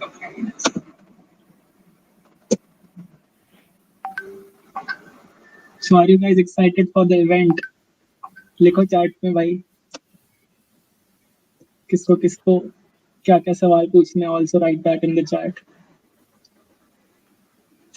ढंग के सवाल ही पूछना लेकिन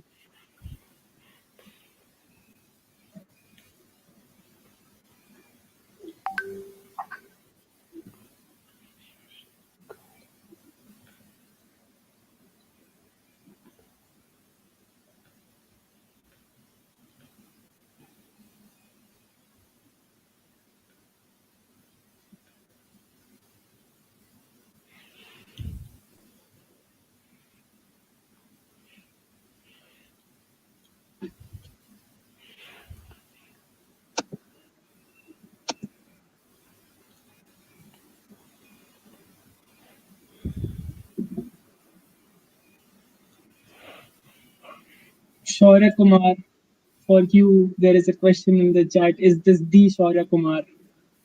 What would you like to say to that? Yes, I'm known. Okay, so. Okay.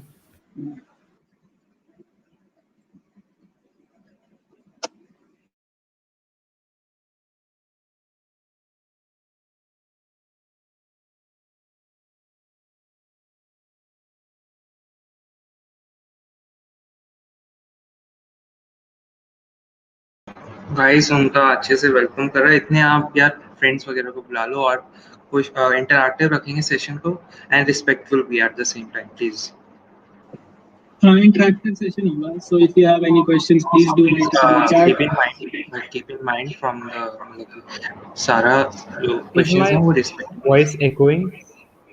Little bit short. I'll check it You up. can just once. mute the Google Meet. I have.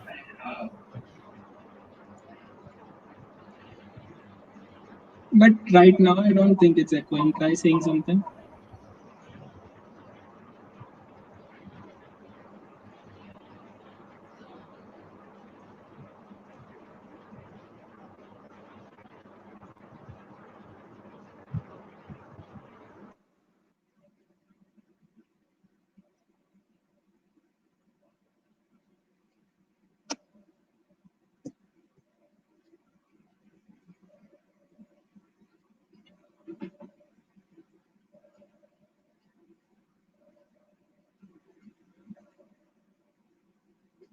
बहुत ही सही सवाल है ये। अब है बनियाल का, क्या लड़के भी मिस इंडिया बन सकते हैं? आपके सवाल में जवाब छुपा है, मिस इंडिया। प्लीज।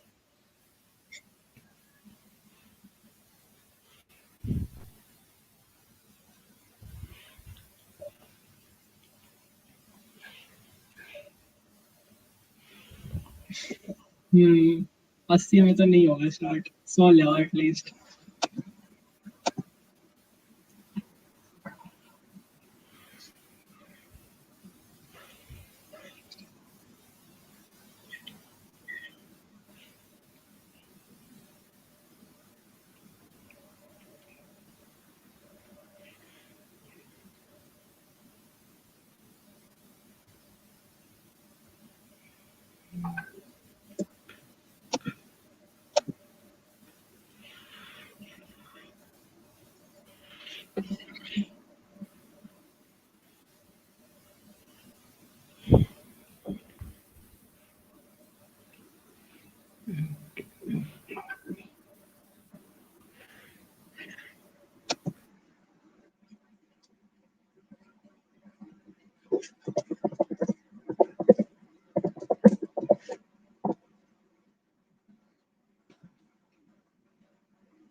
गाइस सारे एक्साइटेड हो मैम के आने के लिए? सब अनिकेत भाई एक्साइटेड है? मैं तो बहुत एक्साइटेड हूँ भाई। भाई बहुत वेट हो रही है, सब स्पेशल आया देख रहा है, हूँ सारे वेट कर रहे इंटरव्यू हैं। लेने। कमेंट्स देख भाई कब आएंगी मैम, सब वेट कर रहे हैं भाई। हाँ भाई आ जाए, अब 100 लोग करवा दो, तुम तो आ जाएंगे शायद। देखो भाई तुम सब पे डिपेंड करता है सब कि कब आएंगी। शांत। So I think she'll be here in 1 or 2 minutes more. Just wait.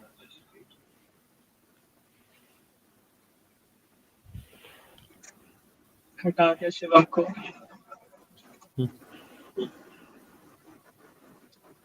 Hi.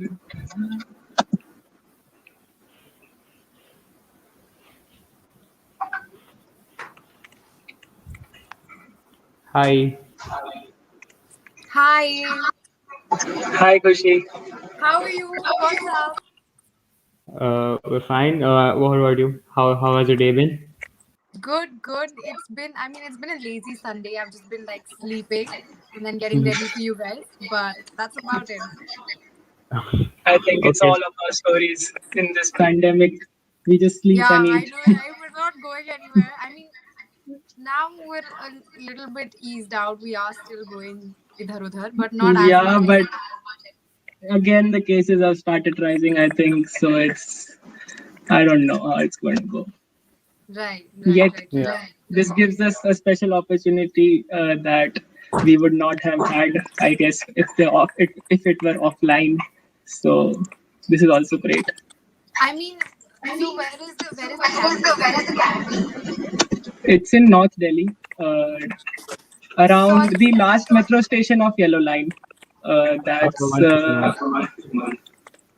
I think it's sorry guys. echoing. I'm really sorry. I'm having an echo. I'm hearing an echo. Is Uh, that a problem on my part, or I no, don't it's know? Shall coming I from just as switch to well. I like don't know. earphones or something? Yeah, I think that would be better. Aniket, yeah, I think you should also have earphones as well. I'm so sorry, guys. I just so that like there's No, no, less it's fine. that I guess. Yeah, so let's continue. Right. Okay. So Yeah, someone was talking so about yeah. can you explain to us how is the whole journey of becoming Miss Gujarat, then getting into the top five of Miss India?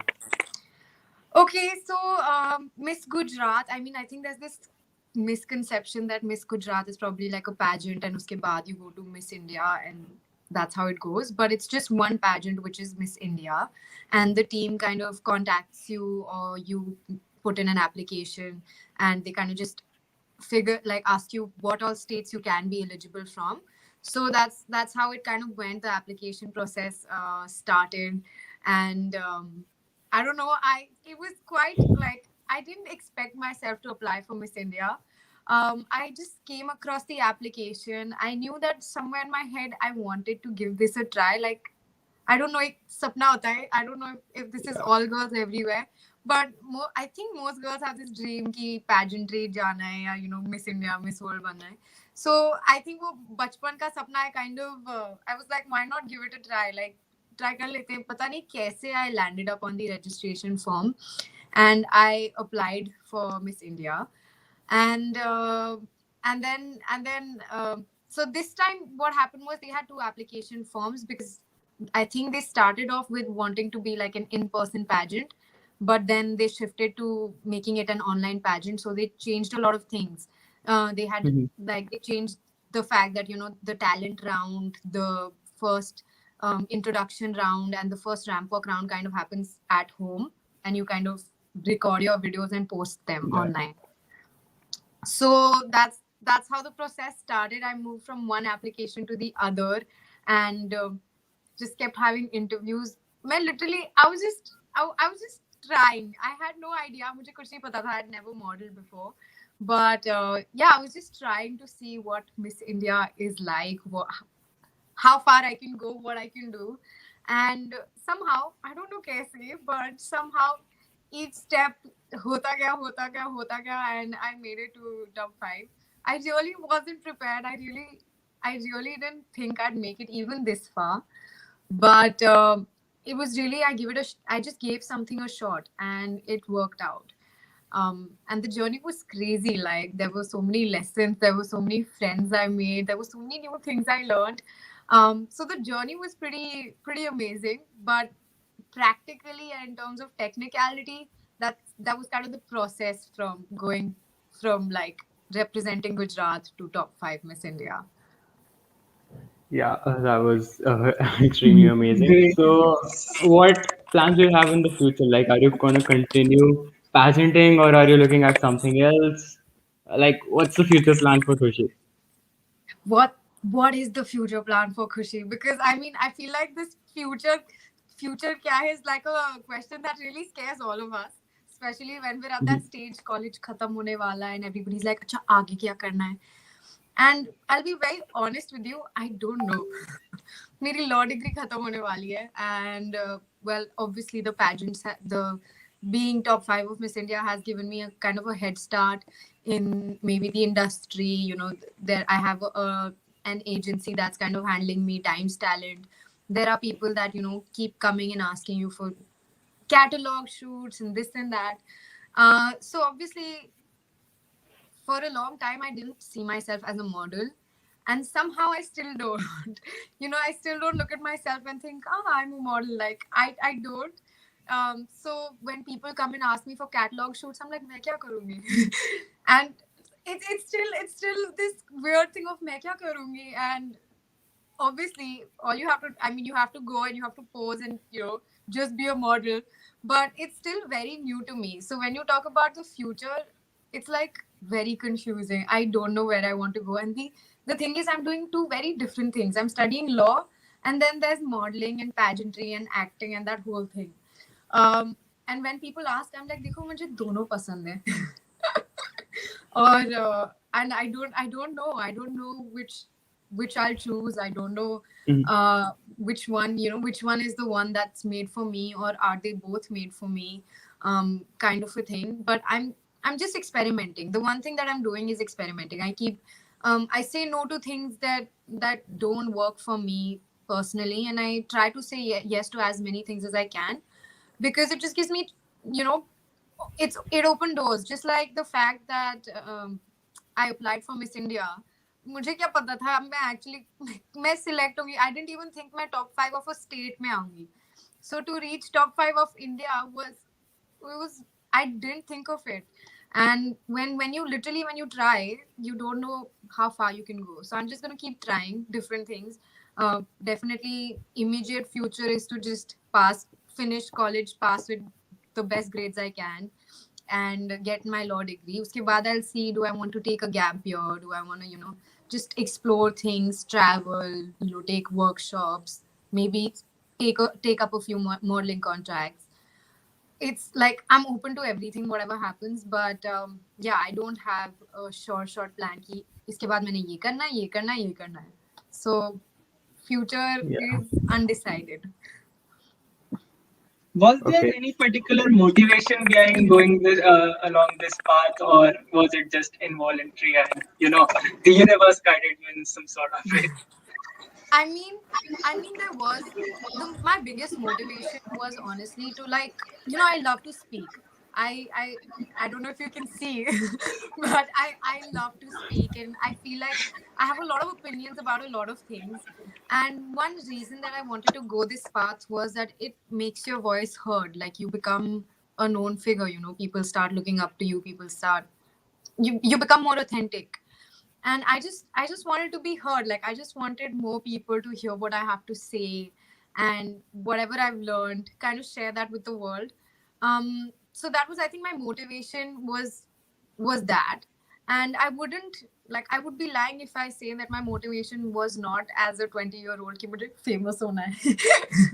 And all those small things that, you know, shouldn't be your motivations, but they are there. Underlying hoti hai ye cheezein, that हाँ मुझे famous होना है, or I want to get into Bollywood maybe. So all of those things were there, but somehow I just wanted a stage where I can talk, if that makes any sense. And I felt like this would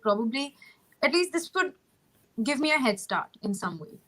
And then most of it was एक के बाद एक चीजें होती गई. So I was like, ये रहा form, try कर देते हैं, and we went for it. During your whole journeys, who were the people beside you who helped you the most through all this? So many people, I mean, the list is never ending. You know, it starts from that gym instructor who's working so hard on my body, and I tell this man कि, you know, मुझे Miss India apply करना है, and I myself am thinking कि मुझे थोड़ी शर्म आ रही है ये बताते हुए कि मुझे मिस इंडिया अप्लाई करना है. लोग मुझे देख के बोलेंगे, अच्छा आपको. but you know, my gym instructor was like, हाँ हो जाएगा, कोई नहीं, and would be working out. He'd prepare my full workouts for me, my dietitian. So I'm not like, I didn't go into like full dieting, but I had a few, this was a nutritionist who was basically taking care of how much, what's good for my body, what's not good for my body, kind of a path. So he helped me with PCOS, which is something I was facing. It's it's polycystic ovarian syndrome, and a lot of girls Yeah, have that. right. Yeah. Yeah. So basically, he helped me work on curing that. At the same time, I was just trying to get in shape for the pageant, and people supported me. I had dance classes that I was taking, and throughout that journey, you kind of just need somebody to say, ki, we're with you, because you're at that time thinking, yaar, मैं पागल तो नहीं हो गई, मैं क्या कर रही हूँ, like, did I make the right choice? Am I fine? Like, did I make the correct decision? And you need people that will come and say, yeah man, we totally support your dreams. And that these were the kind of people, my gym Mhm. instructor, my dance teacher, my parents, my sister. Now, like, more emotionally, my mom, she was my biggest pillar of support. If she wouldn't have said ki Khushi tujhe jo karna hai tu kar, I wouldn't be here. I would be scared to, it's so important that parents support your dreams, because it's scary खुद से बताना कि मेरा ये dream है, because society is kind of like, अरे तुम्हें ये नहीं करना चाहिए, क्या कर रही हो, कहाँ घुस रही हो. And to own it up to yourself is such a hard thing, and then to actually go up to your parents and feel like वो तो सोचेंगे कि मैं तो disappointment निकली, क्या क्या सपने देखे थे उन्होंने मेरे लिए, मैं कहाँ जा रही हूँ. And mom was like, Khushi, this is your dream, go for it, do what you like, I'm here by your side. Because it's insane, बहुत मेहनत लगती है. It's not easy. You have to do photo shoots, you have to, you also have to invest a little bit. You have to go get those earrings and that makeup and that, those glamorous Mhm. clothes. I didn't have any of those things. I was a very simple tomboyish girl. So if I didn't have my mom not just emotionally but also financially supporting me, it would have been definitely harder. Like, I'm not saying that I wouldn't have been able to do it, but the journey would have become like 20 times tougher, or maybe 200 times tougher as well. So luckily my mom was there supporting me through that bit. I had my sister, I had friends, I had my best friends, I had people like Shaurya knows, Mhm. Yeah. Vedika, and people like just my friends, my sister, who just supported me. They were like, हमने तुझे देखा नहीं है वैसे, मतलब हमारे लिए तो खुशी रहेगी, but ठीक है, तुझे मिस Yeah. इंडिया बनना है तो we fully support, kind of a thing. And that's important. Someone जो इतना चढ़ाए भी ना कि अरे हाँ हाँ, like, सारा टाइम तुम्हें बस appreciate करता रहे, तुम्हें actually बताए कि these are some things that as an outsider that we see that you can work on, and they push you, work harder with you, and kind of keep validating. I know it's not the best thing to try to receive validation from others for your dreams, but when you do, it is very encouraging. And I'm very glad that I had people that did give me that validation. There were definitely people who questioned me. There were definitely people who were like, क्या कर रही है? There were definitely people who were like, दिमाग खराब हो गया, तेरा कुछ होगा नहीं, बेइज्जती हो जाएगी. I kind of chose to not hear them. And I Yeah. had, luckily, a lot more people that said, ki, Khushi, go for it. If this is what you want, we're right here standing next to you. So yeah, I think those were the people that really, really supported me and were with me throughout the process. I think I would like to give one big shout out to a very unexpected person, and she would never see this, but that's my nani. Every morning since the day, she was shocked. वो चाहती थी मैं बन जाऊँ law minister of India, and she was like, ये मेरी बेटी चली गई modeling में. And then every morning after she found out that ठीक है, I'm in the pageant, every morning she would like wake up and pray for me. And every morning, when there were like, so there were small sub contests that kept happening na, तो Roposo Yeah. कैसे votes लेने थे लोगों से. So my nani would be calling all her friends, and she's not that great with technology, and neither are her friends. So she's there learning from my mamu and explaining to everybody कि कैसे vote करना है इस Roposo app पे. and she's calling all her Rotary के friends and saying कि please उसके campaign के लिए donate करो.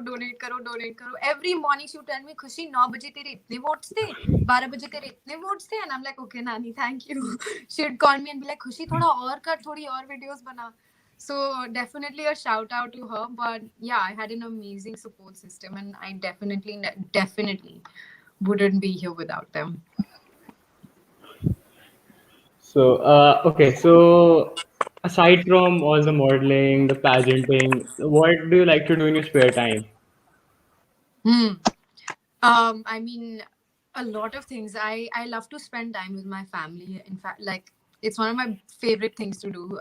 My mom, my sister, like I think we have the most like invigorating kind of discussions. So I love having those, I see discussions that make you think, and you're suddenly like everything, you're challenging your own viewpoints and stuff. So that's something I love doing. I love to read, and sometimes I hate to read, which is contradicting. But whenever I get my free time, I try to read a lot. Like whatever good books I find, I think I run to my books. I love to dance, so I find dancing and writing very therapeutic for me. तो अगर मेरी life में जैसे like बहुत कुछ चल रहा होगा और मुझे समझ नहीं आएगा कि मैं क्या करूँ, तो मैं अपने एयरपॉड्स पे गाने चला लूंगी and I'll just dance to that music. या मैं वही गाने चला के अपना लैपटॉप लेके बैठ जाऊंगी and I'll start like writing like diary entries or whatever. So I think those are a few things that I enjoy doing in my spare time. I also love like watching good movies or like good shows, that but not extremely long seasons. Yeah. But I think yeah, that's kind of what I like to do in my spare time. Any favorite show? So when the lockdown started, shuru mein, I watched Money Heist, and I really liked it. I really like Money Heist. I was like crying by the end of it. I was like, "Kab aayega teesra season?" So I think that was one of my favorite one of my favorite shows. I keep watching things like Simpsons, Two and a Half Men, एक आध कुछ पकड़ लिया देख लिया. So I think उसमें you don't need कि इस episode के बाद यही episode देखना, and वो that commitment is not needed for the shows. So that works for me. I don't think it's needed in Friends as well, but okay. Please don't hate me. I will watch Friends someday. I just get really stressed when I see the amount of seasons there are. Someday I will watch it, hopefully. But I think in general I like thriller, या तो thriller types or comedies. And recently I watched this very nice show on Amazon Prime, I think, which was Criminal Justice. Love it. It's a Bollywood show. Amazing. Bollywood as in Hindi. Yeah, I think I've seen that. That's great. I think it's on Hotstar, but if I remember correctly, it wasn't on Prime. Yeah. Maybe. Yeah, Pankaj Tripathi, right? yeah, it has Pankaj Tripathi. Yeah, it was a great flick. It was amazing. I loved that show. I binge watched that show and I finished 2 seasons in 2 days. Same, yeah. I think a second season has also come out for that. Or have you watched the second season only? I think I've watched the first season. Acha, okay. Yeah, I watched the first season and it was spectacular. Yeah. Especially for Hindi cinema, it was great. Yeah, really. Like I was Yeah. it's a really good show. I really enjoyed it. So yeah, those are my favorite shows. Great. So, let's see. Okay, so the question is, who would you rather get an autograph from, Snow White or Shah Rukh Khan? I hate you. Sorry, I hate you. I told you personal information. I think I would like an autograph from both, but I think Shah Rukh Khan more. Just because I've realized कि वो जो बंदी जिसका मैंने बचपन में autograph लिया था वो स्नो वाइट थी नहीं, नॉर्मल बंदी थी, स्नो वाइट की तरह ड्रेसअप होके आ गई थी और मैंने मार लिया. So I think I would get an autograph from Shah Rukh Khan. Okay, next question. Okay, so what type of songs do you like to listen to? Like, is there a specific genre or like favorite music artist or something like that? I think usually it depends on like my mood. Like sometimes I get into those sad boy hour moods, so I'm listening to like Khaled and Weekend and stuff like that. and like Billie Eilish. But when I'm like, I don't know, when I'm happy, I would listen to all Purani Hindi songs like Beedi Jalai Le and Tunak Tunak Tun and Dil Legi Kudi Gujarati. So I think like my music taste ranges. Usually I'm quite a Bollywood person, very desi. Mhm. So you will see that I like all sorts of Hindi music. I am a sucker for old Hindi music. So all पुराने गाने पल पल दिल के पास मेरे Yeah. सामने वाली खिड़की. So yeah, all those songs are like my go-tos. But Yeah. yeah, I think all kind of songs I really like. Like I like all kind of songs. The one kind that I might not like would be techno. Like I don't get it. Techno I, and EDM I are don't think I've different. I think I've listened to a lot of techno as well. But have you heard like uh, aside from past Bollywood songs, have you heard uh, like old English songs like rock or something like that, Beatles type, Led Zeppelin, and all Some that? some of them, like I've heard some old, so English songs I started listening to 2000 like 9 10 के आसपास. I started with like Taylor Swift, the Taylor Swift phase, Yeah. Love Story and You Belong With Me types. And then now I listen to English pop music काफी. But उससे पहले का music I don't like. I might have heard a song here or there, but I'm Yeah. not. Okay, so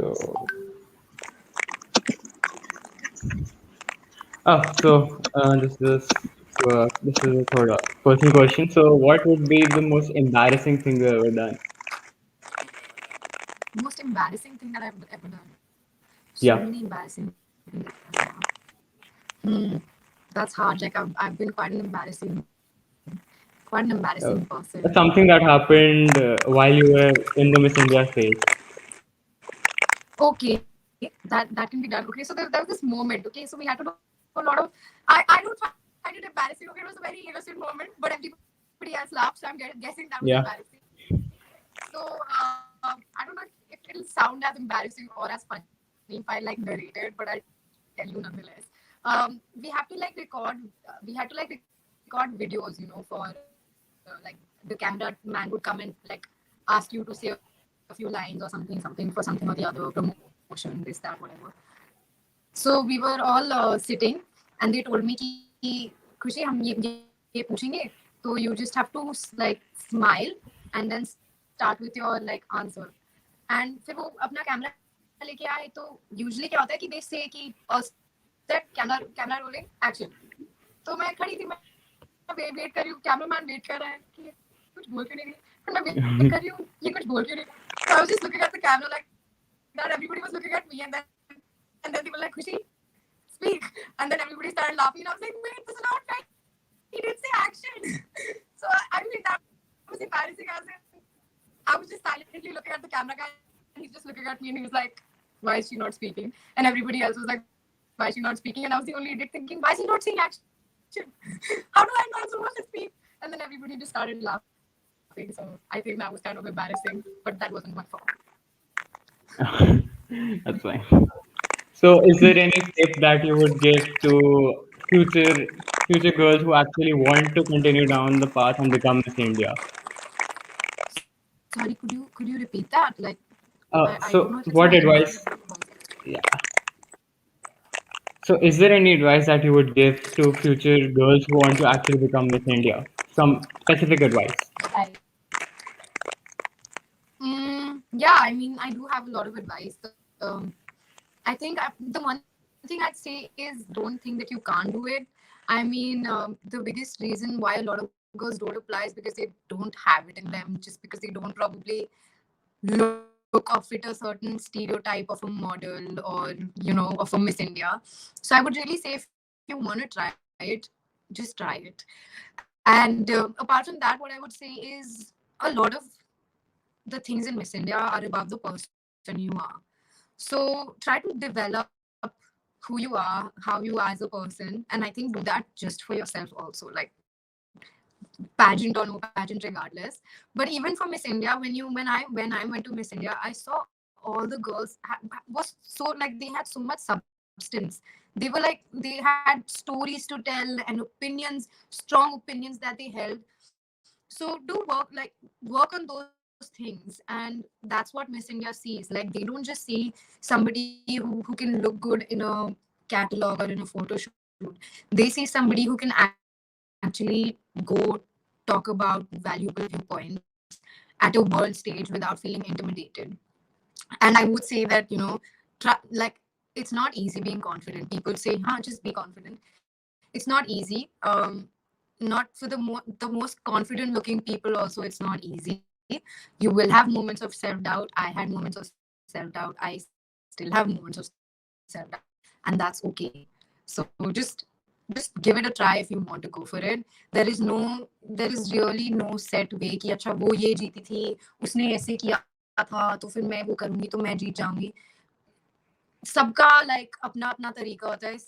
Everybody goes their own way, figures their own path. So figure that out for yourself. I didn't take any pageant training and I went into Miss India. Some people did take pageant training, and a lot of girls that took pageant training have won. A lot of girls that haven't taken pageant training have also won. So it really depends on what you want to do and how things work out for you. There is no set formula. But don't think that just because you didn't follow a formula, you probably won't be able to do it. If you wanna give it a try, give it a try. So I had a question. Now that you have finally joined the modeling industry, am I audible? Yeah. Thoda sa. Yeah. So I can try to make sense out of it. yeah. So how are you liking this industry? Basically, that's what I wanted to ask.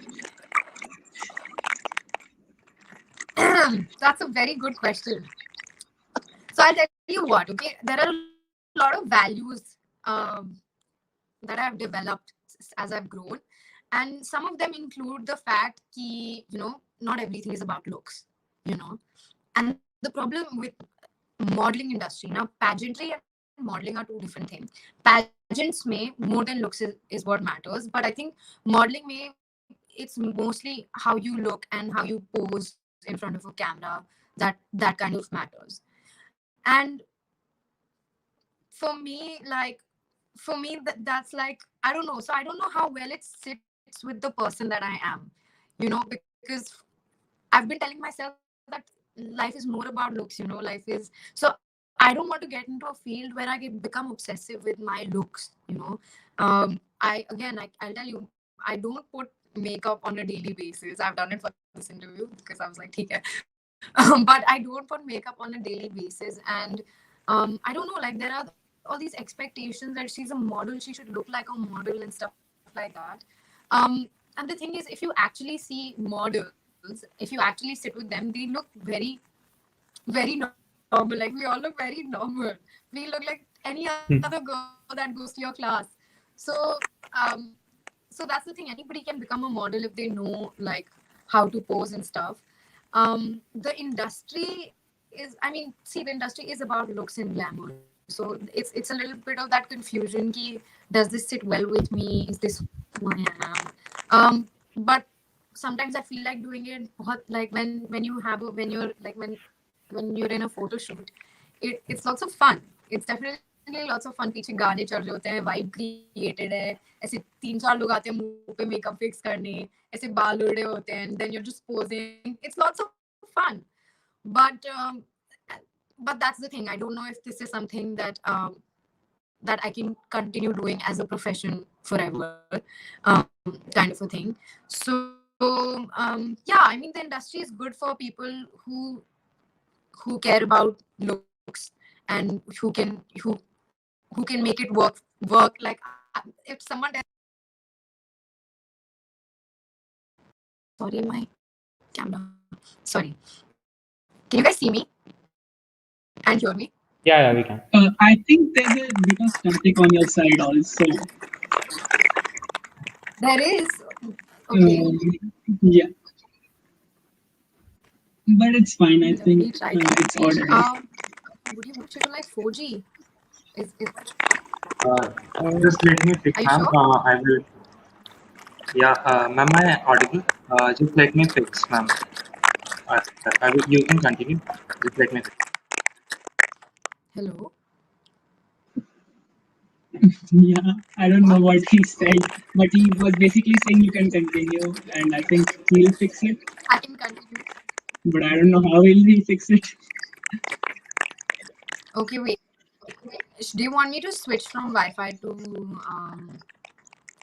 mobile data? This happens, man. Like this just happens with most video calls. It's like, can you hear me? Can you see me? Um, is this better? Like, I think I'll move less. I'll move less, so it'll be slightly more static, which is hard for me to do, but I'll do that. What was I saying? I Forgotten what I. I don't know, looks glam or something Yeah, I was Yeah, talking about the about learning he was industry. thinking about the industry. industry. Yeah, so I mean the industry. It's a fun industry. There's a lot of work. They looking for like new models all the time. I don't know the shelf life of a model. I don't know how things work, and I'm honestly I've done very little modeling to actually tell you a lot about the industry. But as a profession, there are some things that I'm still trying to figure out whether they work for me as a person and as an individual or not. And pageantry is completely different because it is a little bit about looks, but it's also about how you speak, what you speak, how you are as a person. They do give that a lot of importance. I think one of the reasons I made it to top 5 was not because of looks or anything. It was just because I think because the judges told me one day, Khushi, you have a great personality, so don't lose that. And I think that's the reason I made it to top 5 because yeah, like I look pretty normal. So it wasn't so much about looks, but I think more to do with how I am as a person. But modeling is, I think, more about the looks, and I don't know if Yeah. that just sits with me. Okay, so I think modeling is off the table for you in the future, or are you gonna continue? Is modeling off the table for you in the future, or are you gonna look towards Bollywood? Like So I do so. enjoy acting a lot. Okay. I so yeah, like I've always picked up theater workshops and different kind of workshops. There's a lot of methods of acting. There's method acting. There's Meisner technique. Then there's this. I don't know the name for it, but then there's that dramatic acting, and acting kind of comprises of all those methods. So I have taken small workshops here and there. I love performing. I love that as an actor you just get to live so many lives. And then you get to tell stories. You're narrating. You're doing all those things. So acting appeals to me way more than modeling does, and I tell the same thing to so I'm handled by an agency. So I tell them the same thing. I'm like, I love acting, but so I can use modeling as like that head start into acting, but I don't see modeling being my go-to and end all kind of a thing, if you understand. Yeah. Right? So, So so for who me, I would think, yeah. We'll keep our fingers yeah. crossed to see you in Criminal Justice 3, I guess. I hope, man. Let's see where life takes me. But I really hope. I really do enjoy acting. So who would be your favorite Bollywood actor? As in actor, you mean male, right? Actor, actress, both I of them. I really like Pankaj Tripathi. I think Yeah. he's fabulous. I my For a long time my favorite actor was Hrithik Roshan, but I haven't seen him in a while. But I'm still loyal to him, if you know what I mean. I haven't seen a very great movie in a long time, but because I loved him as a child, I'll probably love him forever. And who else? I think Nawasuddin Siddiqui, Irfan Khan was amazing. Um, he was quite an amazing actor. I think even Sushant Singh Rajput was an amazing actor. So yeah, I Okay. think our industry has produced some amazing actors. But yeah, that's my list of favorites. It's nice you listed one of our alumni, Sushant Singh Rajput from our college. So yeah. Oh wow, really? I didn't know that. Yeah. Yeah. You guys are so talented kids, yeah. It's, That's acting, but I don't think he has taken a degree from here. I think he has dropped out. But Yeah, he dropped still, out to pursue acting. yeah. Sorry, I didn't understand the last bit. Okay, so basically he dropped out a year before to pursue acting. But he was, I think he was honored and honorary degree. He got an honorary degree as well. That's what I last heard. I'm not really sure. That's amazing. I mean, I've Yeah. considered that pretty much throughout my last year of law school, and somehow I'm like, कर ही लेते हैं. अब तो एक महीना बचा है कर. But I have considered dropping out at various stages. But I guess it's always better to have a backup. I don't know, or is it something about the pressure after dropping out that keeps you more motivated? I think it's more about the pressure of dropping out. See, Bill Gates dropped out, and he's doing pretty well, man. So, I mean, it's really I haven't figured it out yet whether like dropping out, not dropping out, how does that work for people? But for me, it was like, यार 2-3 महीने रहते हैं, and the thing is, I enjoy law. Apart from the thing that I keep, the pressure that I keep putting on myself of like getting the marks. If I remove the marks from the whole agenda, and if I just think about the subjects, I actually enjoy them. But the moment I put the pressure and the focus on, अरे मैं कितने marks लाऊंगी and ये and that, that's when law becomes scary. The subject is actually pretty interesting.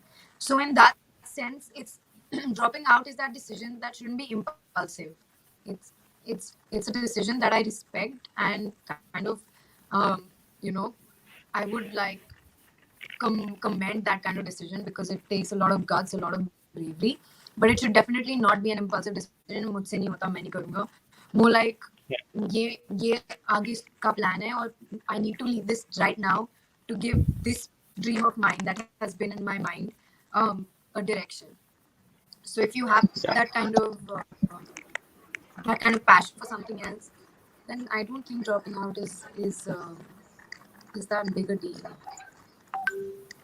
Yeah. So how are you able to manage that? I mean, both the degree and this modeling, doesn't it become hectic? I'll tell you what, it got very hectic. In fact, there was one day that I was at the we had to leave for a sub contest. This is when I'd made it to top 15 and we had gone to Mumbai. I was sitting there, so I had been working for 4 days on a client letter. So, being a law student, I'm also doing pro bono law work, which means I advise real life clients on legal issues. Okay, and I was a little bit fine. मैं अपनी classes फिर भी bunk कर सकती हूँ, पर मेरा client जो advice के लिए wait कर रहा है, मैं उसको waiting नहीं रख सकती. So what happened during the pageant was I had one client letter due. So I was working on that every chance I got. Ramp walk sessions के बीच में time मिल गया, कर लिया. And what do you say? Shoots के बीच में time मिल गया, कर लिया. Whatever time I got, I used to work on that client letter. And the thing is, you can't save that letter on your laptop because the details are all confidential. So as lawyers, you have to save it on a specific application. And my laptop switched off and I lost all my work on that document that I had done. And you know, we'd reached that prime stage the last 7 days of the pageant where we had to kind of sleep really late and wake up really early. ऐसे 3 बजे सोने गए हैं, 6 बजे उठ रहे हैं. And I woke up and I was like, my work is gone. And I didn't know how to respond. I just started crying. I was like, I don't have time to do this client letter again. But my client there in London is waiting for advice.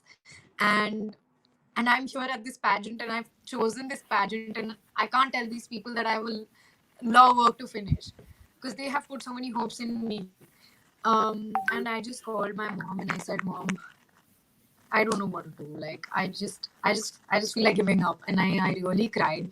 That was the one time when I was like, ये दोनों चीजें इतनी आसानी से साथ में नहीं हो सकती जितना मुझे लग रहा था. I think that was my hit, that slap on the face. And I really cried. I had my room partner who was sitting there, and usually मैं रोती नहीं किसी के सामने. Like it's something I do very privately. But वहाँ मेरी roommate बैठी है एंड आई एम लाइक मेरा रोना रुक ही नहीं रहा. वो बैठी है, वो देख रही है, वो सोच रही है क्या हो गया and I am just like नहीं मैं ऑन द फोन लाइक मम्मा ये क्या हो गया, मैं क्या करूं. And she comes to me, she's like, Khushi, what happened? Are you okay? How can I help? Can I help you write this law letter? And I'm like, it's really sweet of you, but you can't. Like, I'll have to explain to you everything. So I was just like, ठीक है, whatever, नहीं हो सकता. And I kind of gave that up for 7 days. I was just like, I can't rewrite this. I have no time anymore. And then when I came back, that was the first thing I worked on. I finished that letter and I sent it to my client. But I was pretty late. I was like 30 days late. So when I'm saying that law and pageantry, how did that go? In the beginning, it was, I think, fine. Somehow I was managing. I was bunking some classes there. I was bunking some classes here. I was taking permission here, there, everywhere to kind of make it work. Then I thought, ठीक है, pageant थोड़ा सा है, so I started focusing more on the pageant and less on my law degree. And बीच में I had these stressful points, heartbreaking moments of failure. But somehow it's done now. I've dealt with it, and I think it was fine. अब जब exams आएंगे 1 महीने में, that's when I'll see बाकी के law का क्या हुआ. Hopefully I'll do well.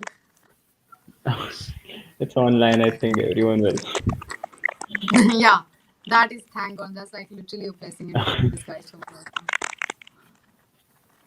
Yeah, But yeah. So, anything else that you like? Some favorite sports person or something? Someone you look up to as a role model?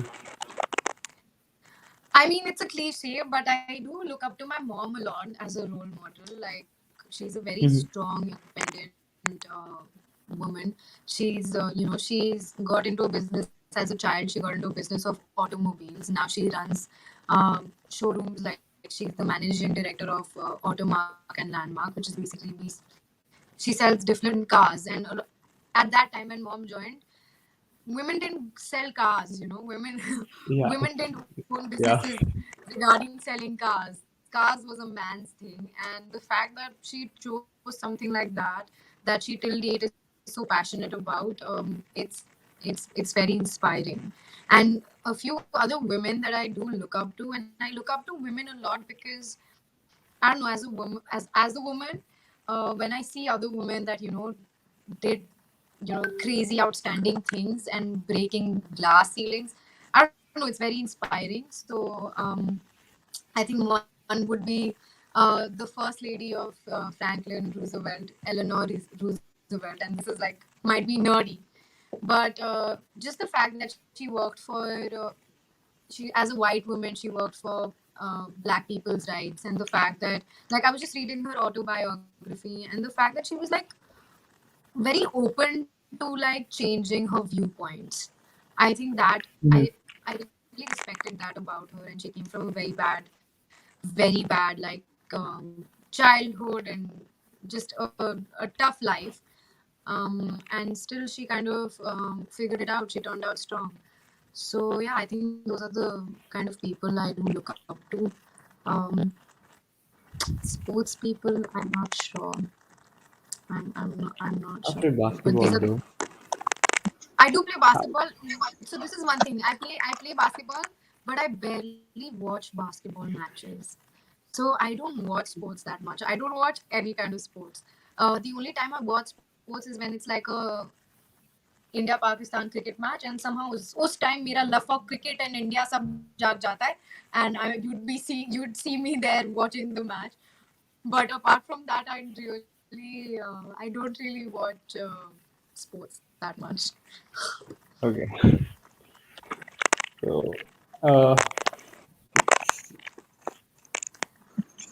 So, I think someone has asked in the chat, do you like anime?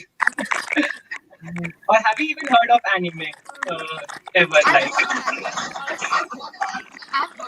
of anime, and a lot of people keep asking me to like try anime, but I haven't watched anime. What I do watch is like animated short movies on YouTube, but I don't watch like I haven't watched anime. Maybe I'll give it a try. try. So many people are asking me about it. Maybe I'll go watch it. Yeah, But tell me a I good guess like you should good definitely anime. watch Death Note. I think you'd love Death Note. It's Death, I'm saying you'd love Death Note. Death Note.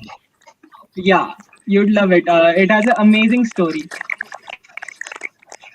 Okay, I'll check that up for sure. Like I'm hoping to try all these new things. I mean, I know anime is not so new. It's been there for a while, and like I'm late to the trend. But I'll definitely give it a try. Like totally open to any forms of entertainment.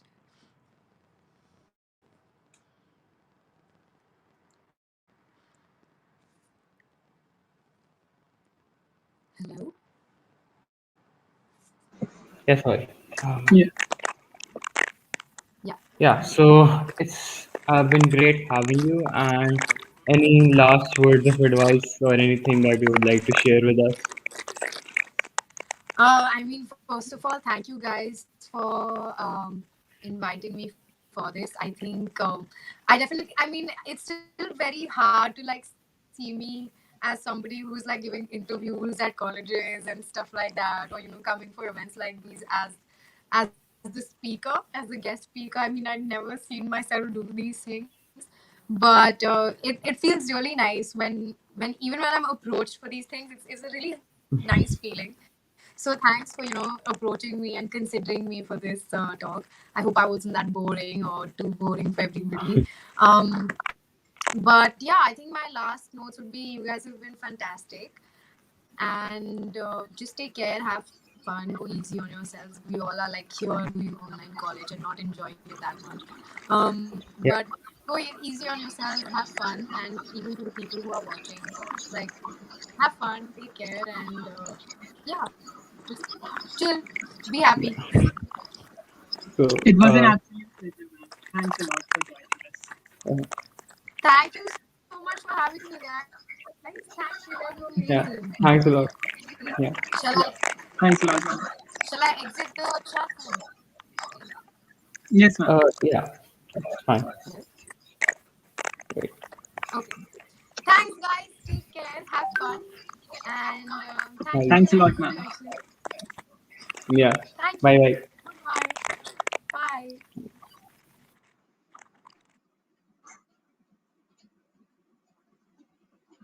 So that was great, and I hope you guys enjoyed that. And so I'd just like to say, reiterate our sponsors for this event. Um, just a second. Our associate partner is Gemet Solution. Our title sponsor is Bechtel. DevFolio is our main platform partner for Hackathon. TripGix, Microsoft Azure, Wolfram Language, DevFolio, Coding Blocks, TradeMaza, Cognizant, EchoAR, VR, PrepBytes, Tezos, Fortis, CodeFlow. Hackershala is a CTF partner. PrepByte is an education partner. Polygon, Fortis, Tezos, Cellos are our hackathon mega sponsors. GrabOn is our savings partner. IPUBuzz exclusive outreach partner. Give My Certificate and official certificate partner. Jigsaw Mind, Clutch, and SUT CodeFlow are community partners. So great.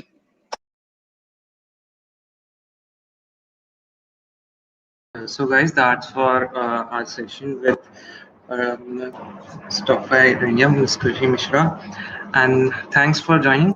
So यार काफी मतलब interactive session रहा, हमारे and से भी काफी responsive रहा, उनके एंड से भी उन्होंने अपना एक्सपीरियंस शेयर किया. So we are delighted to host ma'am.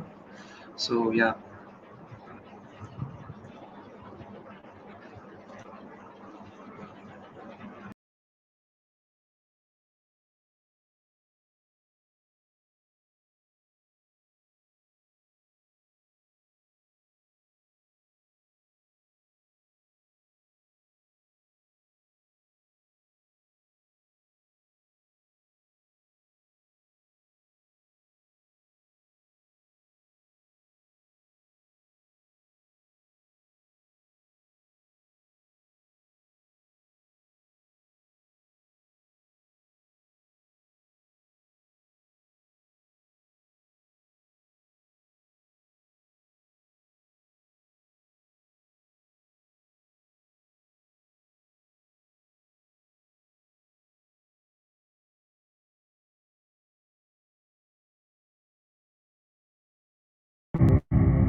आ गया। ऑडियो, हाँ शेयर ऑडियो करनी पड़ेगी। आ गया आ गया।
जब मेरी वॉइस चली जाए तो बता देना कि आई शुड स्टार्ट। जा रही है।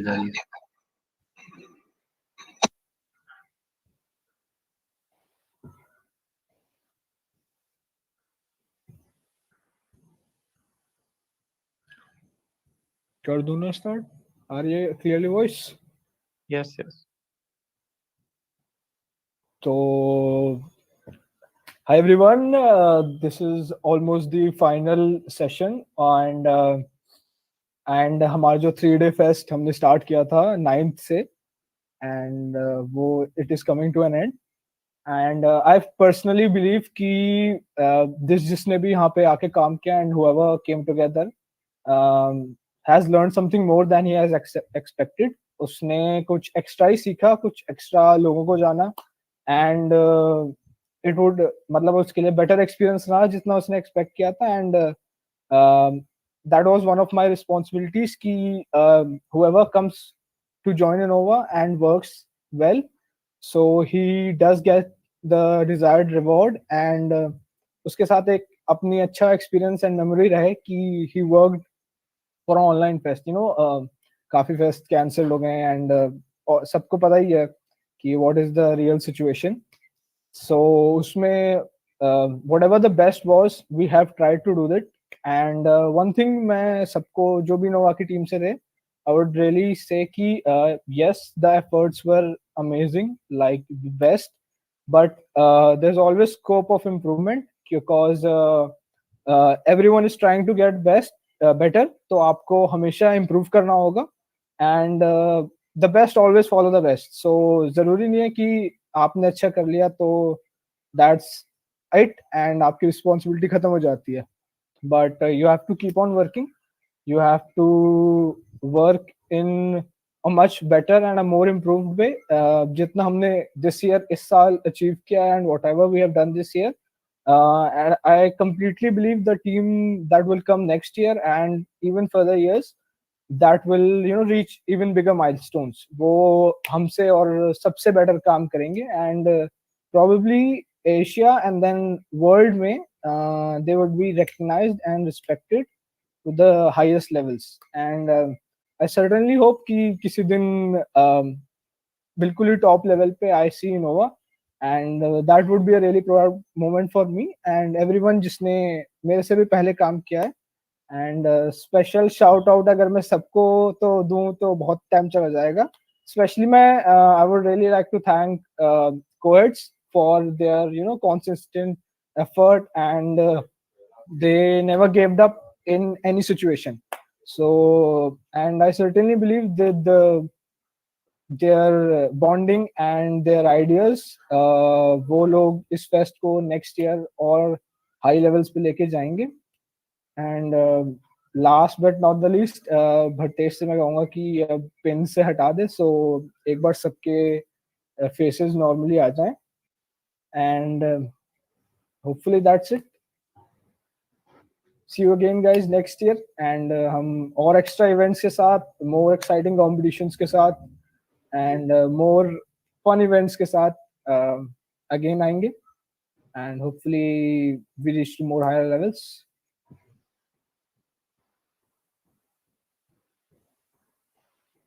And if anyone wants to say any last words या कुछ updates देने, they can give it, and then हम खत्म करते हैं.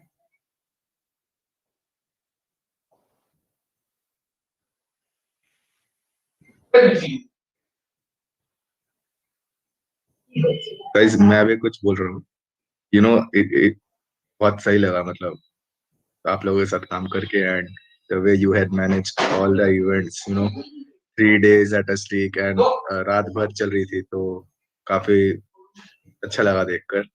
एंड आप लोगों ने जो पब्लिसिटी में काम किया या कॉर्पो में काम किया हो या गेस्ट के रिलेटेड काम किया हो, राइट, वो सब भी काफी अच्छे एफर्ट थे. और आप में से काफी लोग ऐसे थे, मतलब जो पूरे दिन बिजी थे. ये काफी टफ टास्क होता है, मतलब फेस्ट के 3 दिन पूरा अपना पूरा दिन दे देना और फेस्ट के लिए कंट्रीब्यूट करना.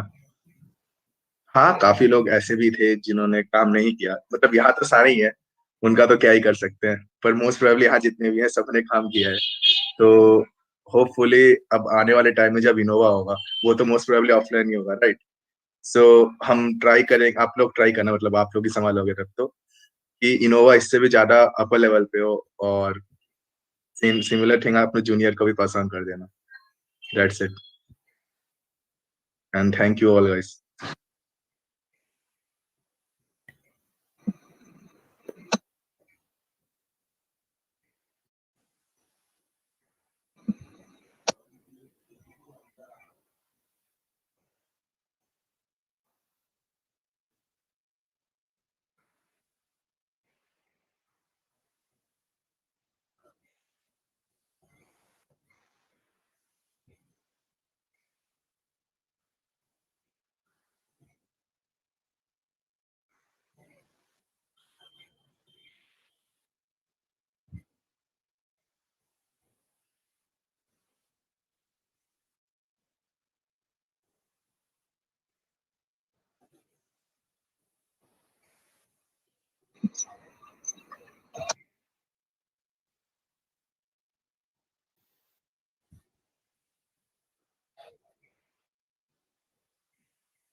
वर्तेश वर्तेश तेरी आवाज स्ट्रीम पे नहीं जा रही।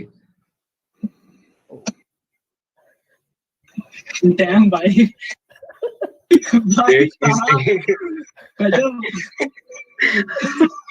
स्पीच इतनी बड़ी। वो कह रहा है यार ये वर्ड यूज किया, अब कहाँ जाएंगे दोबारा, ये वर्ड ये तो लिखे भी नहीं थे। वर्तेश मेरे को वापस लगा से लिखा बोलेगा, हुआ था। आपका भी जिप लेकर।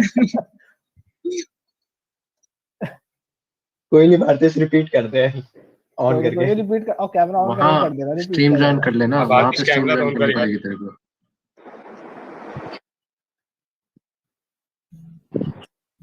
म्यूट आई गेस तू। ले अब बोल। सो गाइस, मेरे end, मतलब एक जो फेस्ट होता है यार, वो इंडिविजुअल एफर्ट पे बेस नहीं होता है, मैं तो ये मानता हूँ। उसमें आई गेस जो पूरी टीम का एक एफर्ट जाता है। सो yeah that's our whole team. तो हमने यार कोई भी एक minor input from every member, या एक पूरा जो इनपुट रहा वो पूरी टीम से रहा to conduct this whole 3 day fest. So yeah that's it. और जो भी यार फेस्ट के दौरान, ये डिस्पाइट ये ऑनलाइन था, बट आपका रिस्पॉन्सिव जो भी रहा चैट में, वो उसको हम लुक अपॉन करेंगे और उसको ट्राई करेंगे नेक्स्ट ईयर और ज़्यादा बेटर करने की। And with more energy will try to come back next year with more such initiatives. So yeah, thanks for tuning in. So यही है यार एंडिंग नोट हमारी पूरी टीम की तरफ से। So yeah, that's it from our team.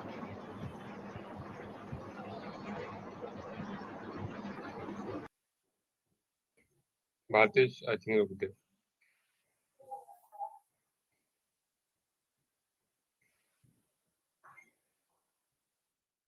चलो ठीक है, अब no you can end the stream, and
काफी काम किया था उसने। भाई वो कह रहे हैं वीडियो के बाहर नहीं आ रही थी।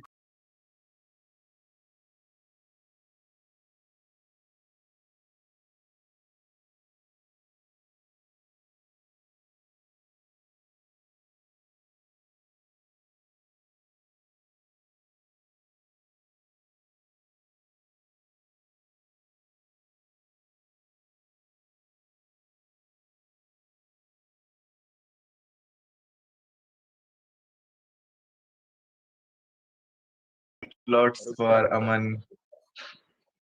So Stream guys, पे आया ही नहीं अभी। so guys, Good one uh, second. अभी आया नहीं, आ गया। हाँ Stream. so guys, तो स्टार्ट करूँ? yeah. So guys, ये हमारे So guys, it was an honor hosting you these 3 days of the Techno Management Fest of Delhi Technological University, INNOVA. I would like to thank my seniors for providing me with this opportunity to host you guys. My public speaking skills are a lot improved over the 3 days. I was personally I was an introvert person. I have developed to become a more extrovert person by having these interactions with various guests and all. So yeah, this was our member Aman. So he was totally handling right from guest lectures to आज की तीन fest के streaming. क्या?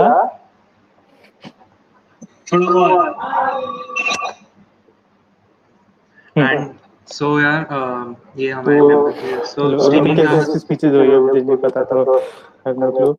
पहले subscribe करने के लिए बोल दो, कुछ भी बोल दे भाई। Like subscribe. फर्स्ट ईयर को थैंक्स कर दे। पहले तो यार मैं हमारी इनोवा की टीम को थैंक करना चाहूंगा। भारतेश मेरे साथ बैकएंड में था, शिवम मेरे साथ बैकएंड में था, पार्थ मेरे साथ बैकएंड में था, नितेश ने पूरी वेबसाइट बनाई है, अक्षित ने भी वेबसाइट में हेल्प की है, सबने ही यार, चिराग पब्लिसिटी में, मनीषा, एवरीवन, जस्ट मैं किसी को भूल रहा हूँ तो सॉरी, अहमद और बहुत लोग यार, बहुत लोग, बहुत हेल्प किया तुम लोगों ने, so thank you so much.